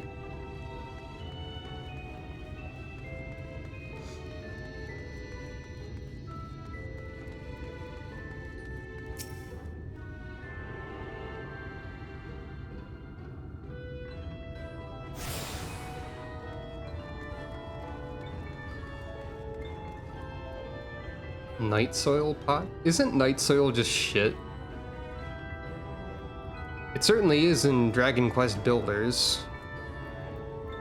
So, welcome to the shit zone, I guess. In case you didn't think Eulmore was shitty enough. The food we get from Eulmore is mainly male and the produce that isn't pretty enough for the rich to stomach. Oh yeah, that's true. I should be able to use the Ethernet shards that I found. Combined with fresh fish, though, it makes a damn fine stew.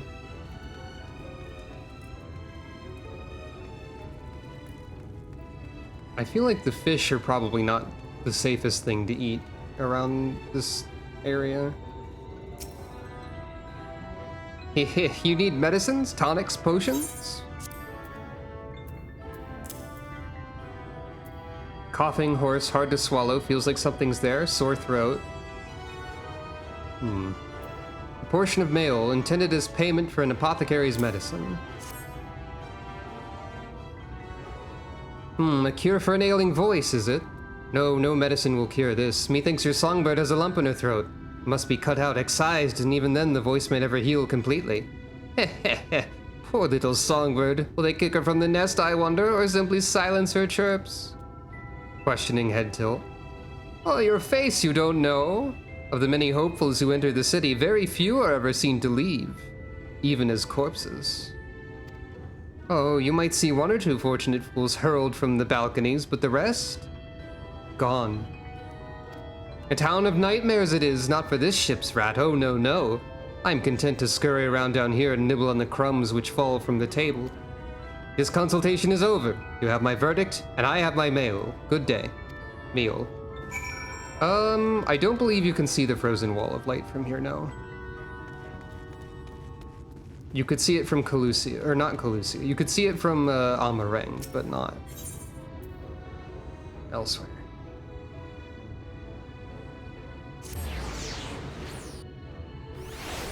This isn't a useful teleport.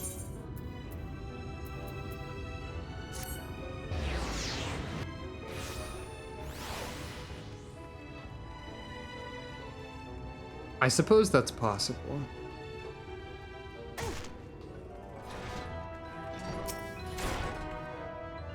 Did you get my medicine? Unfortunately.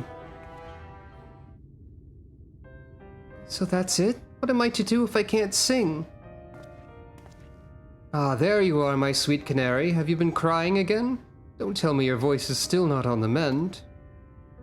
Oh, generous sir, have mercy. I've done all I can, but even the apothecary said...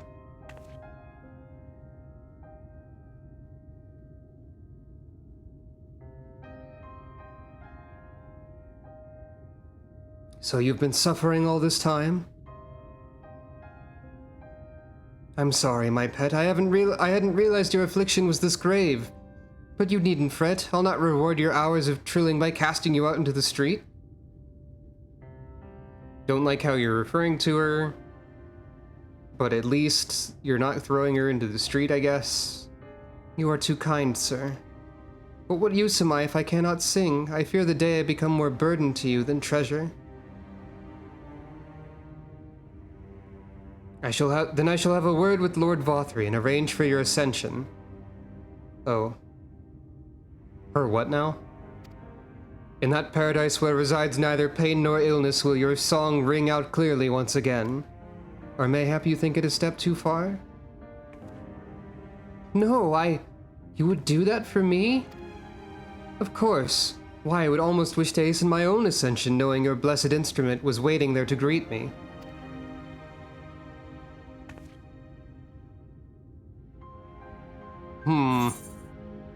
Ascension? Sorry, I'm new here? Ah, you must be a new arrival. Allow me to explain. As all know, the Sin Eaters exist to devour the sinful, but also do they serve to gather the souls of the innocent and shepherd them unto celestial paradise. It is through Lord Vothri that we learned this truth. It is through Lord Vothri's grace that the free people of Eulmore are destined to embrace salvation. We are blessed to spend our days surrounded by love and merriment until at last we are called to our final rapture. Even the bonded may find a place within that host should their patrons deem them worthy. Lord Vothri truly is a great man, isn't he? Nod. Now, if you will excuse us, we must be on our way. May you find eternal salvation for the compassion you've shown, my precious canary. Bow.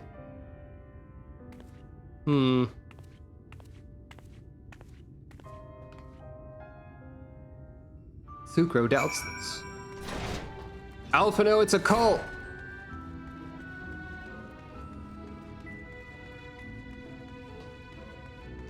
Because of course it is.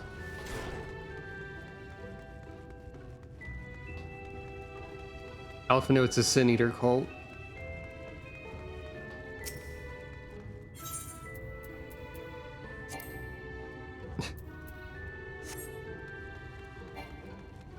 Can't really get any closer from here.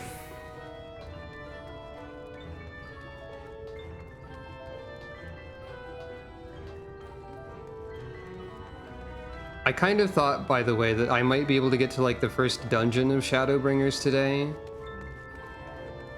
But I started late and I'm looking at the time and I'm thinking maybe not, actually. I'm not sure. Also, it's already been like 4 hours. So I'm not gonna just suddenly stop right now. Just thinking about it.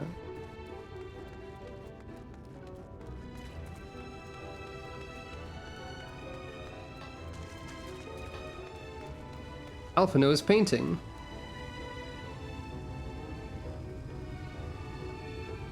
Alphino is good at painting. This is a very, like, realistic drawing of them. Or painting of them. Oh, dearest, we really should have found you some new gloves. Yes, my love, you're probably right. Alphino, it's a Sin Eater cult. It's good to see you back. You were taking so long, I began to worry something had happened.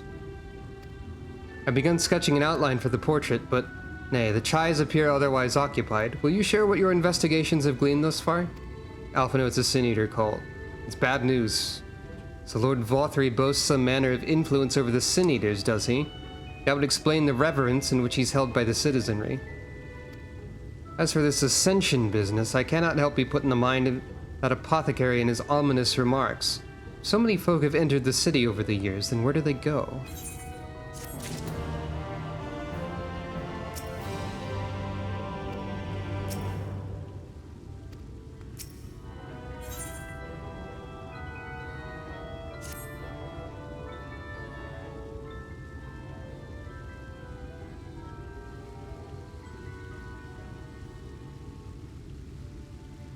I take my eye off you for one moment and you're chattering away with that assistant of yours.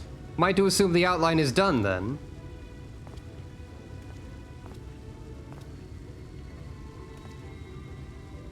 What in the blazes?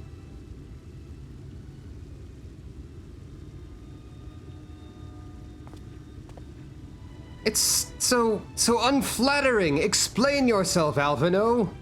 Where is your artistic interpretation? It should evoke images of affluence and nobility and overwhelm the viewer with its boundless beauty. Lord Chai, you stated that this portrait was to commemorate your anniversary. Yours being a joyous union, it seemed to me that a realistic portrayal... Realistic? I don't want realism, I want perfection. A spectacle to slacken jaws and weaken knees to make people cry out in amazement. Now fetch a blank canvas and... Screaming Man says, "Ah!" I say, did that come from above? It's clown time. The clowns are here to announce that people are being thrown off of the building. Ladies and gentlemen, your attention please. A tale to make you quiver and your noble blood freeze. There was a villain on the loose, set to ruin our fair city. But our lord has got him now, and his fate will not be pretty. Yes, the hammer of justice is poised to come crashing down. And one and all who'd watch it fall are invited to join his lordship in the offer.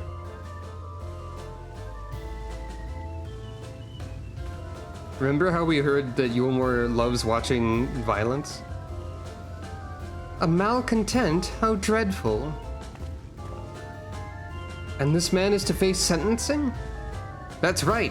In fact, if you're curious, it might be worth you going along for the experience. The offer they mentioned is part of the Emergent, the level above us where Lord Vothry resides. Ordinarily, you would be barred from entering, but it seems they'll be opening its doors for the next little while. The crown lift will take you up there. I feel like you should be careful with your phrasing of what you just said.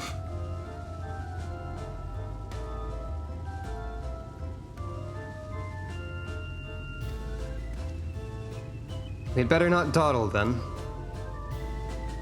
It's alright. Everyone just needs to remember to be careful.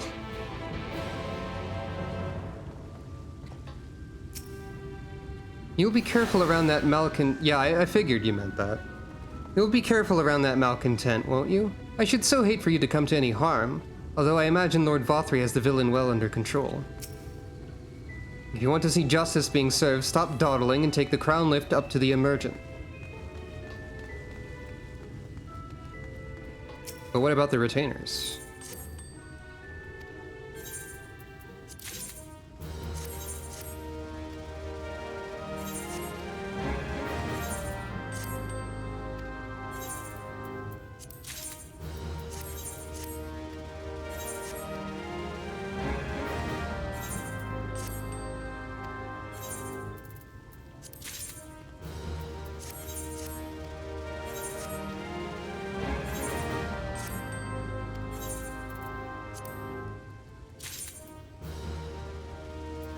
I don't think that's better than my bracelet, probably, but I can check.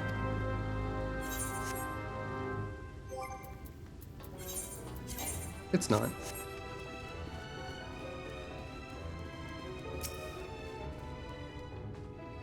Joining the crowd up there.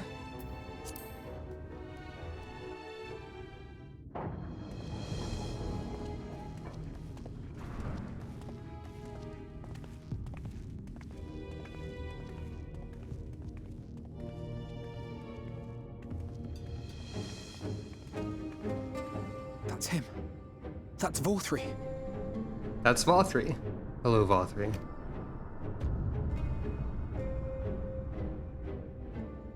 It is this music again.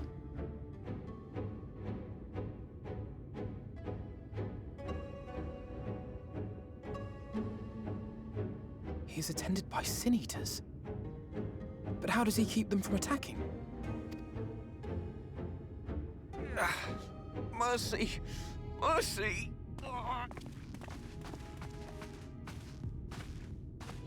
By the 12.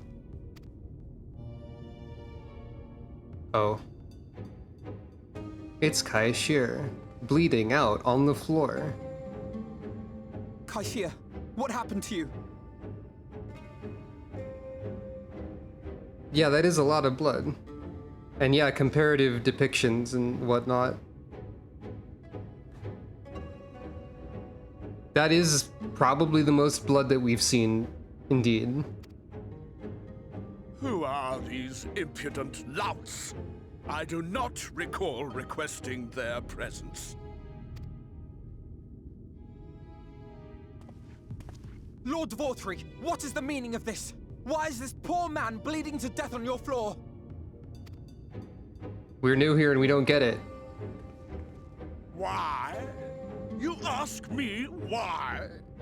Because criminals must be punished. And this man is guilty of fraud. He came to us, claiming to be a man of business. Yet his subsequent conduct has shown him to be anything but. Eulmore is a city built on love for one's fellow man. Those who have naught to give and live only to take are a blight upon our society!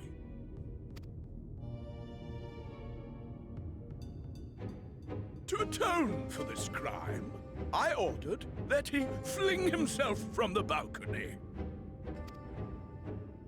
And he had the temerity to weep.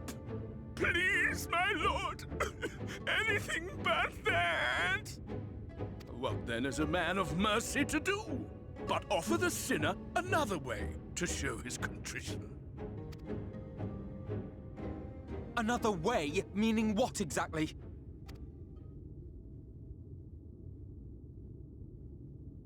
Sin-eaters are part of Eulmore's society, but they must be fed with ether. Living ether. So, I demanded an offering of flesh, carved by his own hand, from his own hide. And still, he could not do as I asked. A wholly unsatisfactory performance. Yeah, I agree with Sucre there. Place here by fraud, but his actions were driven only by a desire to share in your paradise. I don't have an expression for being angry. I felt it unnecessary. I forgot about how it would seem more appropriate during scenes such as this. Perhaps I will just do this. Yeah, that is correct. This is messed up. That you would cast him out, I could almost accept. But to humiliate him thus, to demand his very life? Is this truly the way of Eulmore?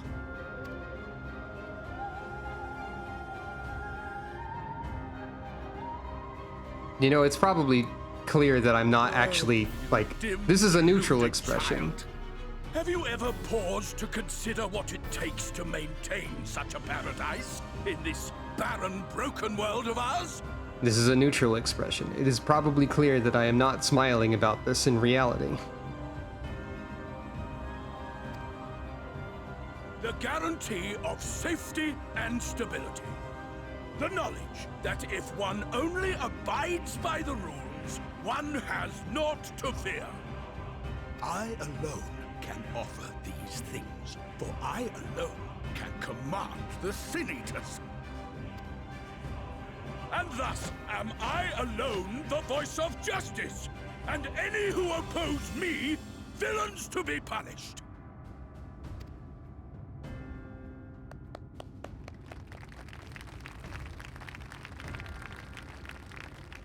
Sucre wants kill. And people call this paradise.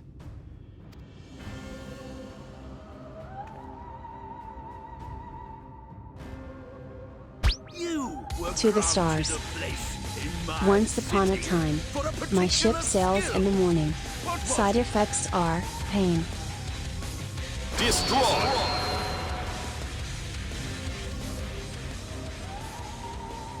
I guess Vothra is destroyed, maybe?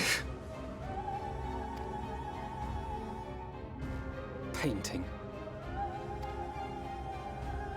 Oh, an artiste!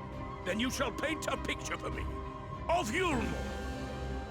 If I find your art pleasing, then I may excuse this display of insolence.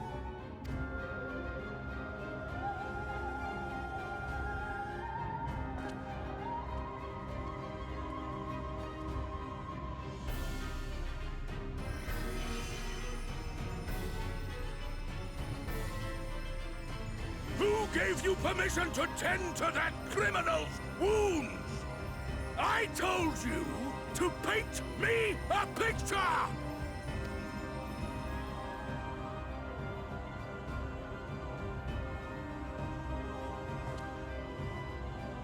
What you need is a mirror, not a painting. It will capture the horror I see before me far better than I ever could. That's what you were aiming for.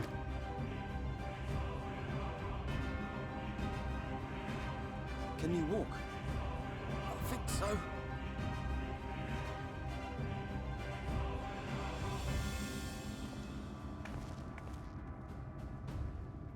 That is a pretty good line, though you could easily view it as an insult to his appearance over everything, Just insult me? which has its own issues. But it's more of what he represents that Alphino is aiming at, I think. I'll kill them! I'll kill them all! I'll enslave their minds! I'll torment them! Torture them! Then tear out their hearts!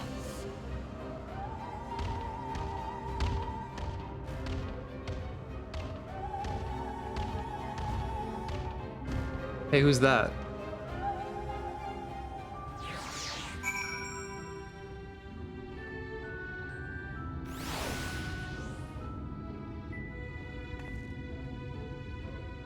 And yeah. Thank you, again.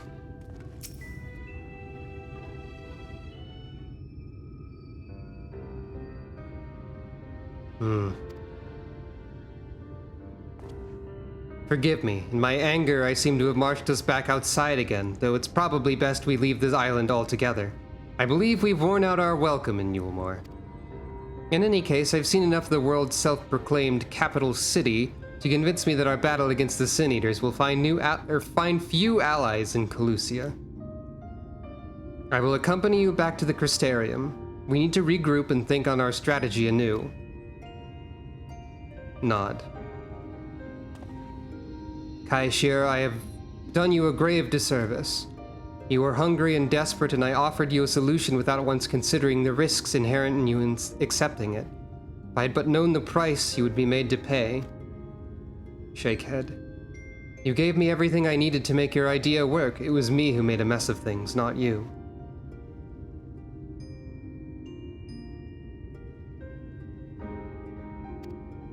But even after all the trouble I caused, you still stepped in and saved me, and now Lord Vothri wants us all dead. Yeah, I think Alize's side is a more abruptly shocking introduction to Norvrant, but I would personally say that this side of things is probably more upsetting overall. To me. But I think Alize makes a better one to do first for the story. Because I think it makes sense to have like a strong introduction to like the monstrous threat part, and then be introduced to the more insidious undercurrent of the threat and the ongoing situations. I feel like that's I think that's good for the pacing and presentation of the story. Why not come back with us to the Crystarium? I'm certain we can find work for you there if you're willing.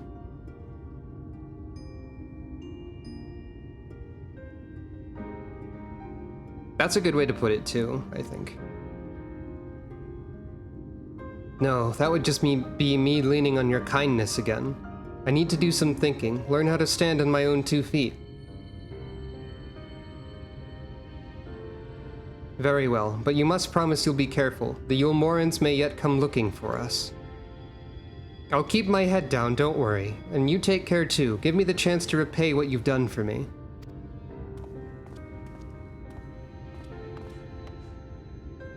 Alphino! Lord and Lady Chai. What in the blazes did you do? They have the entire city looking for you. I took a peek at your unfinished portrait, Alphino. Now, I've had many a beautiful and striking picture painted for me, but there was something about your work.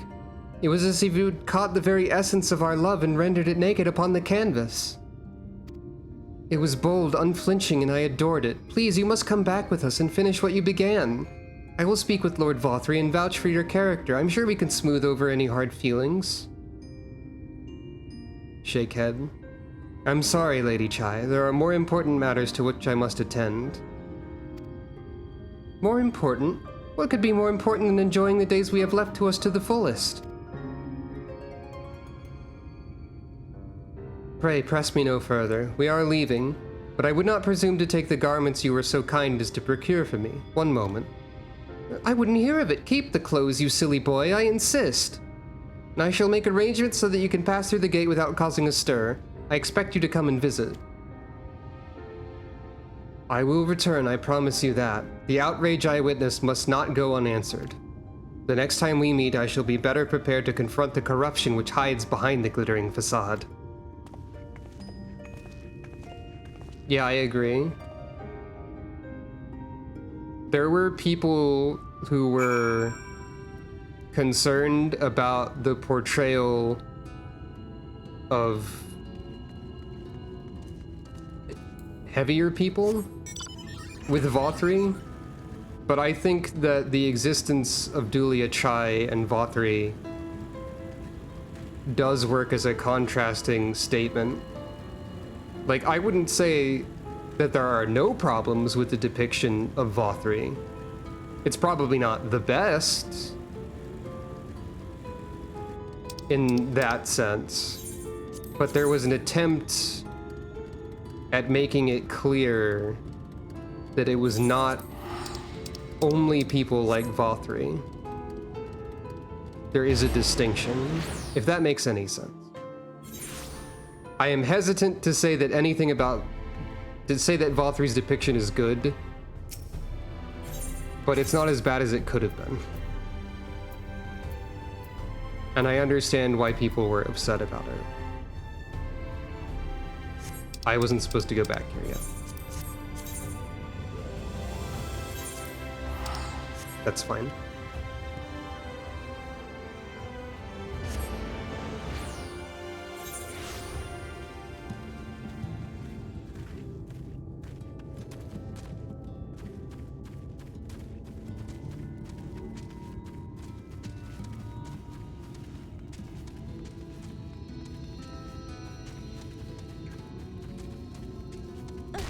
Ow. I feel like Sucro wasn't making the fall damage impact sounds with her voice as much before. And now I'm feeling bad about Sucro taking fall damage more than I was. Thank you, my friend, for staying at my side through this whole sordid endeavor. Whilst not quite the joyous outcome I'd hoped for, our efforts have nevertheless answered a great many questions. Suffice it to say, our plans for saving the First are unlikely to involve the aid of Lord Vothri and his subjects. I guess. Come, we must speak with the Exarch and chart a new course. This is far from over. Okay, we are taken back to the Cursterium.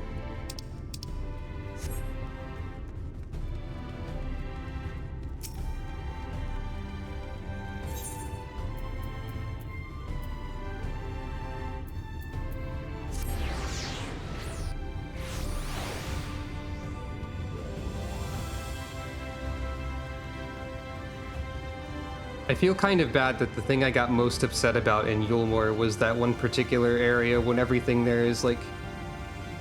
when like what's actually going on there is intended to be more heinous, but I guess it's not my fault that I have those particular issues.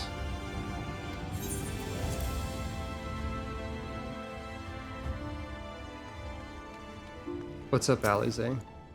I see you've reunited with my brother as well. I'd dearly love to hear how that story went. I'm told you and Alphino carried out his scheme to infiltrate Eulmore. I would ask what you thought of its base amusements, but I doubt you're eager to relive the experience. Yeah.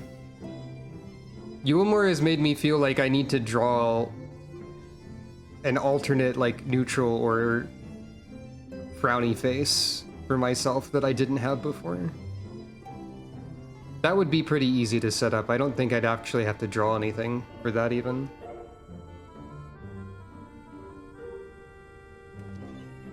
Ah, it's good to be back amongst friends, not to mention my dear sister. I've not seen her for some time, but I gather she's as keen to press on with our plans as I am. And you've seen quite a lot of the First yourself now, more than enough to appreciate the scale of the obstacles we face. Let us lay our discoveries before the Exarch and discuss what must be done.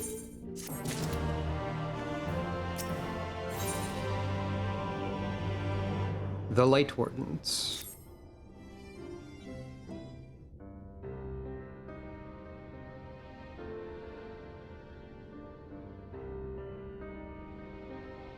and so you return. Both of those things are true.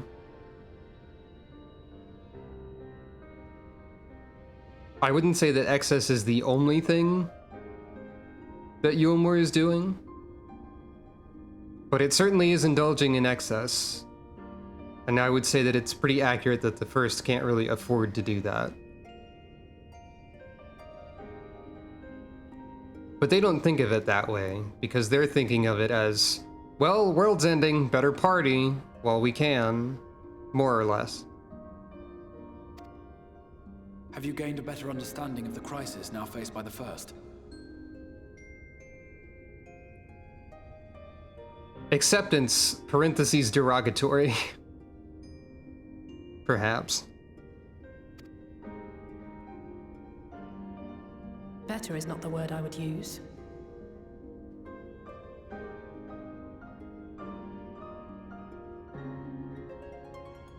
I would even hesitate to put the parentheses positive there, though that is their perspective on it.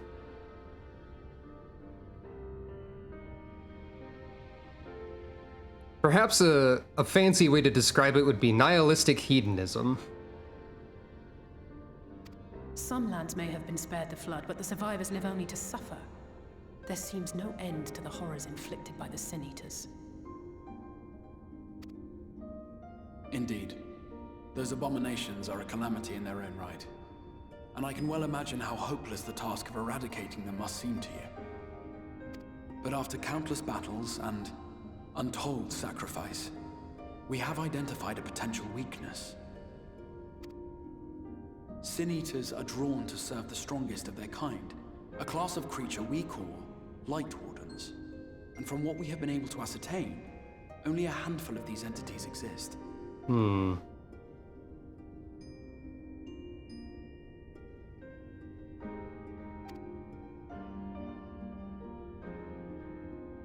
Just as an ant colony will perish in the absence of its queen, we believe that the death of a Light Warden will cause the lesser creatures within its sphere of influence to disperse. I have a feeling Eulmore might have something to say about any concerted action we take against these monsters. Vorthra's command over the Sin Eaters is integral to Eulmoran society. In seeming to guarantee his people's safety, it guarantees their obedience. Light Wardens command lesser Sin Eaters, says the Crystal Exarch. Vothri commands Sin Eaters, says Alphino.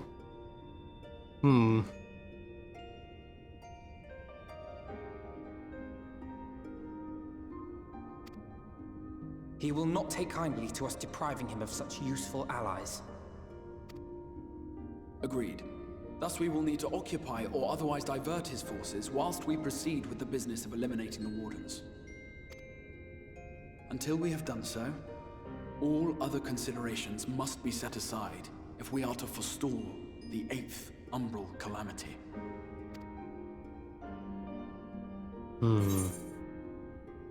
Are you sure that eliminating the Wardens will be enough, or I'm not sure I follow? I'll go with the first one. Are you sure that eliminating the Wardens will be enough? Your uncertainty is understandable, given the circumstances. Perhaps a more detailed explanation is in order. To begin at the beginning, then. Do you have a PowerPoint presentation for this? I love those. Okay, this is way better than a PowerPoint presentation, actually.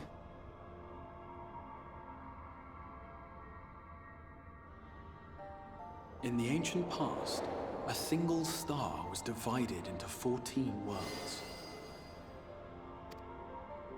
This is the source, your home. These others are the 13 shards, in whose number we find the first. Though physically separate, they retain a connection to each other, and with the source especially. I wish there was a funny, like, comedy giant arrow pointing at the first when he said that. Now, let us assume that a given element in one of the shards attains abnormal ascendancy. Just as water will flow from the highest point to the lowest, the excess energy will begin trickling into the source.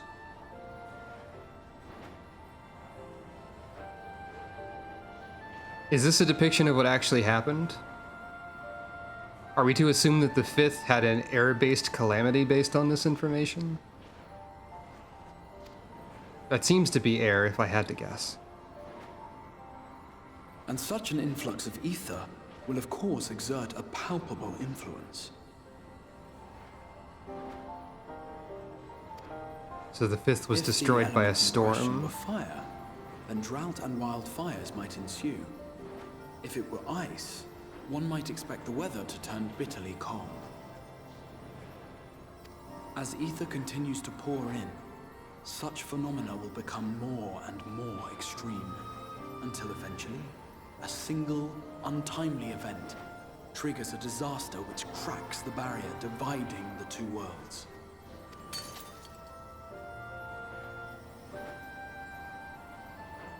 This feels very reminiscent of Bugenhagen explaining stuff in Now Cosmo becomes a Canyon. deluge, sweeping the shard along to be rejoined with the source.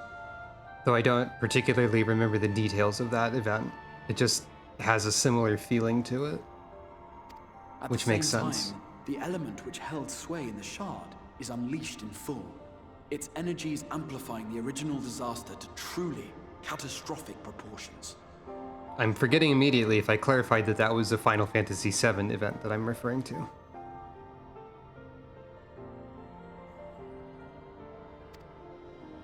An earthquake thus magnified might strike with enough force to shatter continents. A tidal wave might swell to a size capable of drowning entire nations. These devastating events are what we refer to as umbral calamities. 7 times has a calamity befallen the source. 7 times has a shard been absorbed. So there was an earth calamity, a water calamity, an air calamity. This is headed towards a light... Oh, there was a light calamity already. Or, well, like, this is headed towards it, I guess, rather.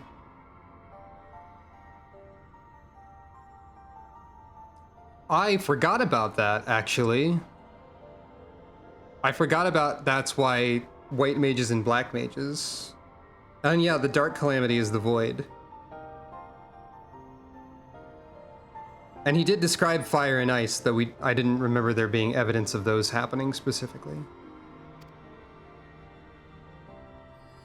But yeah, okay, there's lightning, I guess. So there was a lightning calamity.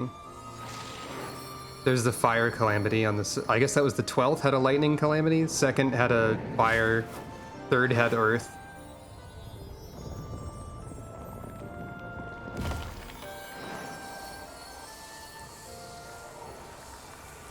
Fifth had water or ice.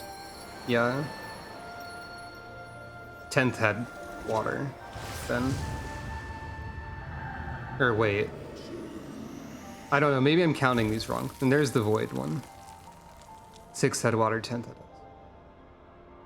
Was I counting them in the wrong direction? I'm not sure. At present, the light-drowned realm of the first stands perilously close to meeting the conditions for a rejoining. So there's been fire, water, lightning, earth, ice, air, dark, and light is the only one left then, I think. Is what we're supposed to be learning from this. It is the Sin Eaters who are to blame for the light's continued dominance. In addition to attracting their lesser kin, the Light Wardens I mentioned earlier radiate ether, saturating every corner of their territory with light. Oh, really? Power? Huh. So, I don't know if this gets answered at some point. Ah, right, okay, that's fair. So if the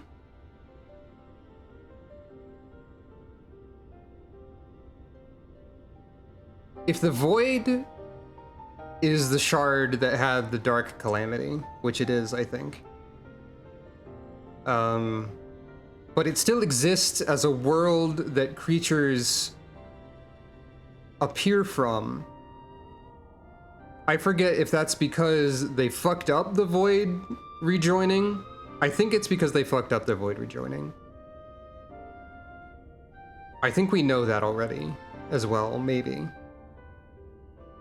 So I think the void was a mistake. Yeah.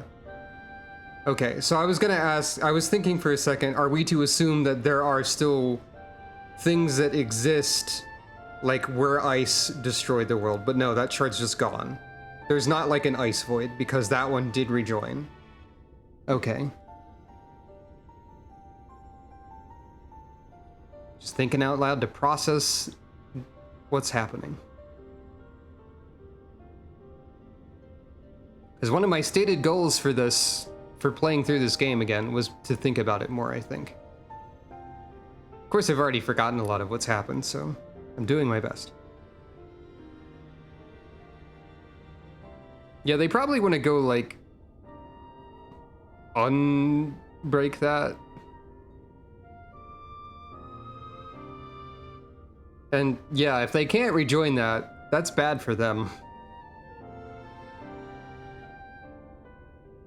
Unrelated side note, I wonder what happened to Alizé's previous sword that she had.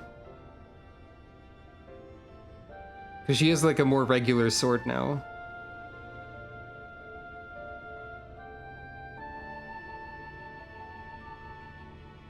Oh yeah, that's true.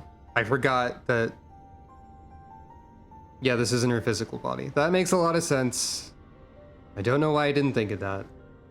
Like I said, I always forget everything and it sucks. Anyway.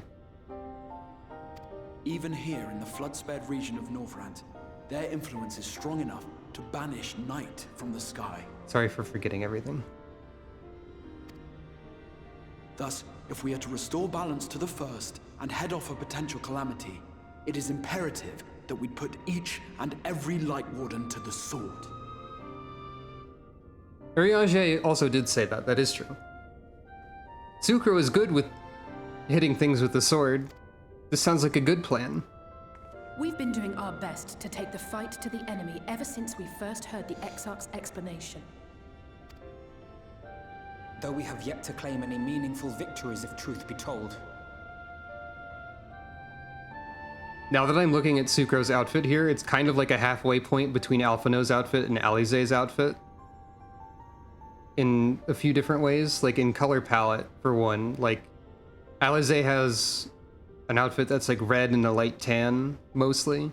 And then Alphino has like, or with like some accent colors. And then Alphino has like a darker blue, and there's also a lot of white, but also like the black accent color is pretty prominent. And then Sucro has an outfit that is both red and, that is primarily red and black. It's also contrasting with the metal elements of their outfits being mostly like silver in color, where hers are more of a goldish color. So she sort of stands out from them in that way. And like, Alphino's got like partial armor on the shoulder and stuff there, and Sucro's got more armor. Somehow I made like somehow I accidentally calculated the best possible outfit for Shadowbringers without intending to. And that's very funny.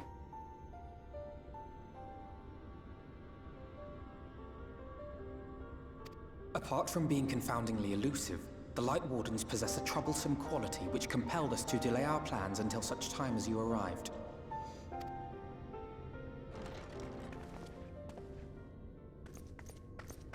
Forgive the interruption, my lord, but Holminster Switch is requesting reinforcements. They say the Sin Eaters are attacking in force, and the village could soon be overrun. Oh, is the first dungeon now? Gasp.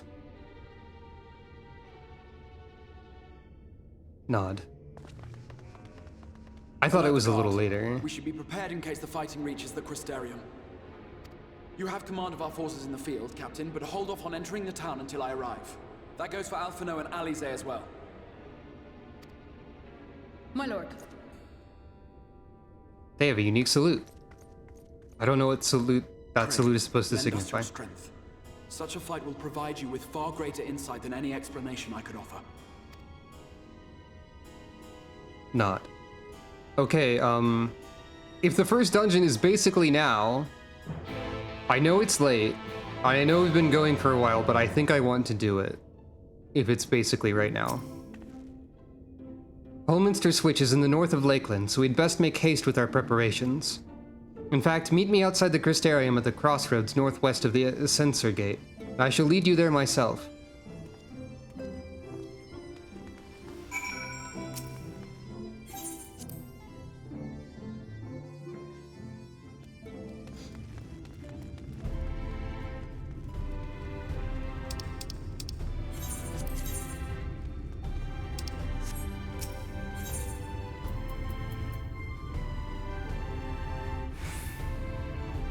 This is the first time we've stepped into Lakeland since we first stepped into Shadowbringers.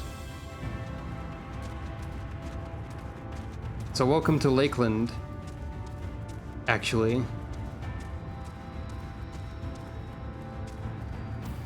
It's very purple.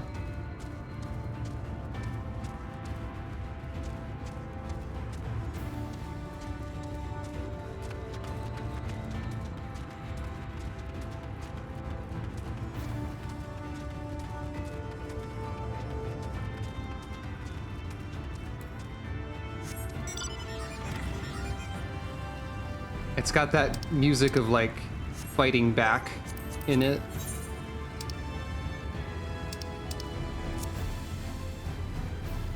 A relatively, like... I actually don't know if this is the regular Lakeland music or if this is just the right now Lakeland music, now that I think about it. This dungeon is very good. That's what I remember about it. Okay, this is the regular Lakeland music. Regarding... Well, it won't be duty support exactly. It'll be the trust system, which is actually what happened before duty support. But, I don't know why it says phantasmal NPC allies, but... Actually, I do know why, I think. But, yeah. I will be using the trust system for Shadowbringers dungeons and so on, for all of the story dungeons from now on, as long as possible. I will be taking dungeons fairly slowly. I will not be trying to pull the entire dungeon as I would with a group of players. I'm going to take my time because I want to, and also because the AI is apparently not the best at healing or dealing with the giant pulls that you usually do, that I usually do, that a tank is usually expected to do. Any of those. All set. If we follow this road north, we will arrive at the northern staging point. The village itself lies not far beyond. Quickly now.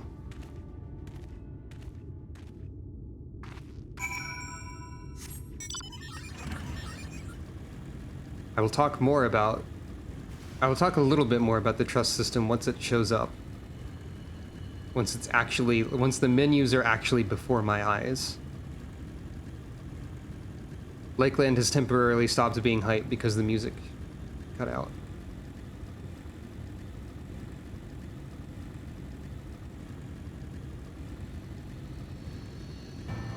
There it is.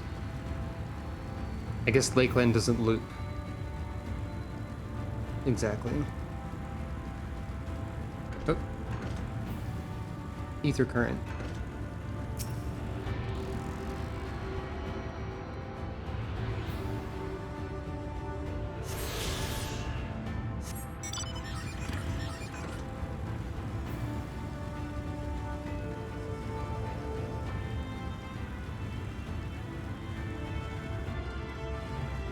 That's a funny lizard creature.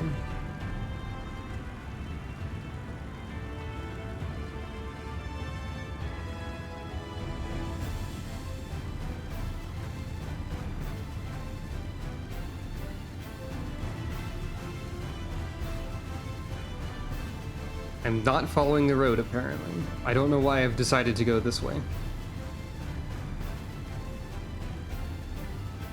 Zuko probably got distracted by a bug or something.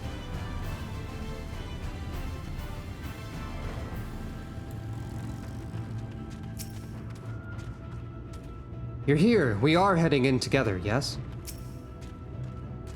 The Exarch asked that we wait, and so we waited. Your assistance is appreciated.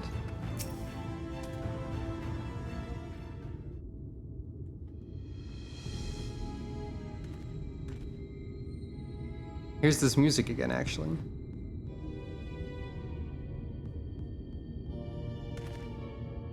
Holminster switches past these gates and through the woods. It is not exactly a near neighbor to the Crystarium, but as we occupy the same region, we've built up something of a cooperative relationship. What can we expect inside, Captain? The town is beset by a swarm unlike any we've seen in recent years. We did our best to evacuate the villagers, but as many as half remain. Judging by the number of eaters present, we have good reason to believe that a Light Warden leads the attack. How convenient. It seems we'll have our chance to slay a Warden sooner than we expected. One does not simply slay a Warden. Has no one told you what happens if you defeat one of those fiends? They hold more light inside them than all of their underlings put together. Yeah, I agree with both of those statements on the music. It can be struck down, aye, but its essence won't dissipate like the weaker kind. Vile ether will billow outwards and envelop the nearest living being, a reckless young swordswoman perhaps, and turn her into a brand new warden. Eye narrow. Ah, well, you can leave that particular quandary to us. I must ask that the guards stand down and allow us to engage this leader of eaters alone. Concentrate on the survivors. We must save every life we can. But what if...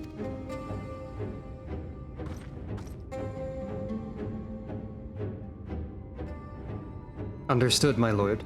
As captain of the guard, however, I will not watch you brave such danger without an escort from our ranks. I insist that I go with you. Nod. Very well. Then our warden slaying party shall include myself, the Leveilleurs, Captain Lena, and last but not least, a cat. Determined. A formidable group indeed. Into Holminster we go. Once we reach the Light Warden, do not hold back. We strike to kill. Group nod. Holminster switch, now accessible. The instanced dungeons encountered in subsequent main scenario quests can be completed solo alongside a supporting party of NPCs. This was the first time this was a thing when Shadowbringers was first released, and they sort of added in the duty support up to this point, like after this. They're not completely done with that yet. In the next patch, they will add Stormblood 0.0 duty support, and presumably in the patch after that, Stormblood 0.x duty support. And at that point, there will be duty support up until the trust system starts happening, or Shadowbringers where it originally happened. To make use of this feature, simply speak with one of your NPC companions near the entrance to the instance and select the option to form a party. Alternately, you can also select duty support under duty from the main menu, or interact with the instance entrance itself. Oh, okay, so it is duty support and not the trust system. The trust system is for repeating the dungeons after, later on, okay. When forming, with NPCs, in these specific scenarios, as in Shadowbringers and Endwalker. When forming a party, you will need to follow the same role restrictions imposed when using the duty finder. Alternatively, you can find party members using the duty finder as usual and complete the instance with fellow players instead. I will not. Small talk. I can't help but wonder if the scale of this raid is related to the recruiting the Eaters were doing in Amarang. Not that it matters. After the combat I saw there, I'm more than ready to test my magics against one of these greater abominations. Small talk. Destroy a Light Warden for good? If it's possible now, then why not before? Whatever the Exarch believes, I will force a retreat if I deem it necessary. I did not become captain of the guard by being meek or weak. Command of this sortie is yours. Though I'm not as spry as I once was, I hope my long years of experience will serve you in some capacity. I can wield spells to heal or harm, or even fashion an arcane sword and shield should we have need of a defensive wall. Simply say the word. As you may have deduced, the troublesome quality of the wardens which I endeavored to raise earlier was this confounded capacity for spontaneous rebirth. But the Exarch seems confident he has matters in hand, so I shall trust that we may slay our foe without fear of the etheric aftermath. My restorative spells are at your disposal. So, we must now choose a party.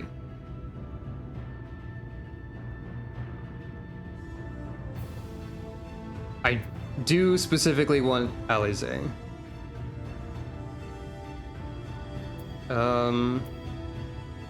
So I guess I could use Very well. Oh. Very well. Very well. Very well. Very well. Very well.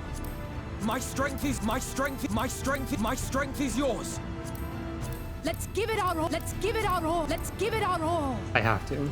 Leave this to me. So, sorry, Alpha. Very well. So yeah, the Exarch can take whatever role you need. So if I were not the tank, the Exarch would be the only option for tank. Alphino or the Exarch can be the healer, and I guess the Exarch could be DPS as well. My strength is yours. True. I think this will probably be the party. Exarch, Alize, Lena. I say this with some knowledge of the dungeon in advance, that Alize is particularly relevant to the dungeon, and also the Exarch and Lena are not available for any other dungeons in Shadowbringers after this, from what I remember. So it seems like it makes sense to bring them along. And Alphino will just have to hang out in the back negotiating with... Alphino can help people evacuate. That's what he's doing, probably. But on this note, before we do that, I think I will be right back very quickly. Maybe not very quickly. I'll be right back, though.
Hello, I have returned.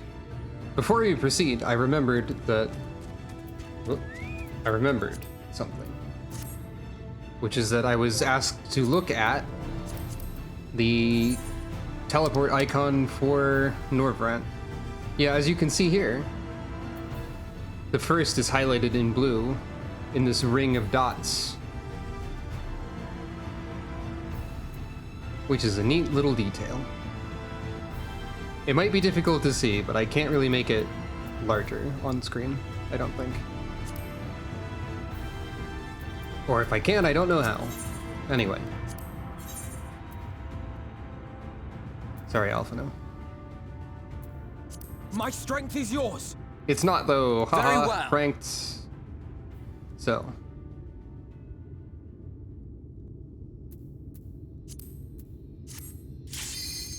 Holminster switch.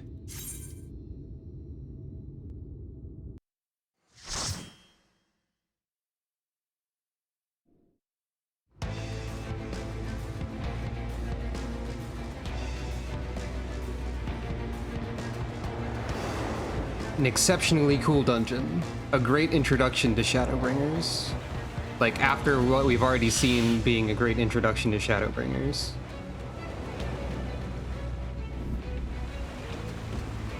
Alphino is back there somewhere.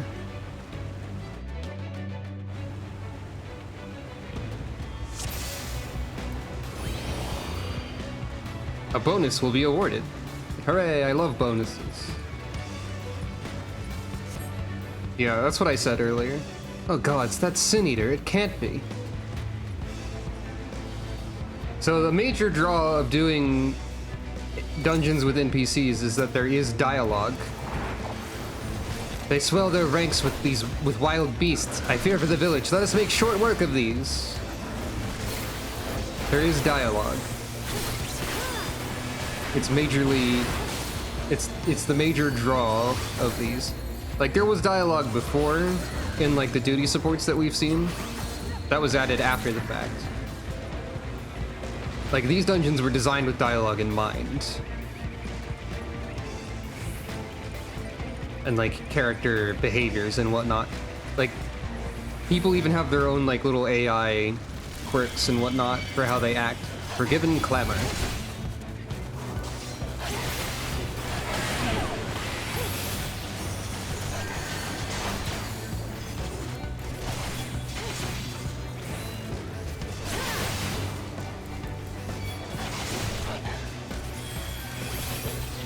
My understanding is that the AI typically does not really know what to do in terms of AoE. And also they're not the best at healing.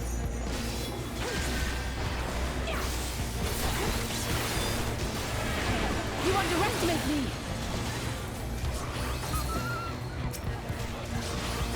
Oh, if Alphino and Alize are in the party, he prioritizes healing Alize? That's fun.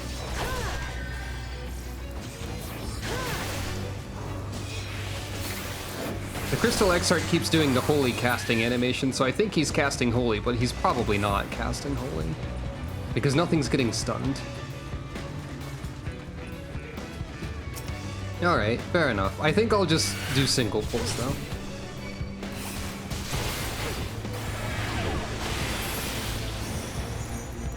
Yeah, Alize loves using the Limit Break. Something I think is very funny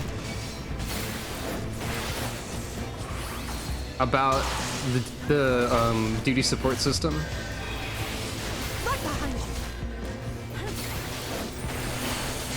And like the character class I've ended up playing as is as we saw in the Shadowbringers demo, so it's not really a spoiler. Thancred is now a gunbreaker.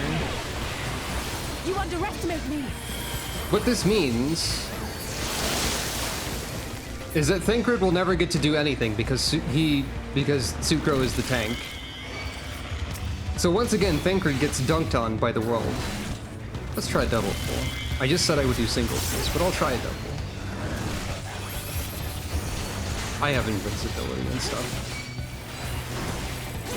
So Thancred is never allowed to participate in dungeons because Sucro is the tank and you only get one tank per group of 4. I think this is funny. I just need to use my mitigations a lot more, probably. Not that I'm bad at using them. All things considered, I'm pretty good at using my mitigations relative to some tanks I've heard of. No one specific, mind you. I've just heard that there are many tanks that don't use them very well.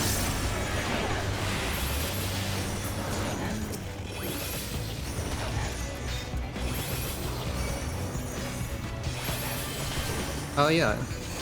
Yeah, she has like the dancer moveset except for the dancing parts. Also, their classes are listed as things that are not like actual classes you can play as or jobs. Like I think Lena is probably listed as like soldier or something.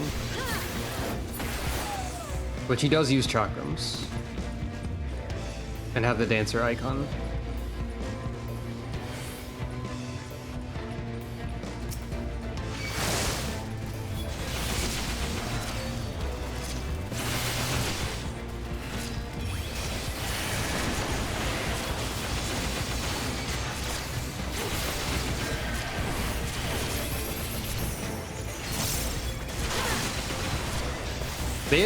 The AI is also at this point generally pretty good at like avoiding AoE and like knowing mechanics and stuff for specific fights. So they're also helpful as like a guide for what to do.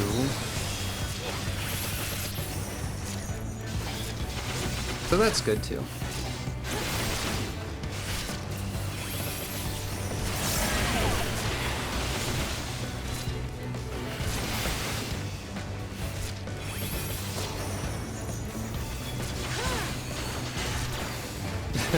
No word on if Lena's a first-class soldier. That's a good little joke there, I think.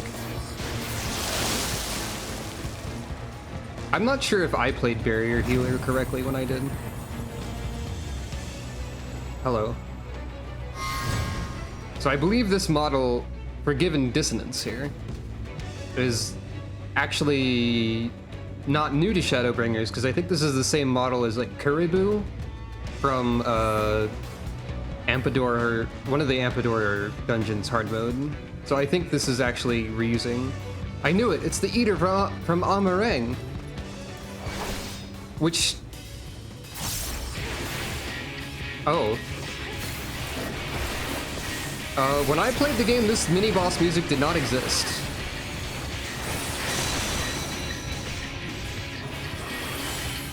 I think this music is new to me. I don't think I played the game when this existed at all. Like, this part of the game. Maybe I did?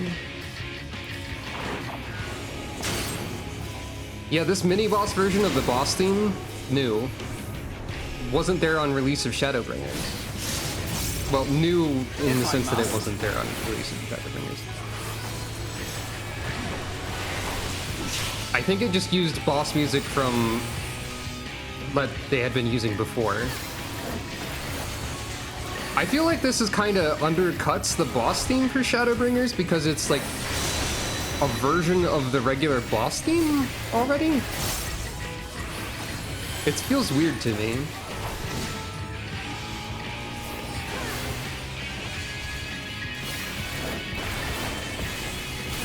Like, it feels weird that we're not only getting this sort of leitmotif for the boss fight part.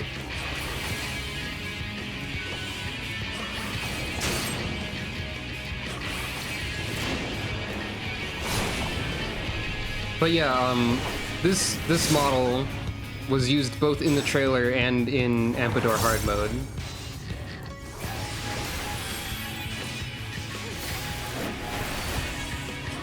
And Ampedor hard mode, the one or whatever the dungeon I'm thinking of was called, also used several other enemy models that are being reused as Sin Eaters, and I wonder what that means. Because I think Ampedor sort of fell over due to using white magic incorrectly. Oh. Or rather, like, abusing the power of white magic or something.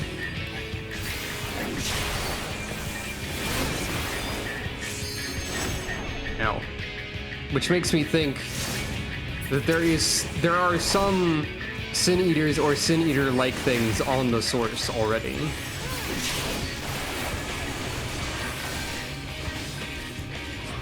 Unless that is just Let's give them a show.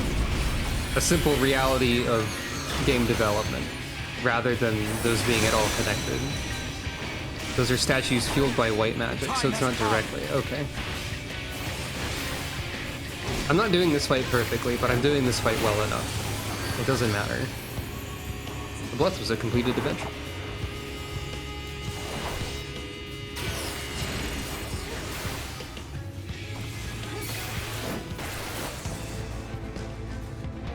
Fiend is slain. Let us press on, shall we?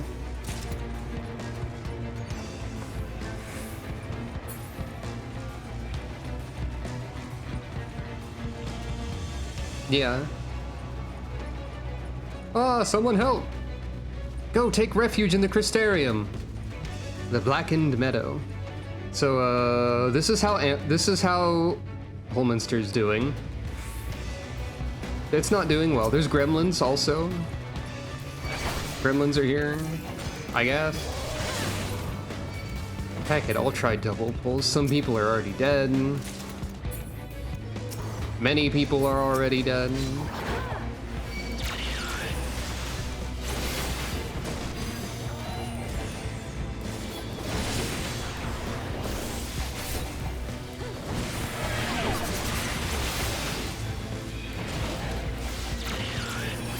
I think I pulled too many, but I have invincibility at least.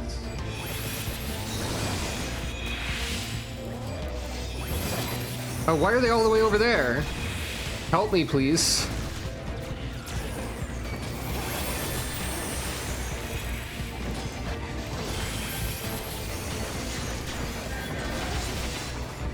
Yeah, someone said on the way in that they're turning animals into Sin Eaters to bolster their ranks. But this makes it abundantly clear, yeah.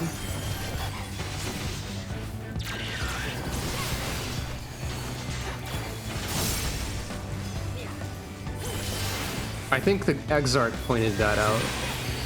One of the party members did.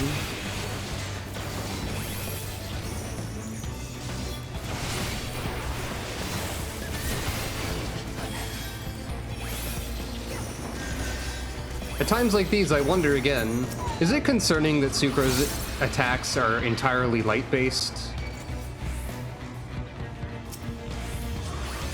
Or given disobedience?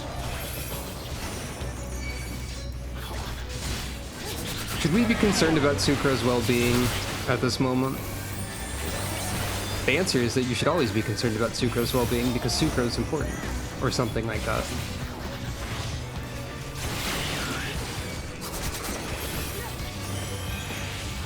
The actual reason to always be concerned about Sucro's well-being is because bad shit doesn't stop happening in Final Fantasy XIII. The gremlin is taunting me by saying no one will save me. Save me from what, gremlin?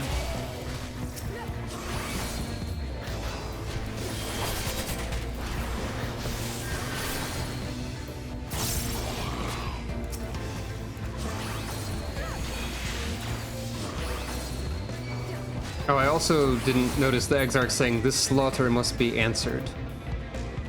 Let me double check. Yeah, the Exarch said they swell their ranks with wild beasts near the entrance. No one will save you from this yak! Oh, and yeah. There's Sin Eater-like cocoons everywhere if you look around. But that forgiven disobedience over there is just walking back and forth in a line, and there's also like some Sin Eater dogs that are just standing around, not sure what to do at this point. So that, okay, they're moving around a little bit. It's kind of funny if you just watch some of them and look, they all seem just like they're very confused. It's a little unintentional levity. I'll make sure to pay attention to the AI at this point. See that they're not falling behind. Dang it.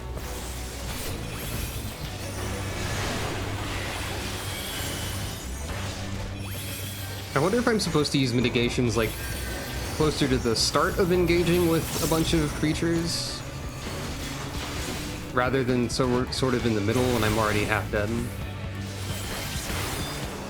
Feels like something I should have figured out by now, but it's always worked out, so whatever. Early. Yeah, I mean, that makes sense. It's just I don't want to waste them, so I don't use them immediately because I feel like that'll waste seconds of it. But I don't think that's actually how it would work out.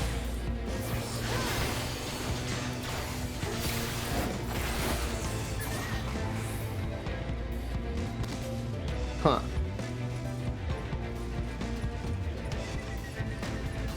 So hey, remember how that was the Sin Eater that stabbed Tesleen?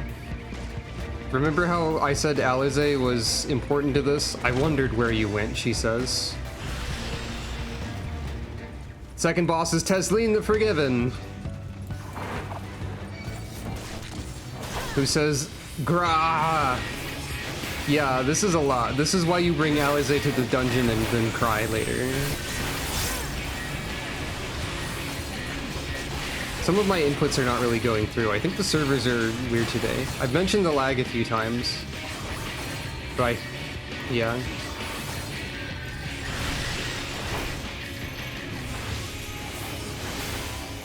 We're all marked with a number, I guess. Okay. That's what I thought that meant.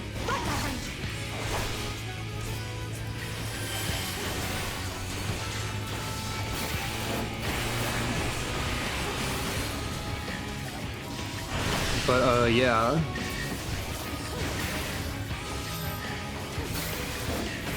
Oh. I'm with you. They don't stack on you. You have to go stack on them. Oh, they're all going over there. They don't like my idea of pulling over here. I did it wrong, according to them. I'm not done yet. I mean, that makes sense. You should have the most space to fight left over, ideally.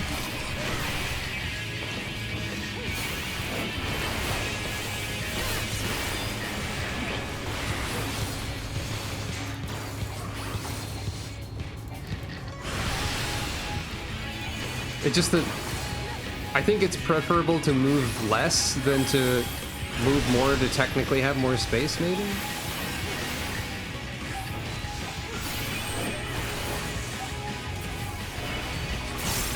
Bulwark isn't the best mitigation, but it's what I had.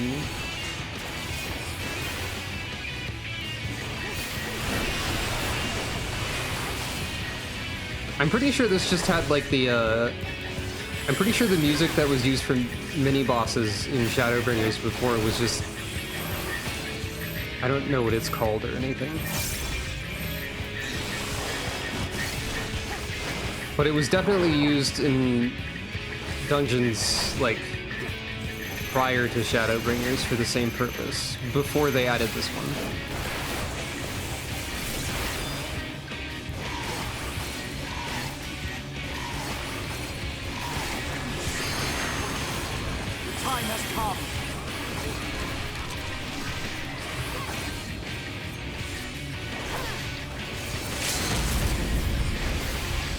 Alize's... I think it'd be a funny... not funny. I think it'd be an interesting touch if Alize did not limit break on this fight. But she does.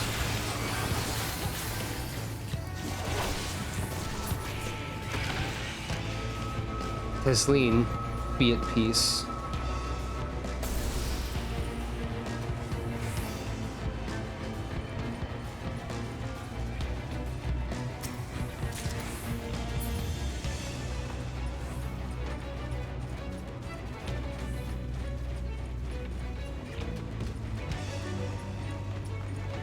Yeah, it does fit Alize. No, please, get away!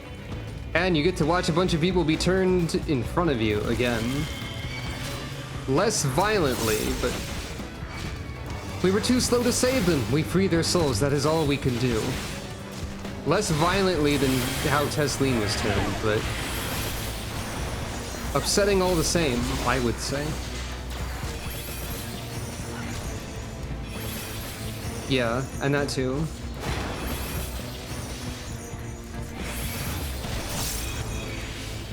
I think the painful transformation is probably implied by what we've already seen. It's just not reasonable to put that in the middle of this dungeon. And probably not the best for the pacing to make the player experience that again in that same way either. Yeah. Oh, you actually do have to take each pack one at a time? At this part?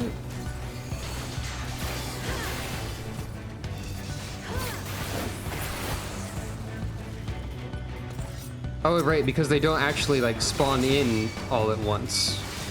I remember now. Yeah, that's sort of what I was trying to get at by saying it was good for the pacing to not make you see that again.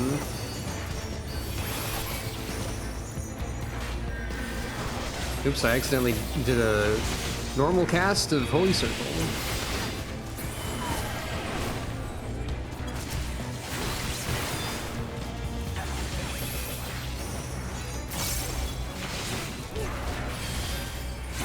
One thing I need to remember with my mitigations is that I need to use arm's length more actively. I always think of it as like a backup one, because I'm not used to realizing it's good yet. Oh.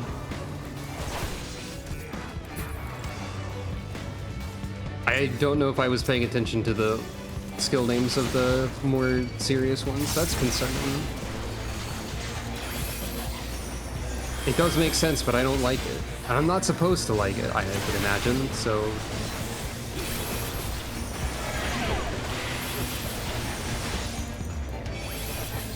Right, arm's length. Arm's length is very important because it slows enemies that hit you.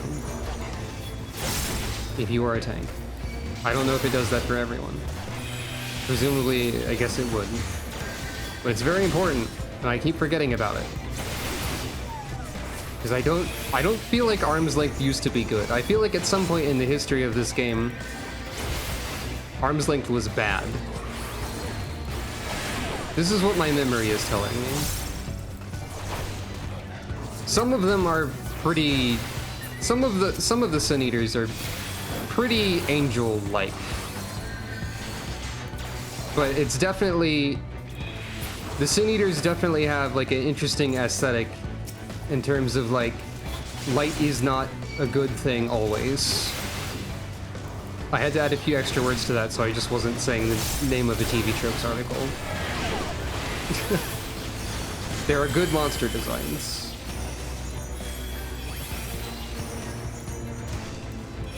They are creepy. They are unsettling. You can see them and be like, yeah, I probably should kill that.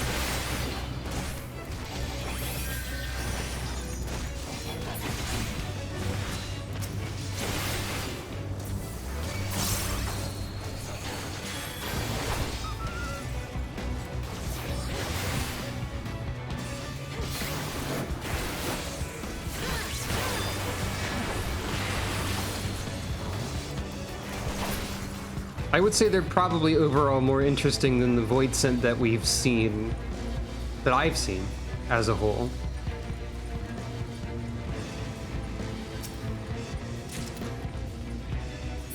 Why is this happening?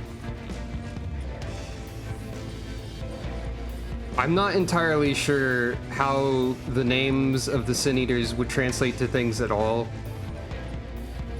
given that the monstrous ones are like, or not the monstrous ones, but a lot of them are like animals that were transformed, for example. So I don't really know how that works. Light Warden, Philia.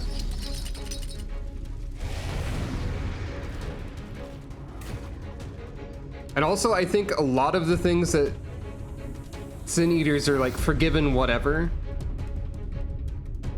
are things that you could not really consider a sin, like forgiven cowardice. Is cowardice a sin? The light would see it as such, but not really. We stand in the presence of a light warden. Aye, this is the true scourge of Lakeland.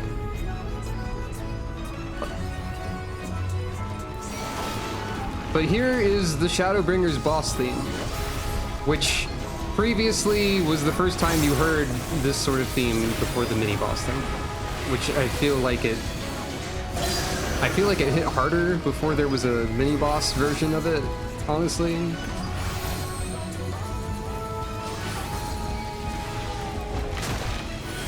This is a pretty Kingdom Hearts monster design. You're not wrong. I don't know that much about Kingdom Hearts, but that seems accurate.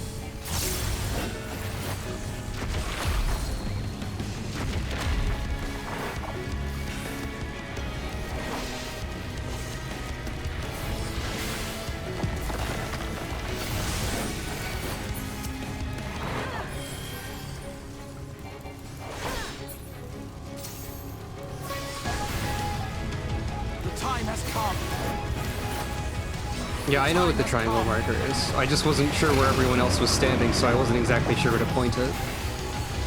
But I think it was fine. Oh right. You do this. Then you do a right. So I go over here. I remember you.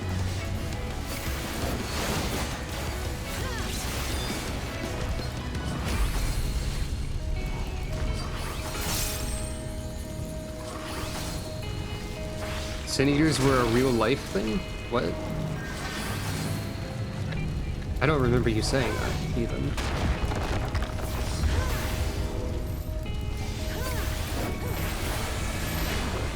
Why are you all the way over there? And not moving. I guess it's fine.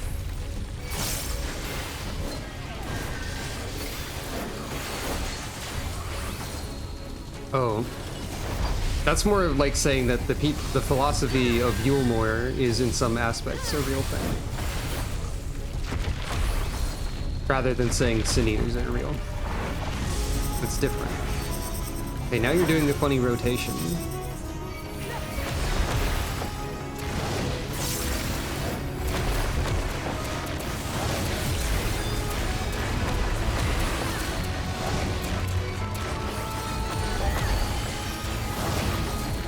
Oh, okay. If I must.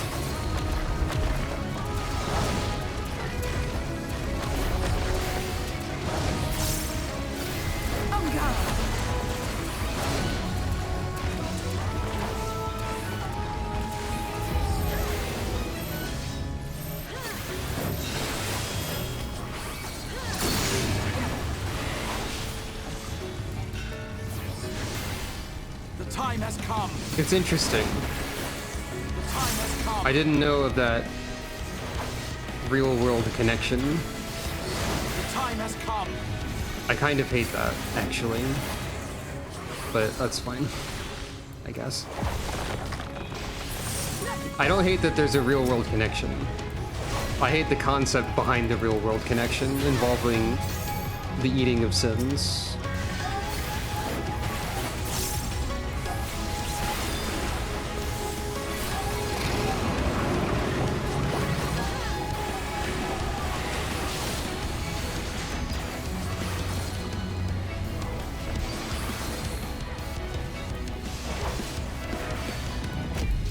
Scavenger's Dawn.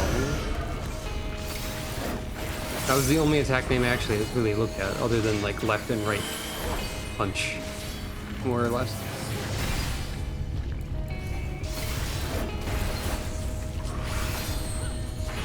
Head Crusher. Well, that's not... I don't think that's a torture device. Taphophobia? I don't know what that means either.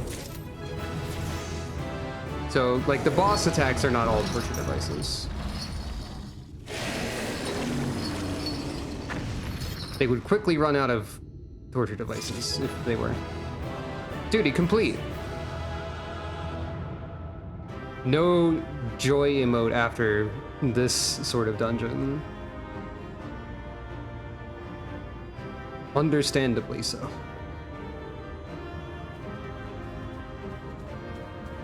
What do you all have to say? It was no less than what I expected, but well done. Oh, that makes sense. Rest well. Alize. A Light Warden gone. I can scarce believe it. I guess I'll keep that in mind, though I also hate that, honestly. I didn't notice the first boss's attacks. It makes sense for the theming, but I don't like it. Anyway. It's releasing its ether! Fall back! We cannot let it touch us! Quickly, my lord, we must withdraw! That will not be necessary, Captain. Though I appreciate your concern. The eternal light of these creatures has confounded us for nigh on 100 years. For each we have put down, another has risen up in its place, born of the self-same ether relinquished by its predecessor. But now we have a way to contain that corruption. How do you know this will work? The blessing of light. Oh. And the hero who wields it now stands before you. I guess that's fair. I guess that makes sense.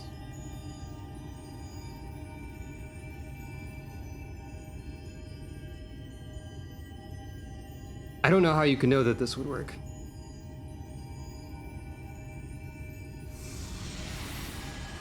I guess that's also fair. I don't know how he would know about the Blessing of Light, necessarily.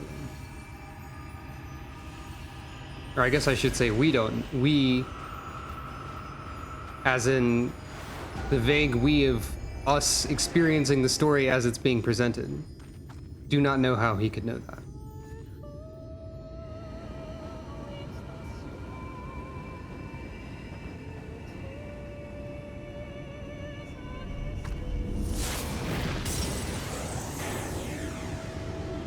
Zucker automatically knows that you have to do a pose for this. Behold, the monster's power is broken, and the world, twisted by its touch, returns to its rightful form.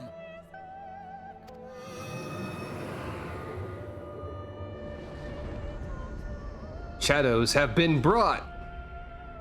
And God, yeah, this is a very powerful moment the first time this happens, which is now, I guess.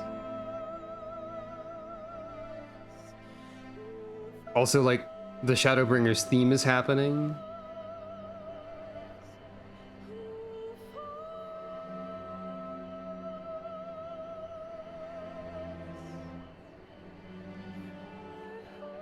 These people have not seen night for 100 years.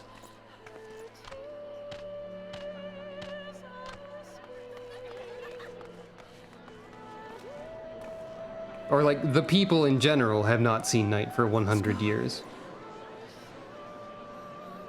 They haven't seen stars. They might not have even seen darkness, that's true. It's so beautiful. And I love the flip of not only like... The sunless sea.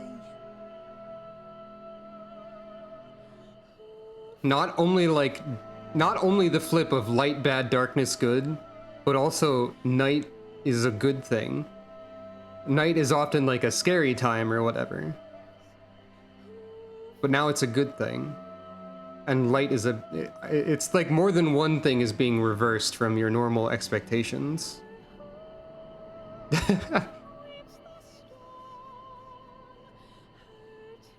That's a good point. I guess they could think that all the other little lights are still light. That could be concerning. The warrior of darkness has come. And hey, guess what? We're not just the warrior of light anymore. I am getting emotional about all of this, as you can probably tell. So yeah, we're not just the warrior of light anymore.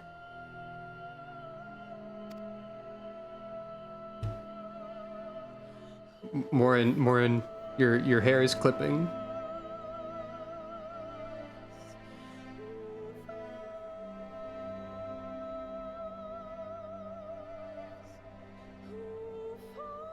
Is that what I think it is?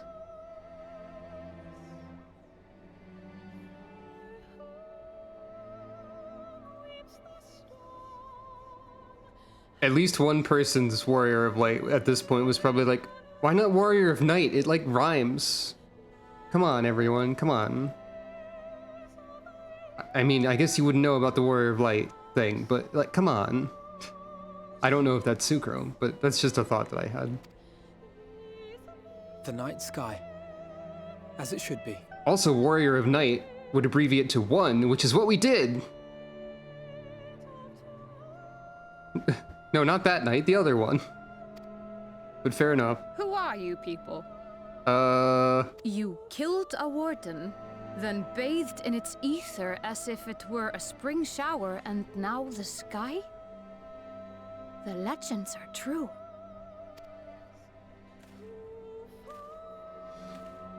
I'm a cat, to answer your question.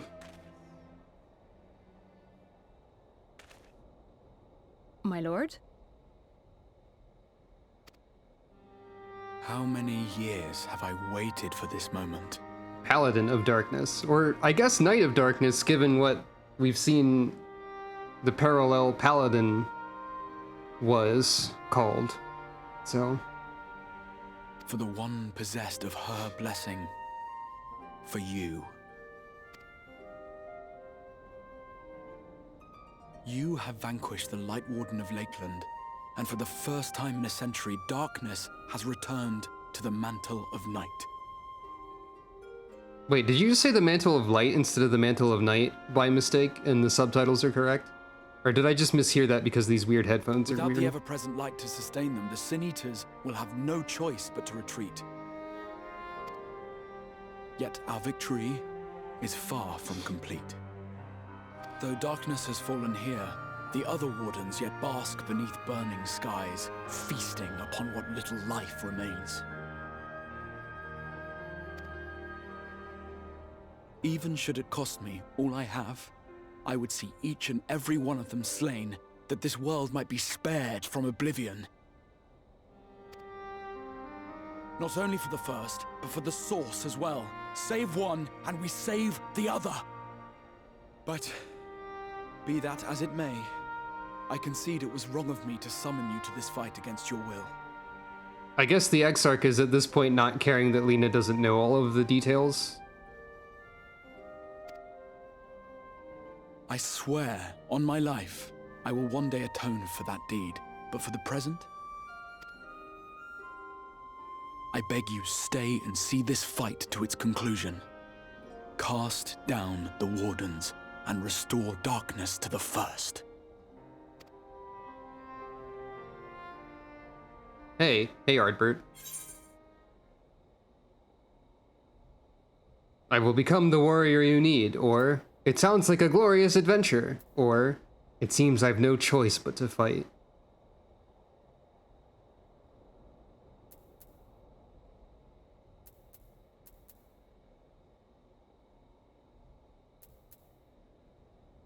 I think Ardbert over there is probably would be thinking the third one at this point. I think the first one would probably make Ardbert go, oh no, not again. The second one would make him do that, but even more. But what would Sucro say? I think Sucro has long since accepted that she has no choice but to fight. So she'll become the warrior you need. On behalf of the first, I offer you my deepest thanks. If this were a single-player game, there would be a way to say no, and if you did it enough, you'd get a game over. Potentially. Or you could say no and it would just loop endlessly until you said yes. One of those two.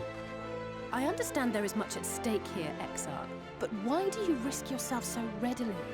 It must have been a dangerous drain on your ether to summon even one person across the rift.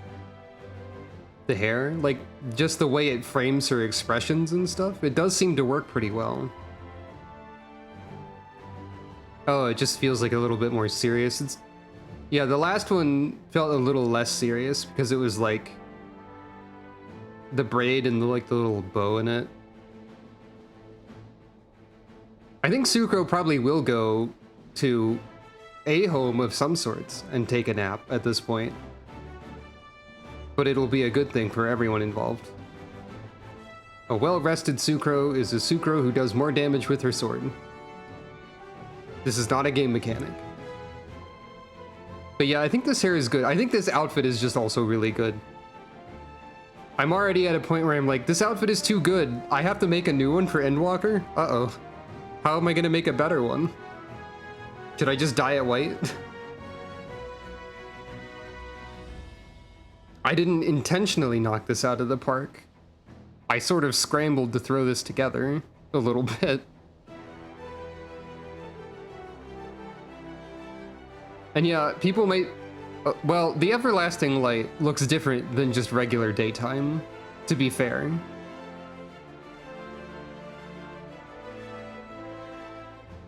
I guess this is a little bit similar to the first Dragon Age. There's no one yelling a lot about blood and spewing way too much blood everywhere because they use blood magic, though. I played a little bit of the first Dragon Age, and like... for some reason, the thing that stuck with me the most was how like ridiculous blood magic was. Thematically, visually, etc. Maybe not thematically, visually especially. They were just like, wow, look at all this blood that I have. Hooray, blood! Blood everywhere. That's what I think about with Dragon Age, is blood mages specifically. Anyway. I do it for my people, of course. To give the Crystarium the tomorrow it deserves. That is true now, yes, but the city had yet to be built when you first called forth the Crystal Tower. I'm simply curious to know what prompted you to commit yourself so completely to this particular course. Alize is trying to cut through the plot to get all the details right now. In extremely Henry Fire Emblem voice, haha, yay, blood. Henry is a concerning character. Henry should chill. Some of Henry is funny, some of Henry is uncomfortable. As is often the case with everything, I guess. But he would say, haha, yay, blood. I think he actually literally says that. Yeah, tell me your secrets, plot man. I like to imagine Alize saying that exact phrase at this point. There are things which we can ill afford to lose. And I sensed from the first that I had a part to play in preserving them. Extremely vague answer. Forgive me. I fear the events of the day may have taken their toll. The Exarch has dodged the question expertly. The Exarch has had a very long time to practice dodging questions. One burdened with many difficult memories, some too painful to recall. The Exarch is a dodge tank. When it comes to questions, at least. That's how he can be the tank if you're not the tank. He's so good at dodging. Well then, I'm sorry for pressing you. It's a family failing, I'm afraid. Yeah. One which has served us well more often than not. Needless to say, we will continue to fight at your side until the last Sin Eater is defeated. Nod. Come then, my warriors of darkness. Let us gather the surviving villagers and make our way back to the Crystarium. I like that summary of it too.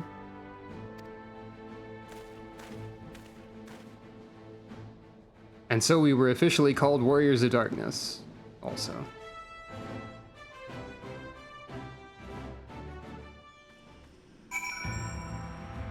Well, okay, it's daytime right now in-game, but you can see over here that the weather is clouds. Which a little bit undercuts what I was going to talk about. But one of the best parts about restoring the night to a region in Shadowbringers is that means you unlock a new music track, essentially. Because now there is a nighttime music for areas. And the nighttime music is often a very good song to hear after a triumphant moment. Like, it's usually very peaceful, is how they usually do those. But instead, it's just cloudy in Lakeland, I guess. It's as if the sky itself had disappeared into the heavens. If I didn't have wounded to tend to, I'd never stop staring. Without that constant glare, Lakeland seems an entirely different place. It's over, yes? I might need a moment. How quickly you've justified my faith in you. I took my time, to be honest. So many lives saved, and the sky itself heralds your success. A single victory in a larger struggle, perhaps, but a momentous one nonetheless.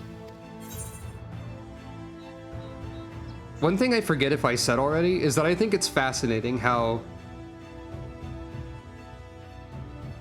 the night has only quote unquote only been gone for a century, yet how quickly legends of a warrior of darkness who will save everyone have like formed.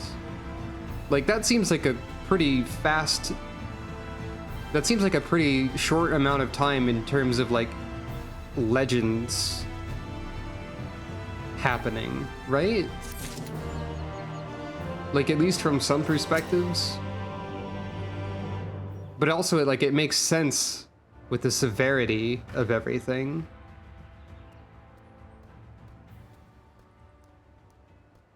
Well, 100 years ago was the flood, not just the night going away. That could have happened before the flood. I don't know.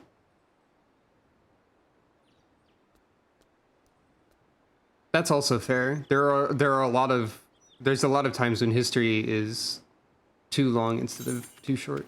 Warrior of Darkness. But I just feel like 100 years feels like a short amount of time for that sort of development, maybe. Maybe not, though. Now, as for how we proceed from here... Nod.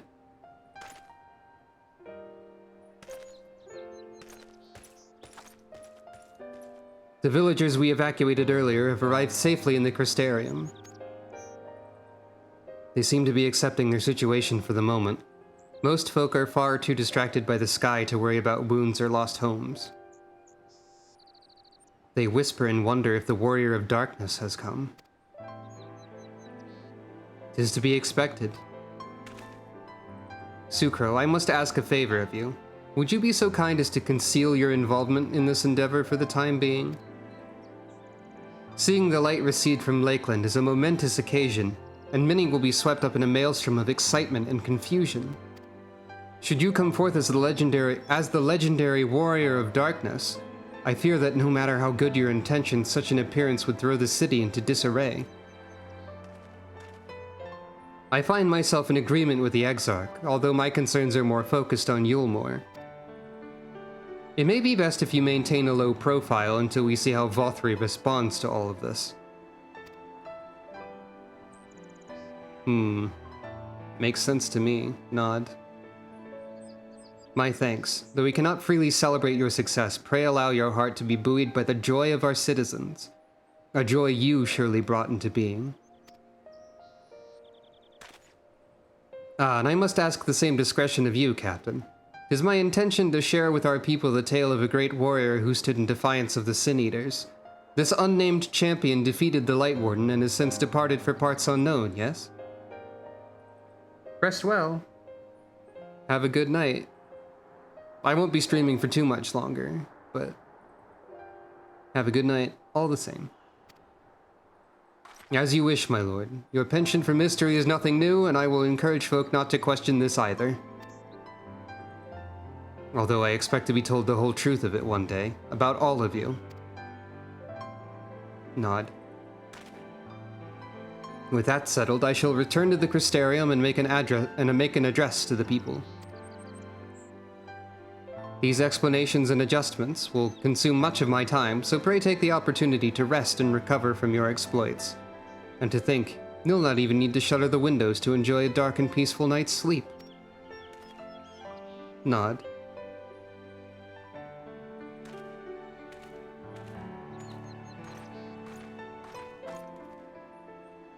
I must stay behind and coordinate the evacuation of the remaining survivors. And I hesitate to ask after all you've done here today, but could I ask you to pass on a message on your way to the pendants? Please let Bragi know that we're bringing in a number of injured and that any restoratives in the markets need to be reserved for the infirmary. Leave it to me. Val.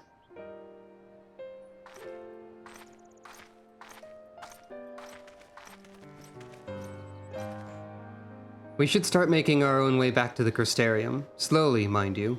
It wouldn't do to arrive too soon after the Exarch. I'm staying behind as well. There's something I need to check on in Holminster. We already went through the village top to bottom, Alize. We should all take the chance to rest, you included. I knew one of those eaters, and I can't rest, not now.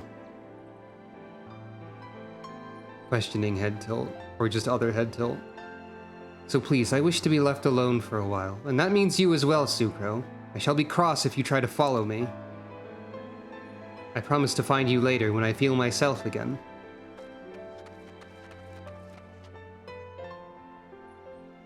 Just you and me then, shall we?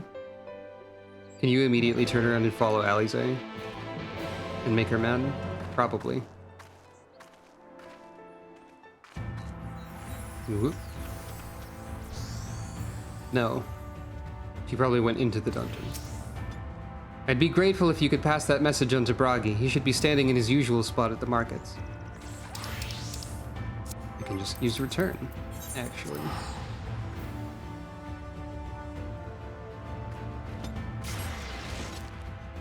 And, well, I know that this story is leading to a point where Suko will return to the inn room and whatnot.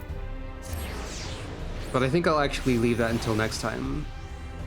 Sucro will get a bonus nap before the story-mandated nap. Because I think that just segues into further events, so it's best to do this now. Rather than assume that would be a reasonable stopping point.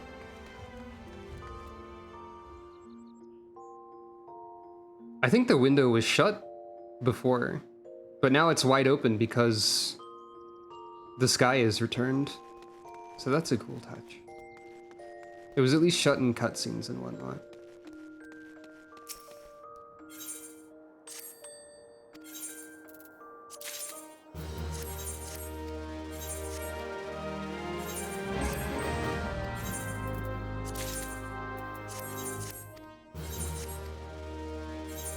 Anyway, this is a reasonable stopping point. Probably. This was a bit of a longer stream, even though I thought it would be a bit of a shorter stream. Because I really wanted to do the first dungeon. So, thank you everyone for watching. Apologies about getting upset in Eulmore, though nobody actually needs to be apologized to for that, probably. But yeah, thank you all for watching. This has been Final Fantasy XIV. And, yeah. As usual, if you are interested in any links for social media or donation stuff, they are at borealrobin.cardwith2rs.co. Other ways you can help support me would be stuff like following if you're not already following, recommending the stream to others if you think anyone would be interested, subscribing here on Twitch, etc. But of course, you don't have to do any of those things. Just your viewership is helpful enough already. So yeah. Hopefully, have a nice rest of the day, rest of the night, rest of the week, whatever. And I will see you, hopefully, Friday.